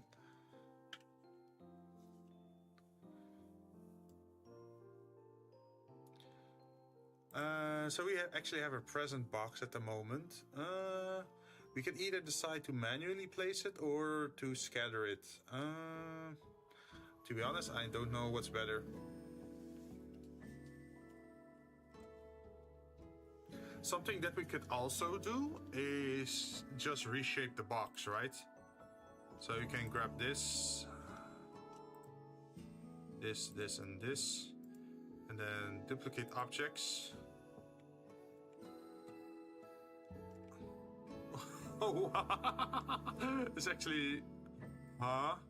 How does that work? Oh, local. Okay. I got it. I got it. There we go. So because we had our movement on local, it acted a little bit weird, but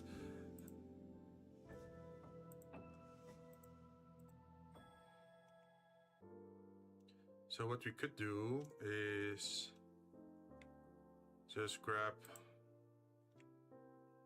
everything, I guess.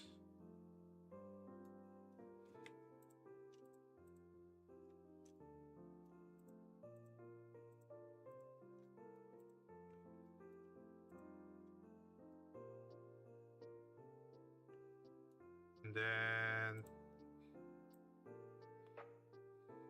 move it like this.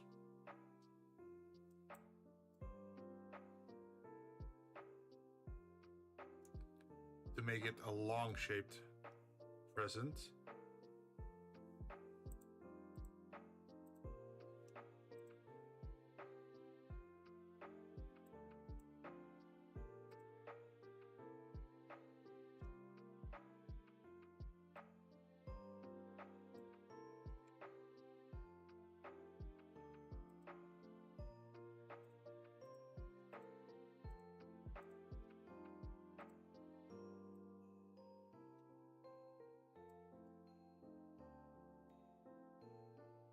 Now I use this and I use edit, and then I just have to grab these things, I think, move them outwards.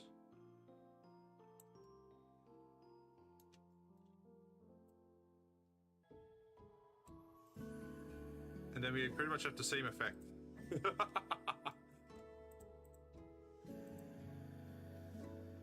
So now the question is, can I just scale this?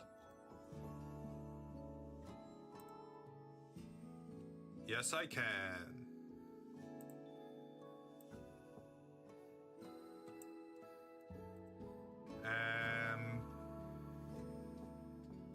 If we can do it like that, then we can probably also make a third shape.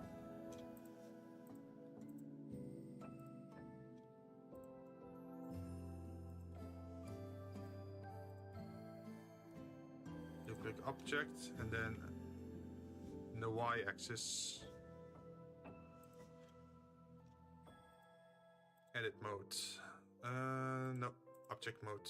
What I want to do is edit, and I want to scale vertically.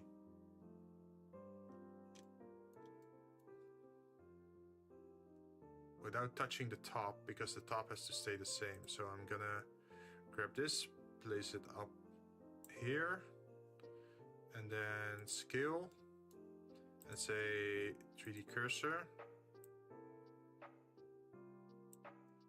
Oh shit, apparently you forgot to grab something there. Okay, what about now? There's still something that's not grabbed.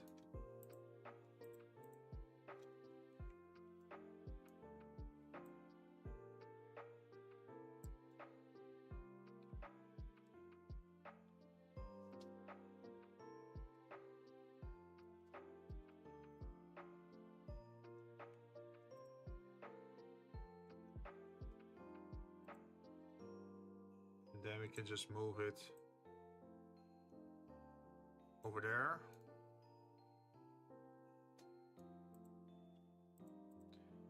Then we grab this one, edit. We grab all these, just move them over there.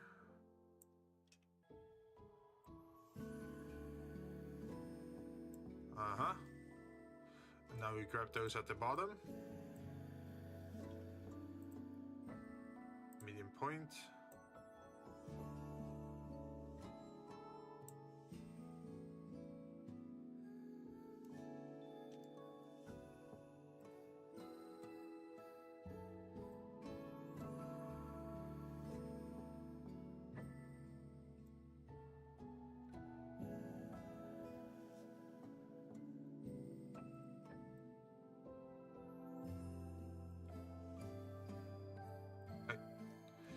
also have to do that for the other one. Edit.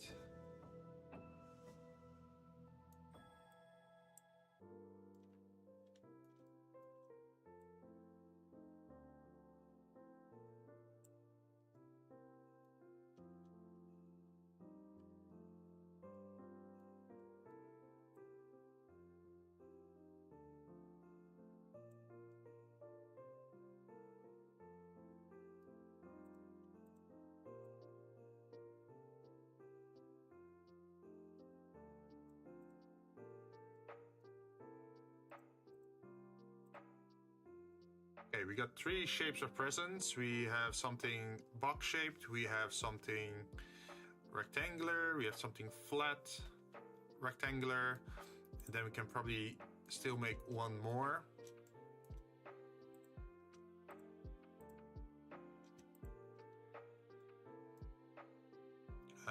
Duplicate objects.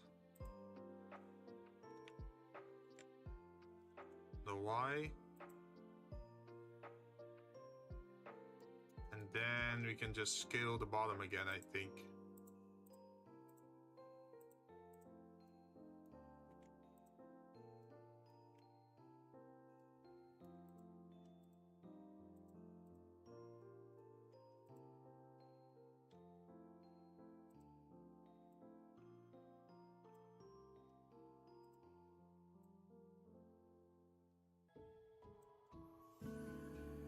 Something like this.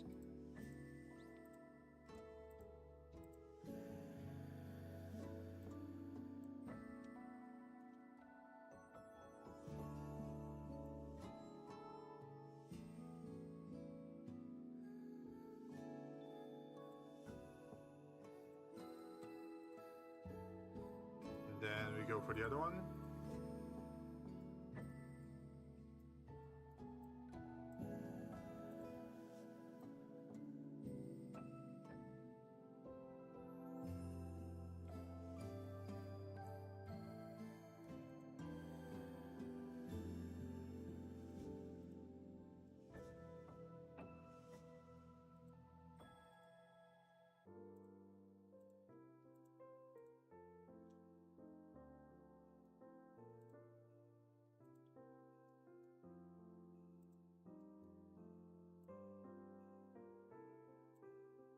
Nope.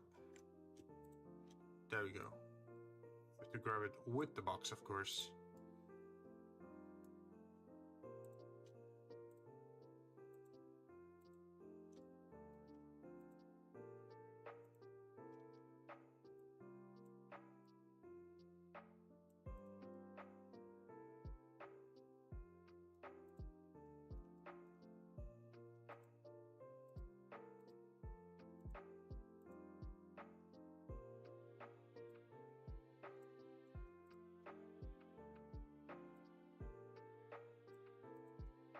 Okay, this is all, I should say this. This is all box shaped, right? So maybe we can grab this.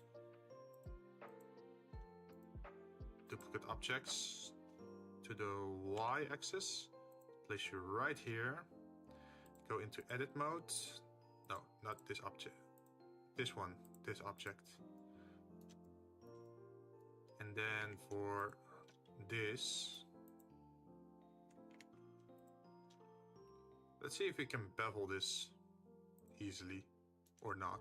Who knows?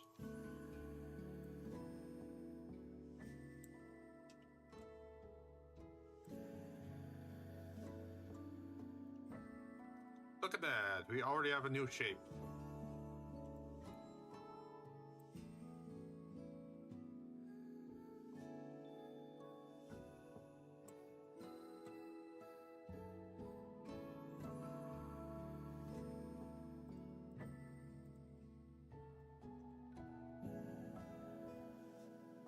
Also, they're still all the same color, but we can worry about the color later. Once we do the procedural generation thing. I might not be able to do that on stream though, because it's getting pretty late as well, so maybe we have to continue this on maybe Tuesday, Who knows? If I feel like it. Because I also have to render some stuff.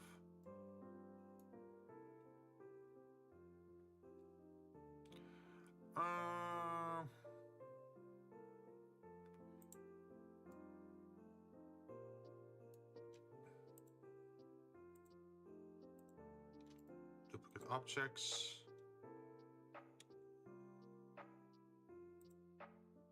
And then move them over here.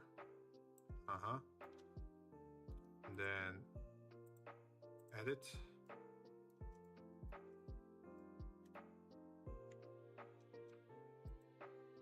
What I'm considering is maybe deleting these faces and then moving this manually.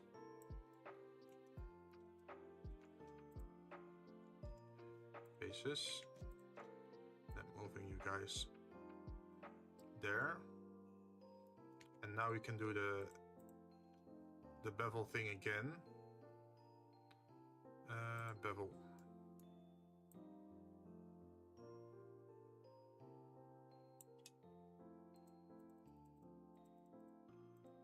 But you can have a perfectly round container instead of like rounded box shape.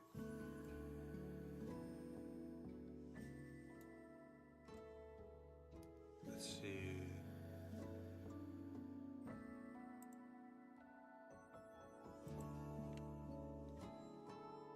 Offset, vertices.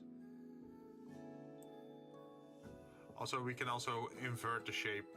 That's also a possibility.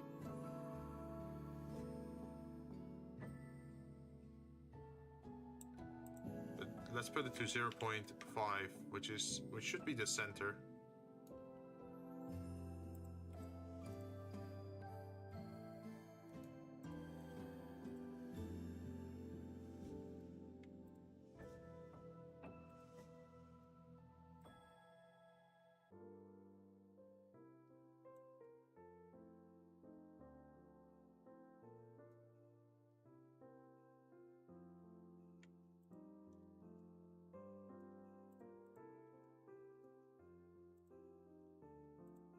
Wait, huh? I want to grab this,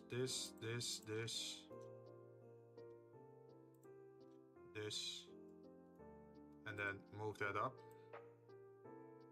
Not too much, please. Oh, it's not grabbing everything.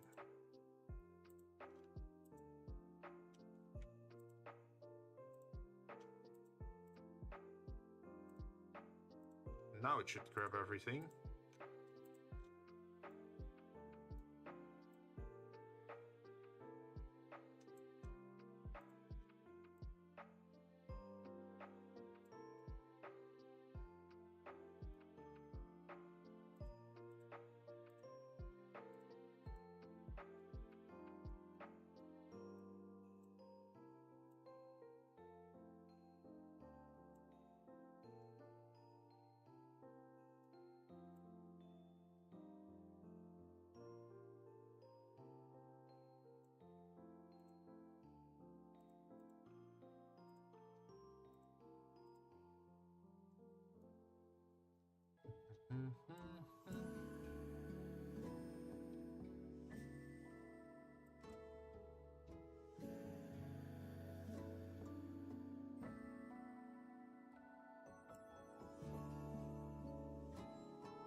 Okay, that's a decent amount of shapes, right?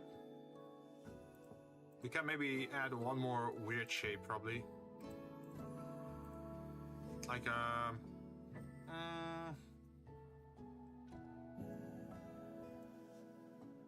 maybe like one of these, and then the corners are diagonal or something.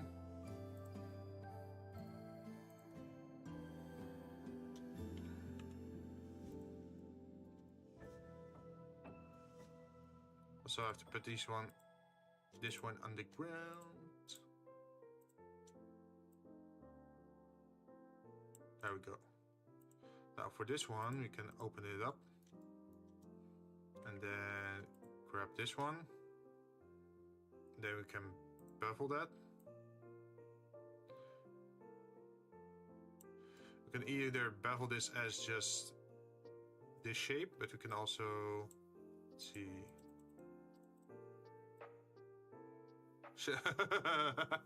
Make it like an odd shape.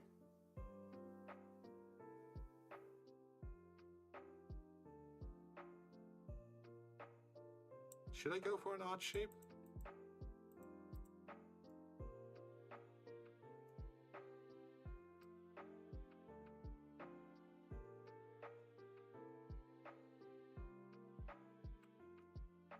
I don't think this part likes that too much.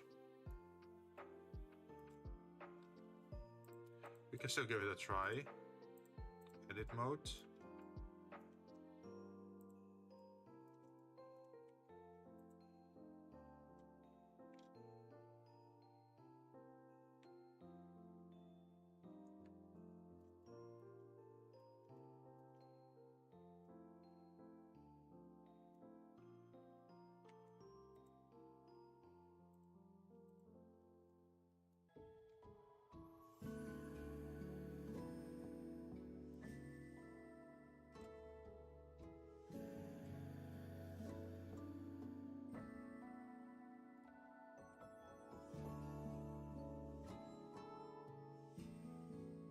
Yeah, I think it's just bugged out because it's not supposed to do this.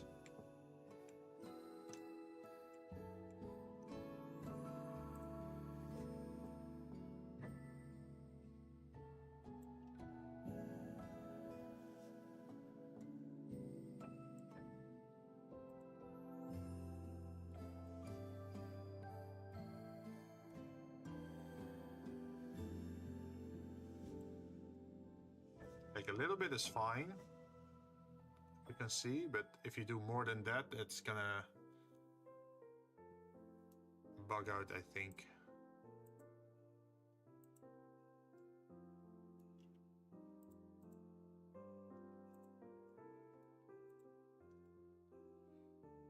Let's see, to not make it too obvious that these two are the same, we should probably rescale it.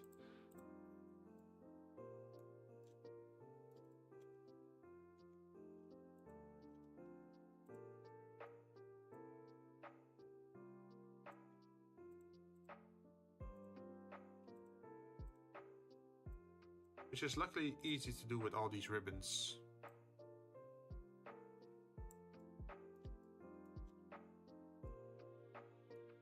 All right.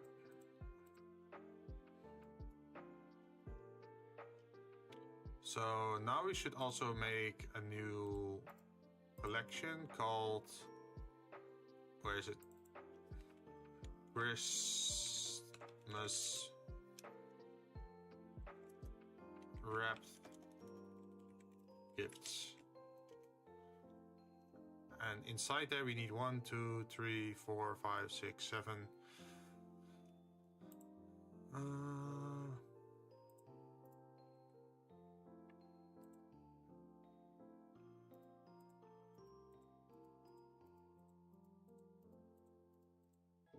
Okay, we have 8. A little bit too much, but hey, better too much than too little, right? Does this still matter? No, we can remove this. So we get this. Let me focus on that. Get this.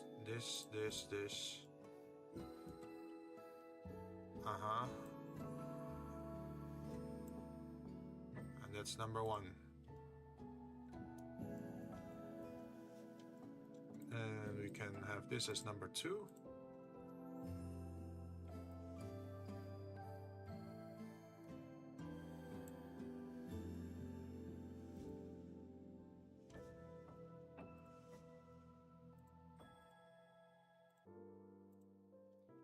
This is, excuse me, number 3 then.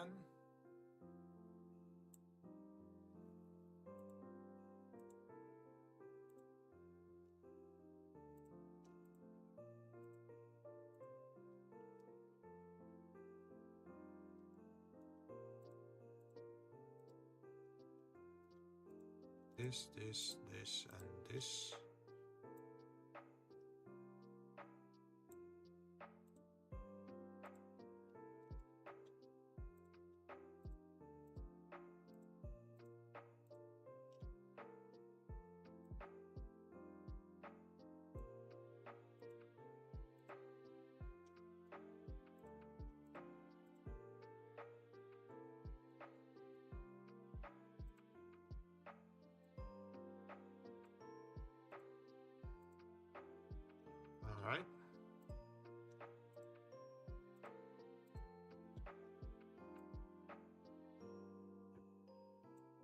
That's number 7.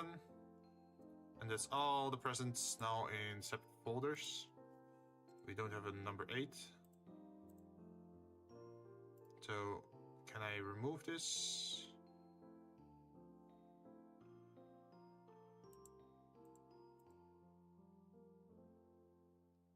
Scene, Christmas wrapped, number 8. Number 8.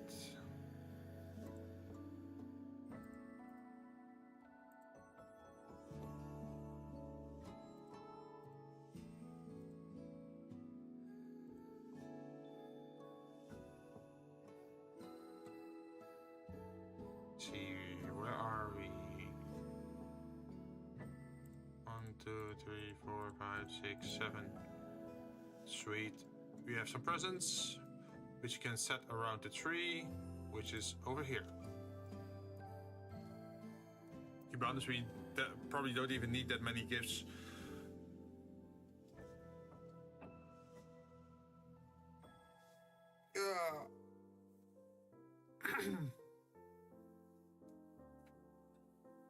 I am getting tired, so I think I'm gonna end stream so I can actually get something to eat, and then maybe tomorrow I'll be back again if I can work fast enough, I think. And otherwise, maybe Thursday. I also have to render this, of course, so that's also gonna take some time.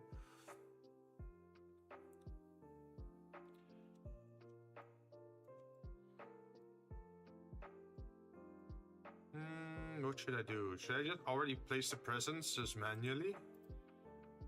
Select objects. No, I still need to make the ribbon on top of it, like the pom-pom decoration, and then recolor it. So that's still gonna take some time because I have to look into the, what is it, geometry nodes system. Wait, if I pick this one, go into geometry nodes, new, add input, output, geometry, curve instance.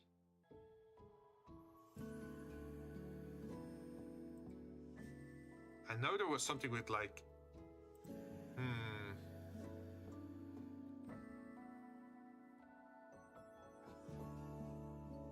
points on face as well. Let's see, instance on points, distribute.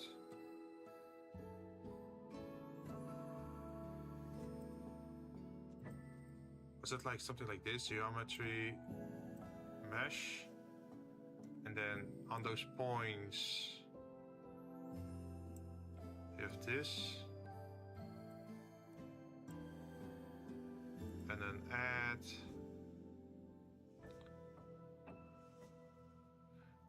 realize instance rotation, instance scale, mesh, read, mesh island, sample, operation, dual mesh, extrude mesh, flip faces, mesh to point. No, not this one. I haven't touched this in a while, so let's see.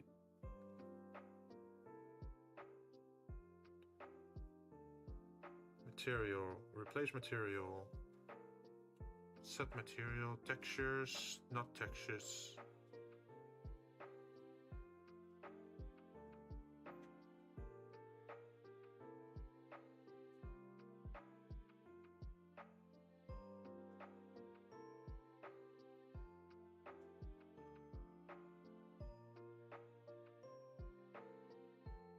Instant rotations, geometry.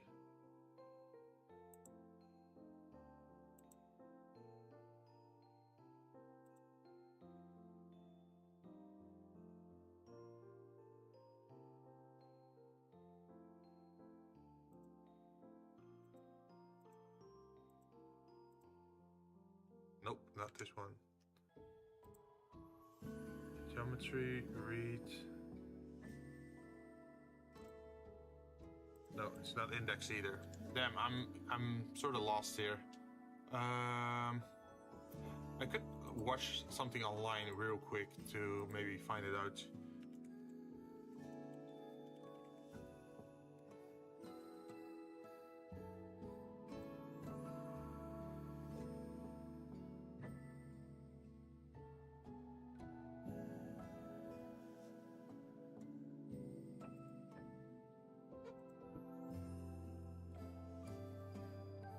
Let's see. Yeah, group input, geometry to mesh, and mesh to geometry.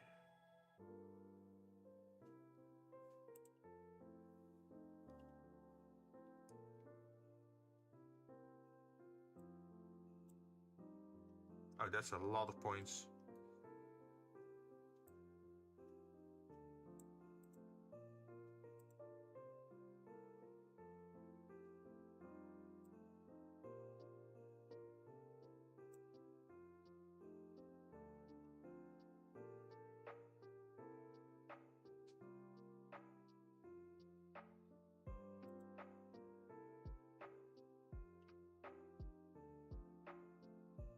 Oh.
Oh, it's object info. Okay.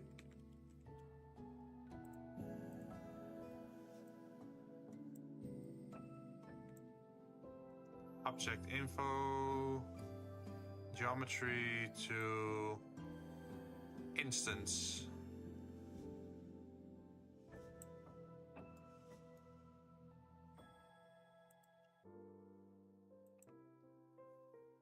And what I do is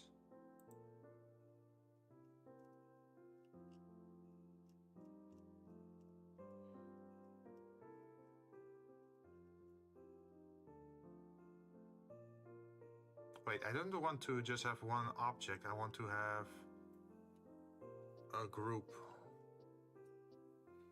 Light decorations, leaves, cubes,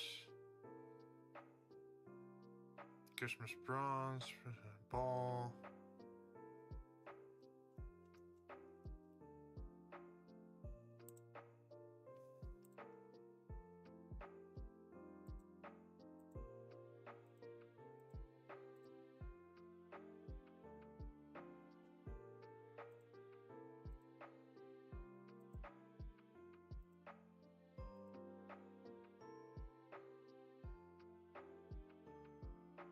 I want to see where I can not do a single object, but I want to have like a group of objects.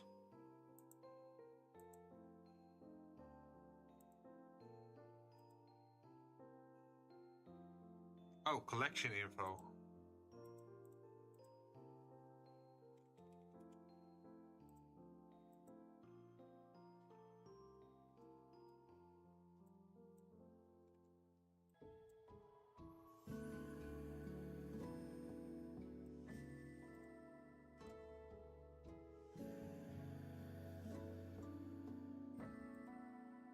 Oh geez, that's a lot of presents we suddenly have.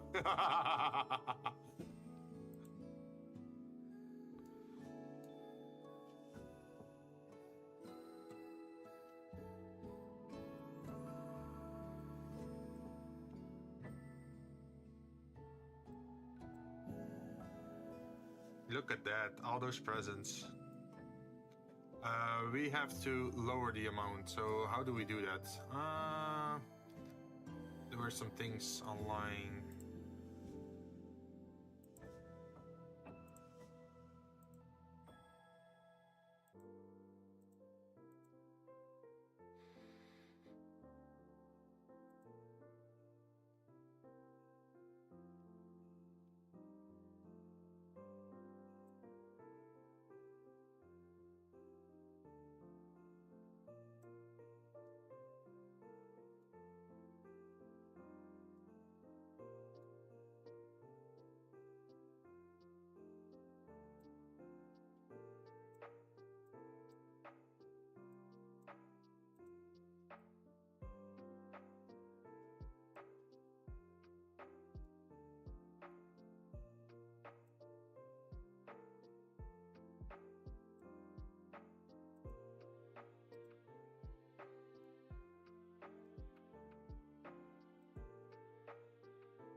Let's see, how did I do it?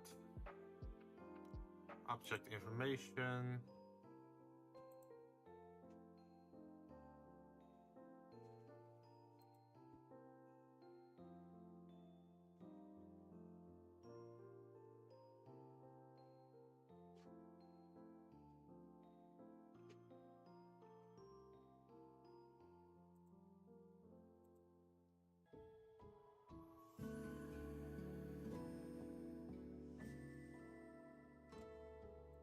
A random value.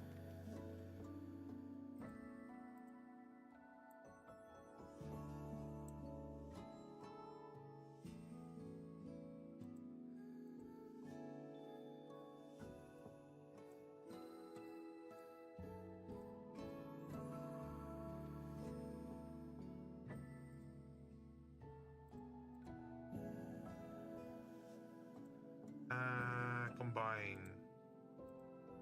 X, Y.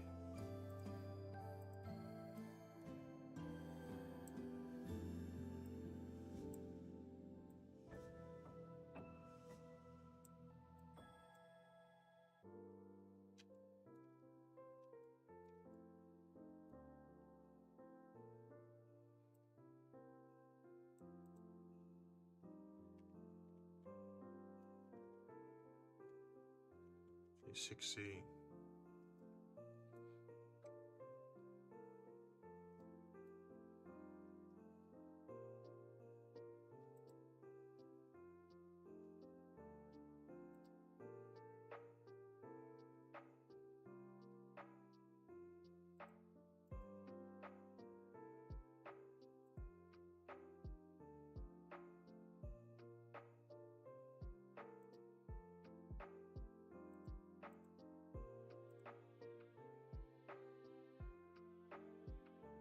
Let's see, rotation, combine X, Y, Z,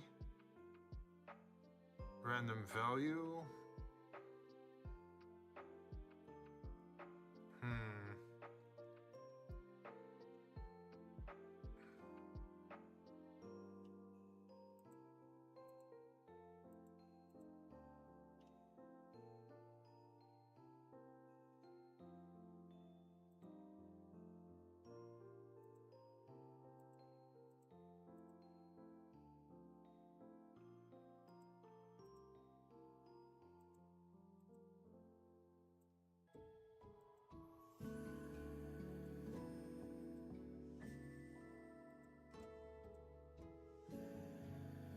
Sorry if I'm a little bit distracted, but I'm looking at a video where they explain how to do it again.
okay.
.1, and the smaller size 1.8.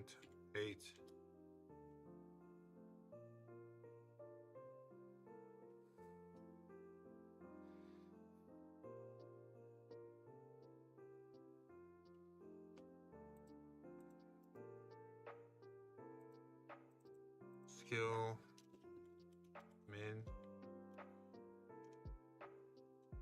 skill min, and then skill max over here.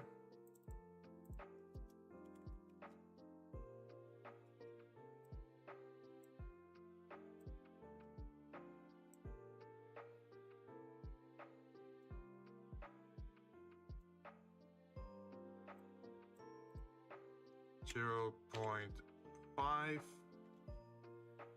and then the other one is 1.2.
I'm still having trouble with the box children, I guess is what you'd call it.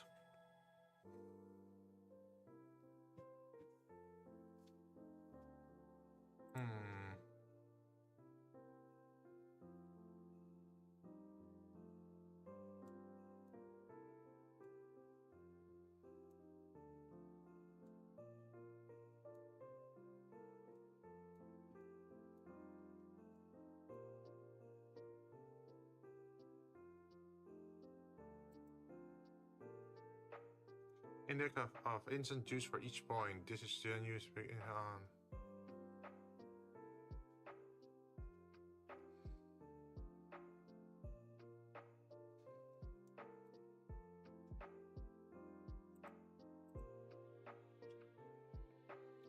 Okay, let's go back a little bit. So we got some presents.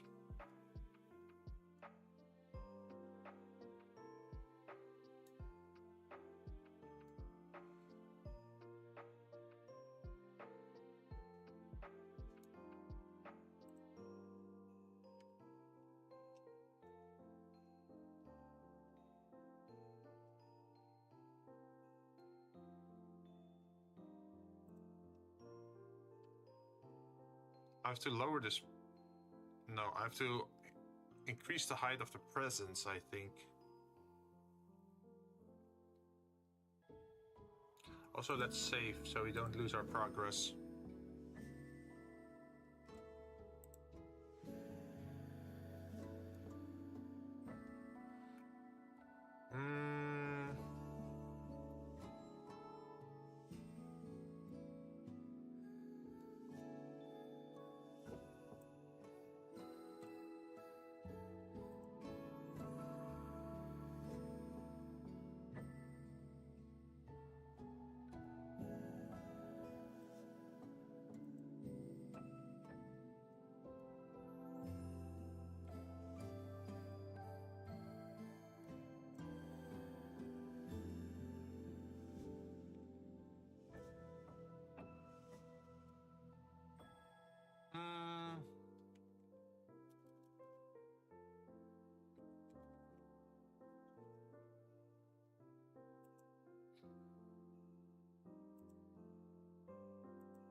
Points to vertices, set points, radius, instance on point. I think we want to X, Y, separate X, Y, Z.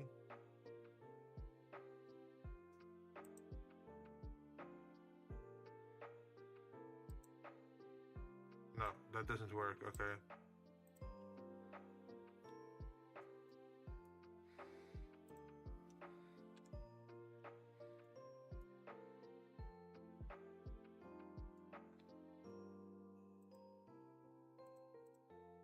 Oh, is that what you... Pick an instance, yes.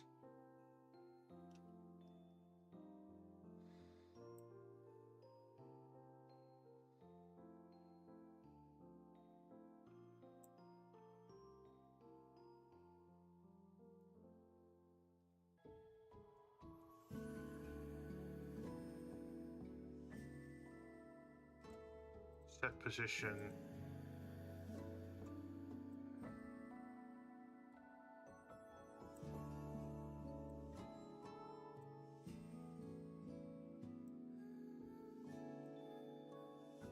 Oh, look at this. We can actually move it. But to be honest, we don't want to move this one. We want to move the presence up and down, right? So we're gonna reattach this, remove this, and then pick this one and attach it over here.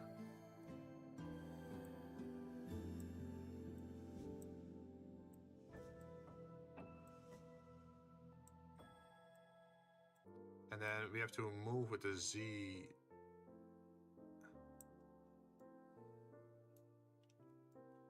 So it's touching the ground.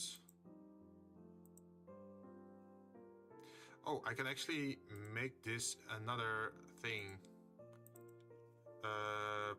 Present height.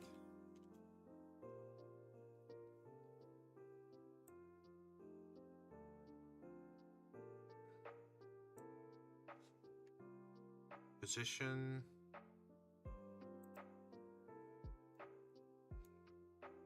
Oh, do I have to not combine? Yeah, I think I have to grab this, place it over here, put it here, add this one to the Z, this one to the this.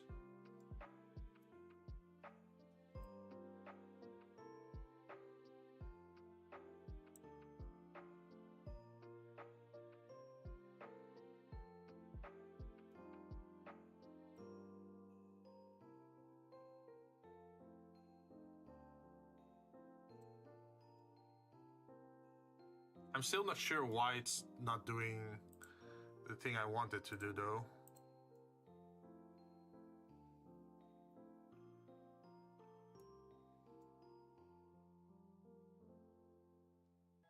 Where's my camera? There it is.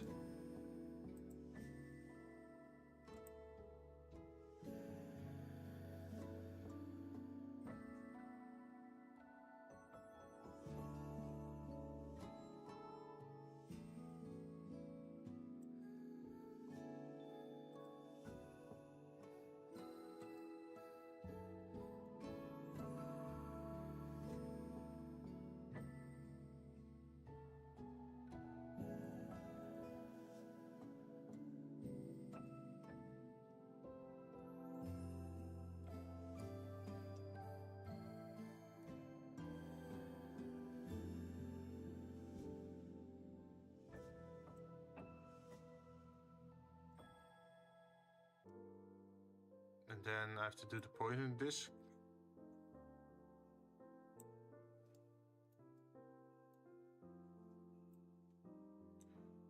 I see art, I come. Hey, Pink Lemon Demon. Hi, how you doing? I'm messing around in Blender to try and make like a Christmas tree scene.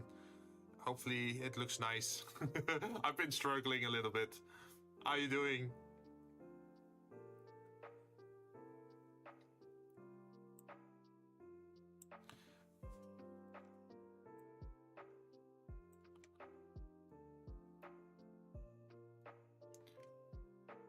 I'm good. Good to hear that. So let me show you what it actually looks like, because I'm now doing geometry nodes. So what that means is geometry nodes allows you to pretty much randomly scatter a certain object or group of objects onto a surface. So in this corner here, I made some presents, and then I just applied it on this surface. So now you see a lot of presents being dropped here, and it's all the same color still, but in the future it will be multiple colors, like randomly selected colors. Could be purple, green, blue, whatever. At the moment they're still all green, but that's the whole goal of this. It looks amazing. Thank you. Well, if you go to the layout scene, it looks even better because you can actually see the lights in the tree, and you can also see the reflection on the star as well, which is the most important part, right? So yeah, that's what I'm pretty much working on. I don't know, how long have I been streaming?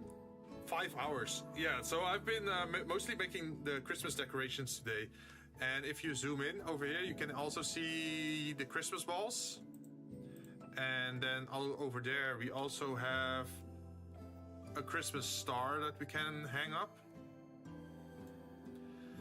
But yeah, this is all preparation work, and our slime, our like channel mascot, is also somewhere in there. As you can see, he's hidden in the presents. It all looks so cool. Thank you very much. Yeah, I'm working a little bit with a deadline because I am hoping to finish this render or like this scene by, what is it, December 15th. Because then I can still enter like a showcase kind of thing on AZ's channels.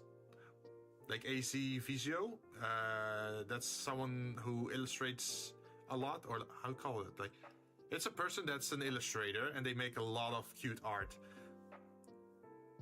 So they said like, oh, if you have anything made for Christmas, I want to put it in a showcase or like a show spotlight reel.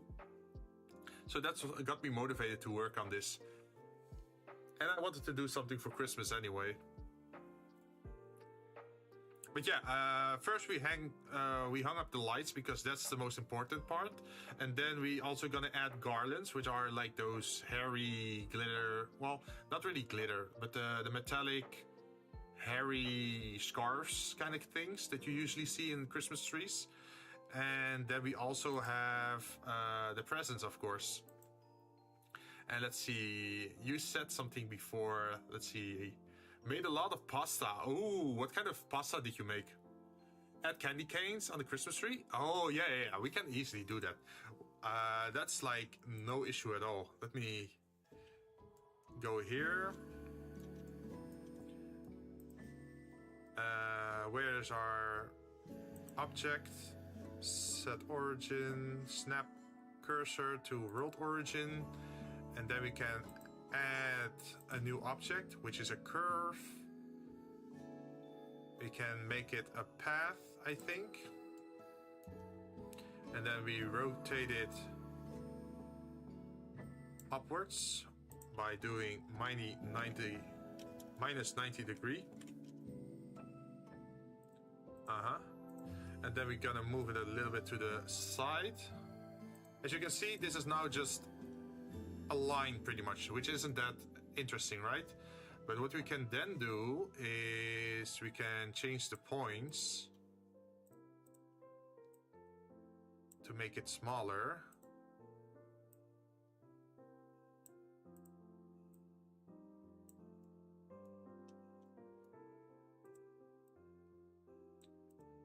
There we go. Now it's a little bit smaller. And we can also give it a width. As you can see, ta-da! And what we can do with that is now we can, let's see, we can move this one up here, then this one up here, this one here, this one up here, and then we probably have to add this one over here. It's looking kind of scuffed still, so I am gonna fine tune it, but we can make Christmas candy. Let's see. I made pasta with salmon, spinach, dried tomatoes, and cream sauce. Okay, so when are you gonna invite me over, please? Because that sounds delicious. Damn. And meanwhile, I'm here, just 3D modeling, thinking about getting a microwave dinner.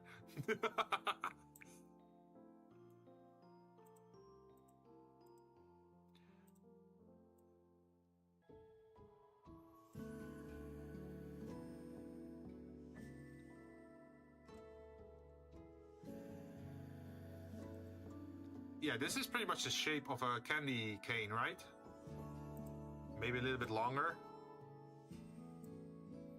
Or should I add more of a neck to it? So that's more like shaped like this.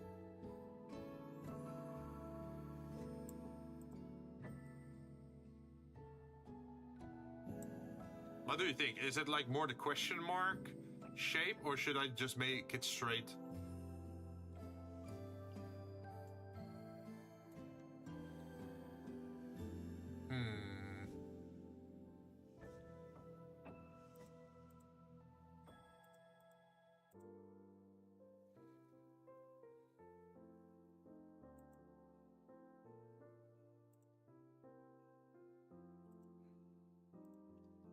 You can also call it a candy cane. Stripes, I guess. Then in shading,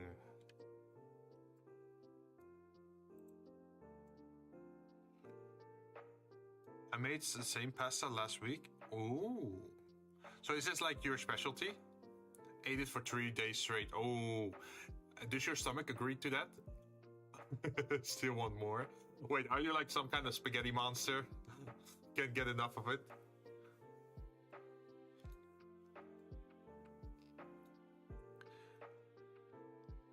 That's how delicious it is. Yeah, it does sound delicious. Okay. Color ramp, I think. And then what we can do is put one red.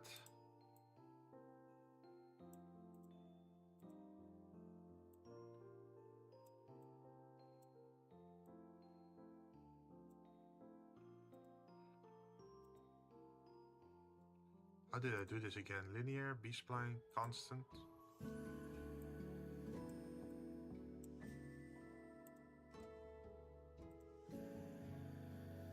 I think I have to like grab this color then. Grab this. And then apply it over here.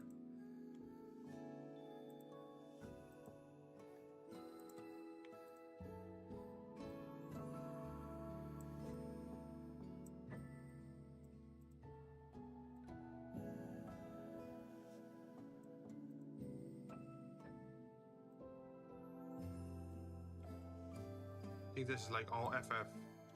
FFF.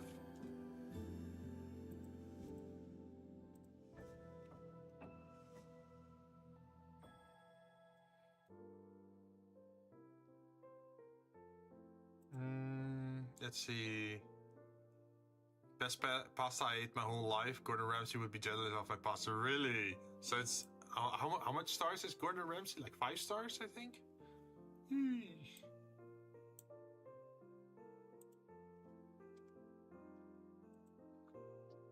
Texture, wave. Is it a wave texture? I'm not sure anymore.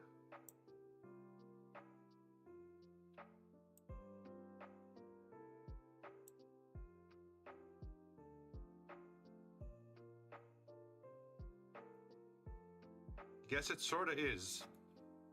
So can I rotate this? Yes, we can.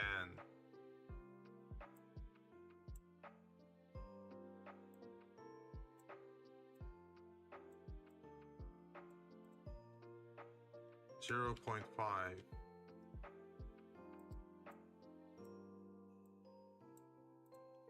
0.25. This is what you meant, right? With the candy cane stick? Make a few different swirls? Ah. Let's see if we can do that. Distortion. Yeah, this is just weird. This would just make it look weird.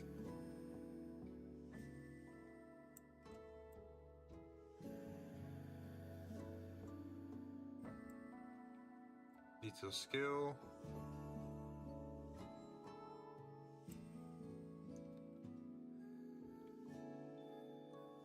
I mean, like different designs? Or like different colors?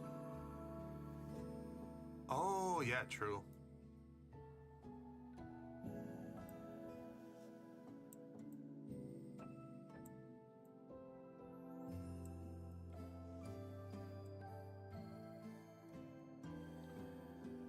Distortion. Oh, I think only a light distortion would be good.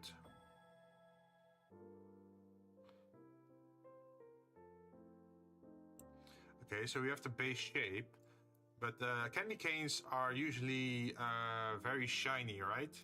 So they call it metallic in here, but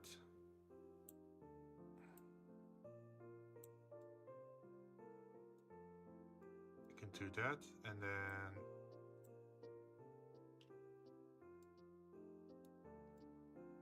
look at that.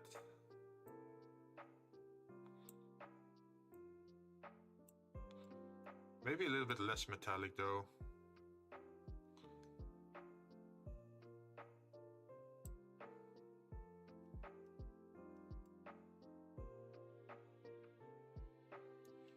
Shiny. I would eat it. Yeah, me too, probably. There is still one more problem, I think. At the moment, it's a little bit too perfect, right? So what we can do is add... Wait, we don't necessarily have to add it. We can just grab it from another texture. Where is it? Over here.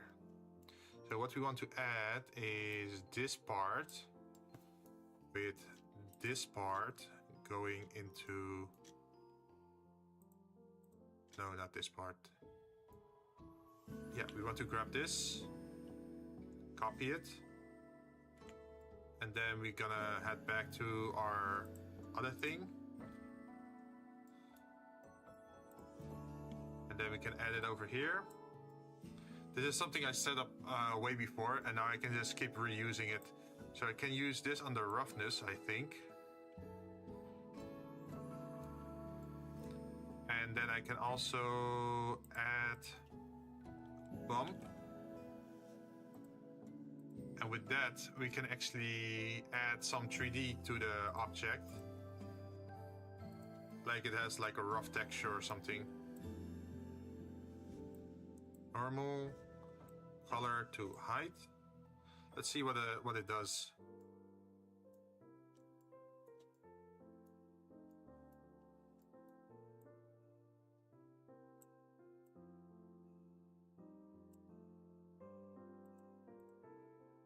Doesn't seem to have a very strong effect though. Maybe I have to make it smaller. Or invert it maybe.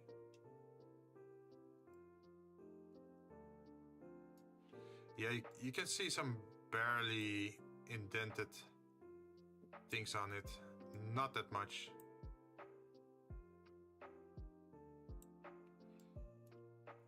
Maybe not this one. Maybe I should have picked the other texture. Let's try that. Let's pick the other one. Where is it? Over here. I think it's the rough paint version then. Let's grab that. And then head back to over here.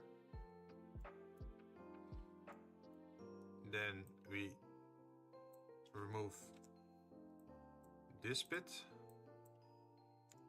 And then add the other bit. Ta-da! And we can add this color to the roughness. And then also to the height. Let's see what it does to the thing.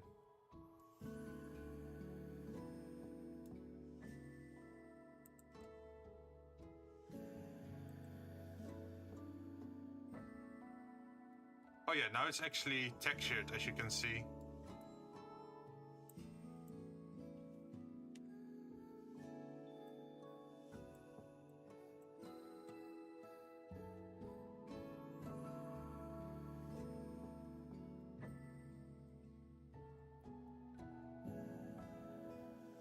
And then we still have to look at the bump map.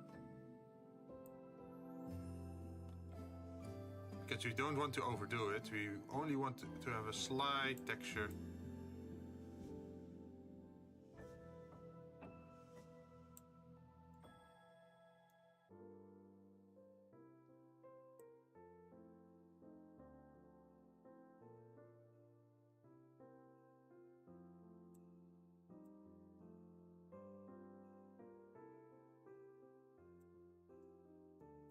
I think this looks pretty good, right? At the moment it's still in the shadow, so you don't see a lot of light refraction. Because all the light sources are over there, like all these things in the air are all the light spots. But once we add it to the scene, it will look nicer. And since we are, I think, pretty much done with this, you can convert it to a mesh. And now that it's a mesh, we can edit it and look at this part, because this looks a little bit messed up over here. As you can see, we probably have to redo this bit. Delete, faces, grab it, and then let's see, face, grid fill, yes. Wait, no, we can add more to this. Face, grid fill.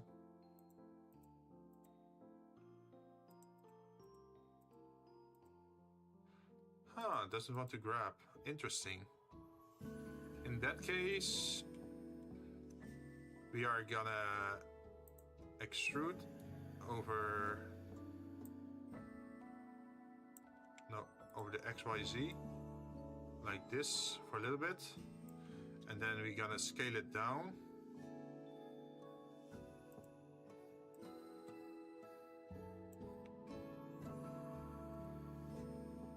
And then we're gonna add grid fill.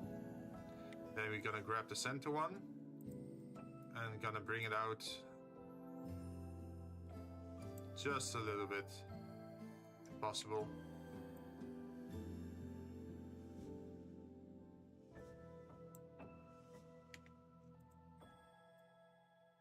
Oops. So how has the rest of your day been? Have you done anything interesting these holidays? Or got anything planned for the coming holidays?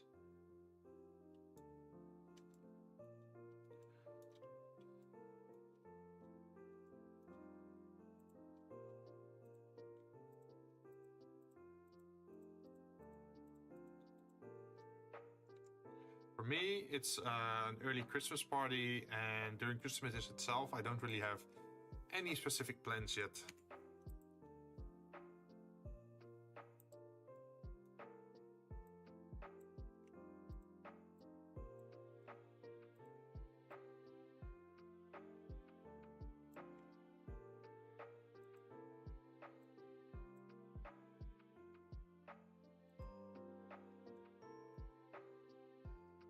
Let's see, base, grid fill.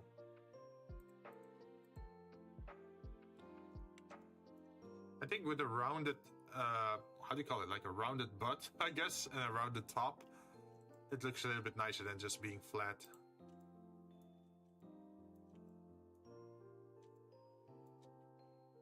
Might want to still edit this a little bit more.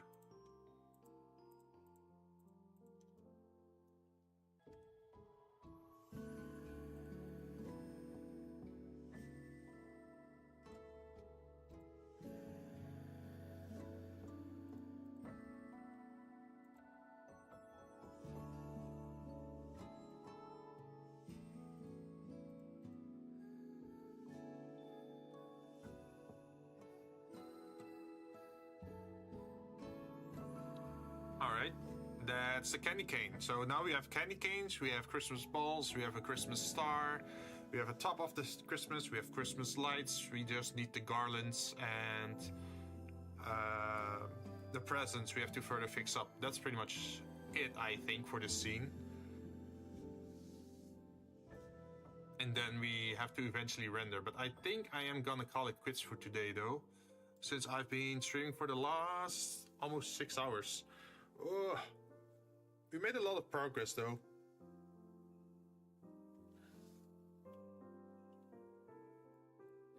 I do feel... I have to do something with this.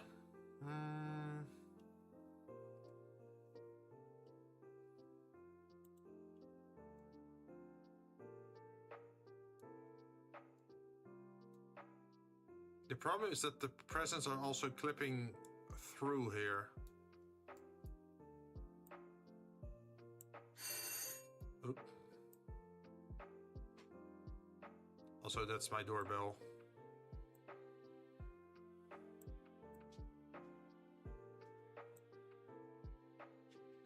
Was on disc.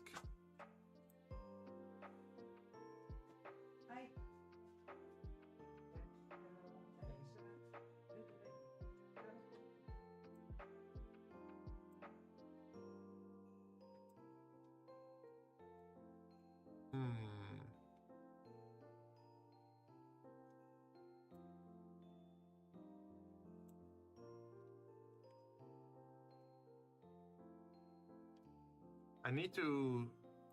Wait, maybe I have an idea. Layout.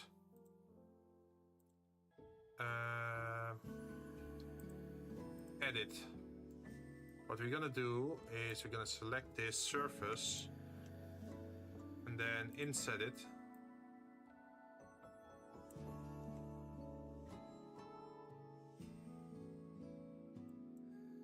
And then delete. This set to work.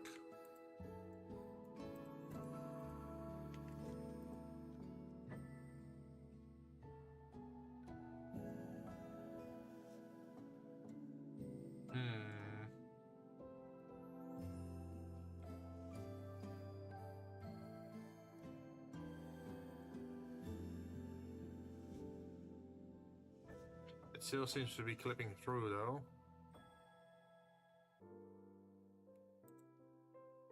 Geometry, mesh.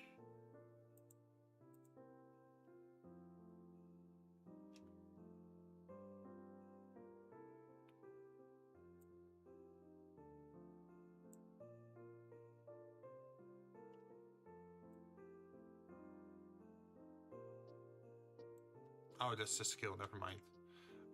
We need to get the density down, right?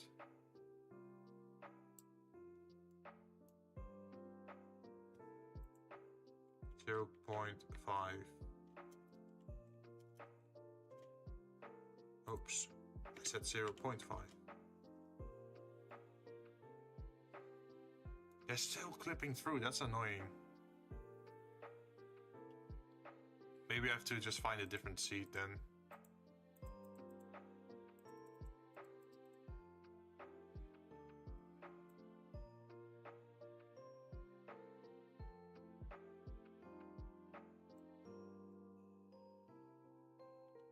Oh, that's a nice distribution, actually. I think. Object. Let's take a look. Oh, they're floating. That's not good. We got floating presence. Yeah, I have to fine tune some stuff, but I'm gonna do that off stream probably. I'm gonna end the stream now and then go grab some food. If you're interested in how this project is gonna end, eventually I'm gonna post it on Twitter and also as a YouTube short video on YouTube side. So if you're interested in that, do check that out. On Twitch's side, my links are in the description below, I think. And on YouTube side, well, if you just follow, then you'll get notified eventually. And of course, I'll also post some stuff on Twitter. But I think I'm gonna call it a day for now, and then return to this later on. We still have more than enough time to work on stuff. So yeah, look forward to that. But for today, we are done. Let's see if we can actually find someone to raid as well. I have to come here more often. Oh, are you hooked? Are you liking the 3D modeling stuff? I also 3D modeled drinking glasses before. Wait, let me save this. Save. And then I can render image. I do graphics, but... Oh, different kind of graphics, like illustrations. I think it's cool. Oh, yeah. Sorry if it's a little bit laggy. I'm trying to render something while on stream. Probably not the wisest of ideas.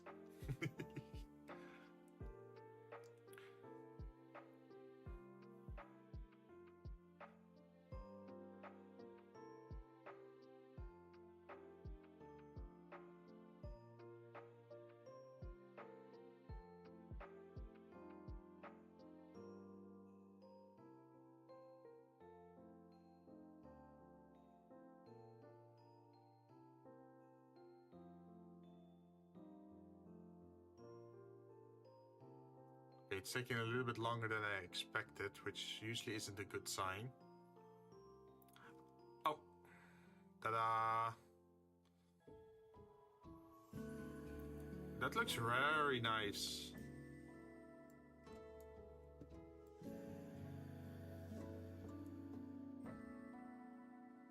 So yeah, this is gonna be rendered into like a video eventually for YouTube Shorts.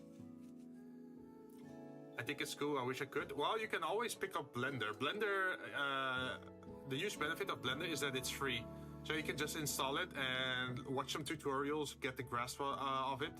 Unlike Maya, like Maya 3D is like $1,000 a year just to pay for the license, which is way too expensive for me. But you do need to have a pretty sturdy computer if you want to make very complicated scenes.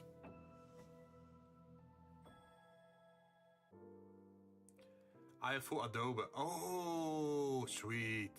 Yeah, let me tell you, I still have Adobe as well, but my version of Adobe is Adobe Suite 5.5 from 2013.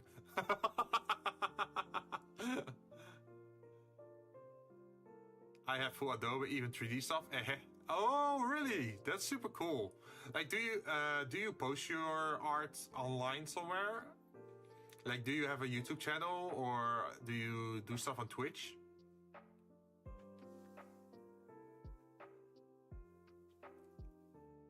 Also, let me go save this image so I can actually sort of save as.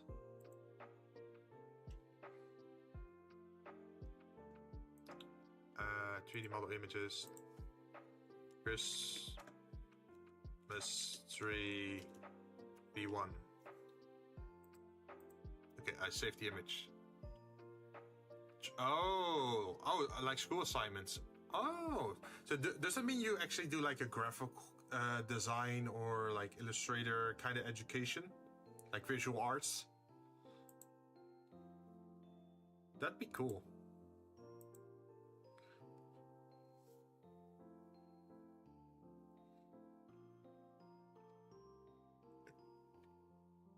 So I can open the other file just for a bit to show you the drinks project I've been working on. It looks kind of silly at the moment, but let me turn on all the effects. And then you can see like, oh, it actually has like legit glass effects on it. And that is just drink number 4. We also have drink number 3. Which is like, the full video is on YouTube with the music and like the finished project. It looks pretty dark on the screen, but it's pretty light if you look at the actual object. So yeah, I made like 15 drinks and I'm uploading them every week to my YouTube as a YouTube short for like, I think 52 seconds or something, or 45 seconds. Just to showcase what I can do in 3D. Because eventually I want to do like 3D commissions, but I have to get better at pretty much everything to be able to actually offer my services as a full-time job, right? That would be pretty cool. This, so far I'm just practicing, doing my own projects, hoping to expand my knowledge a little bit.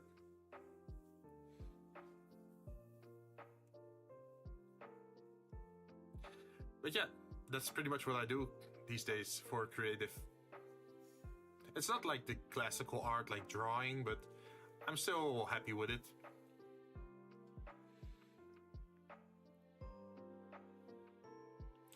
Alright, let me go look actually what's out there.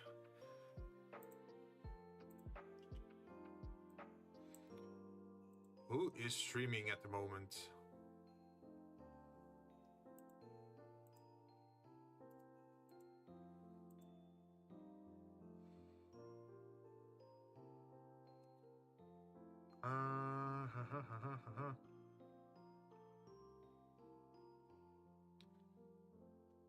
Oh, a lot of other people are doing art streams as well.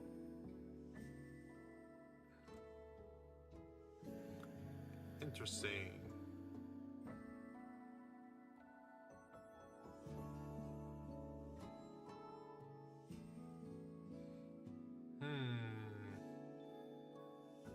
Yeah, let's give it a try.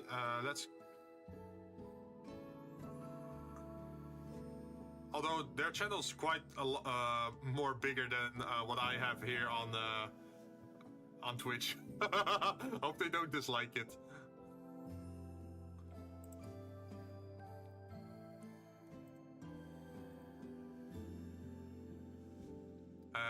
So what we do is we go to Twitch Manager and then rate channel, and I'm gonna send you over to, I think, Amalia. Alright. So go say hello for me.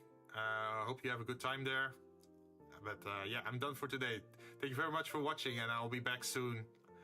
Bye bye.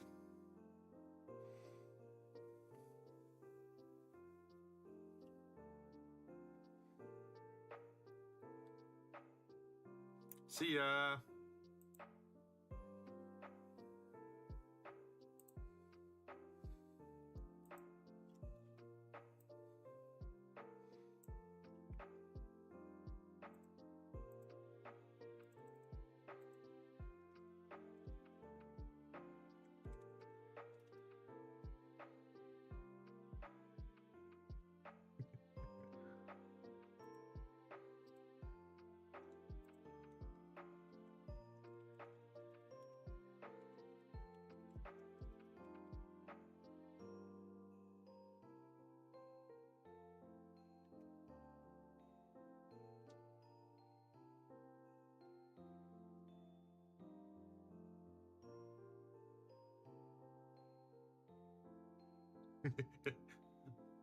All right, I'm also gonna end on YouTube site.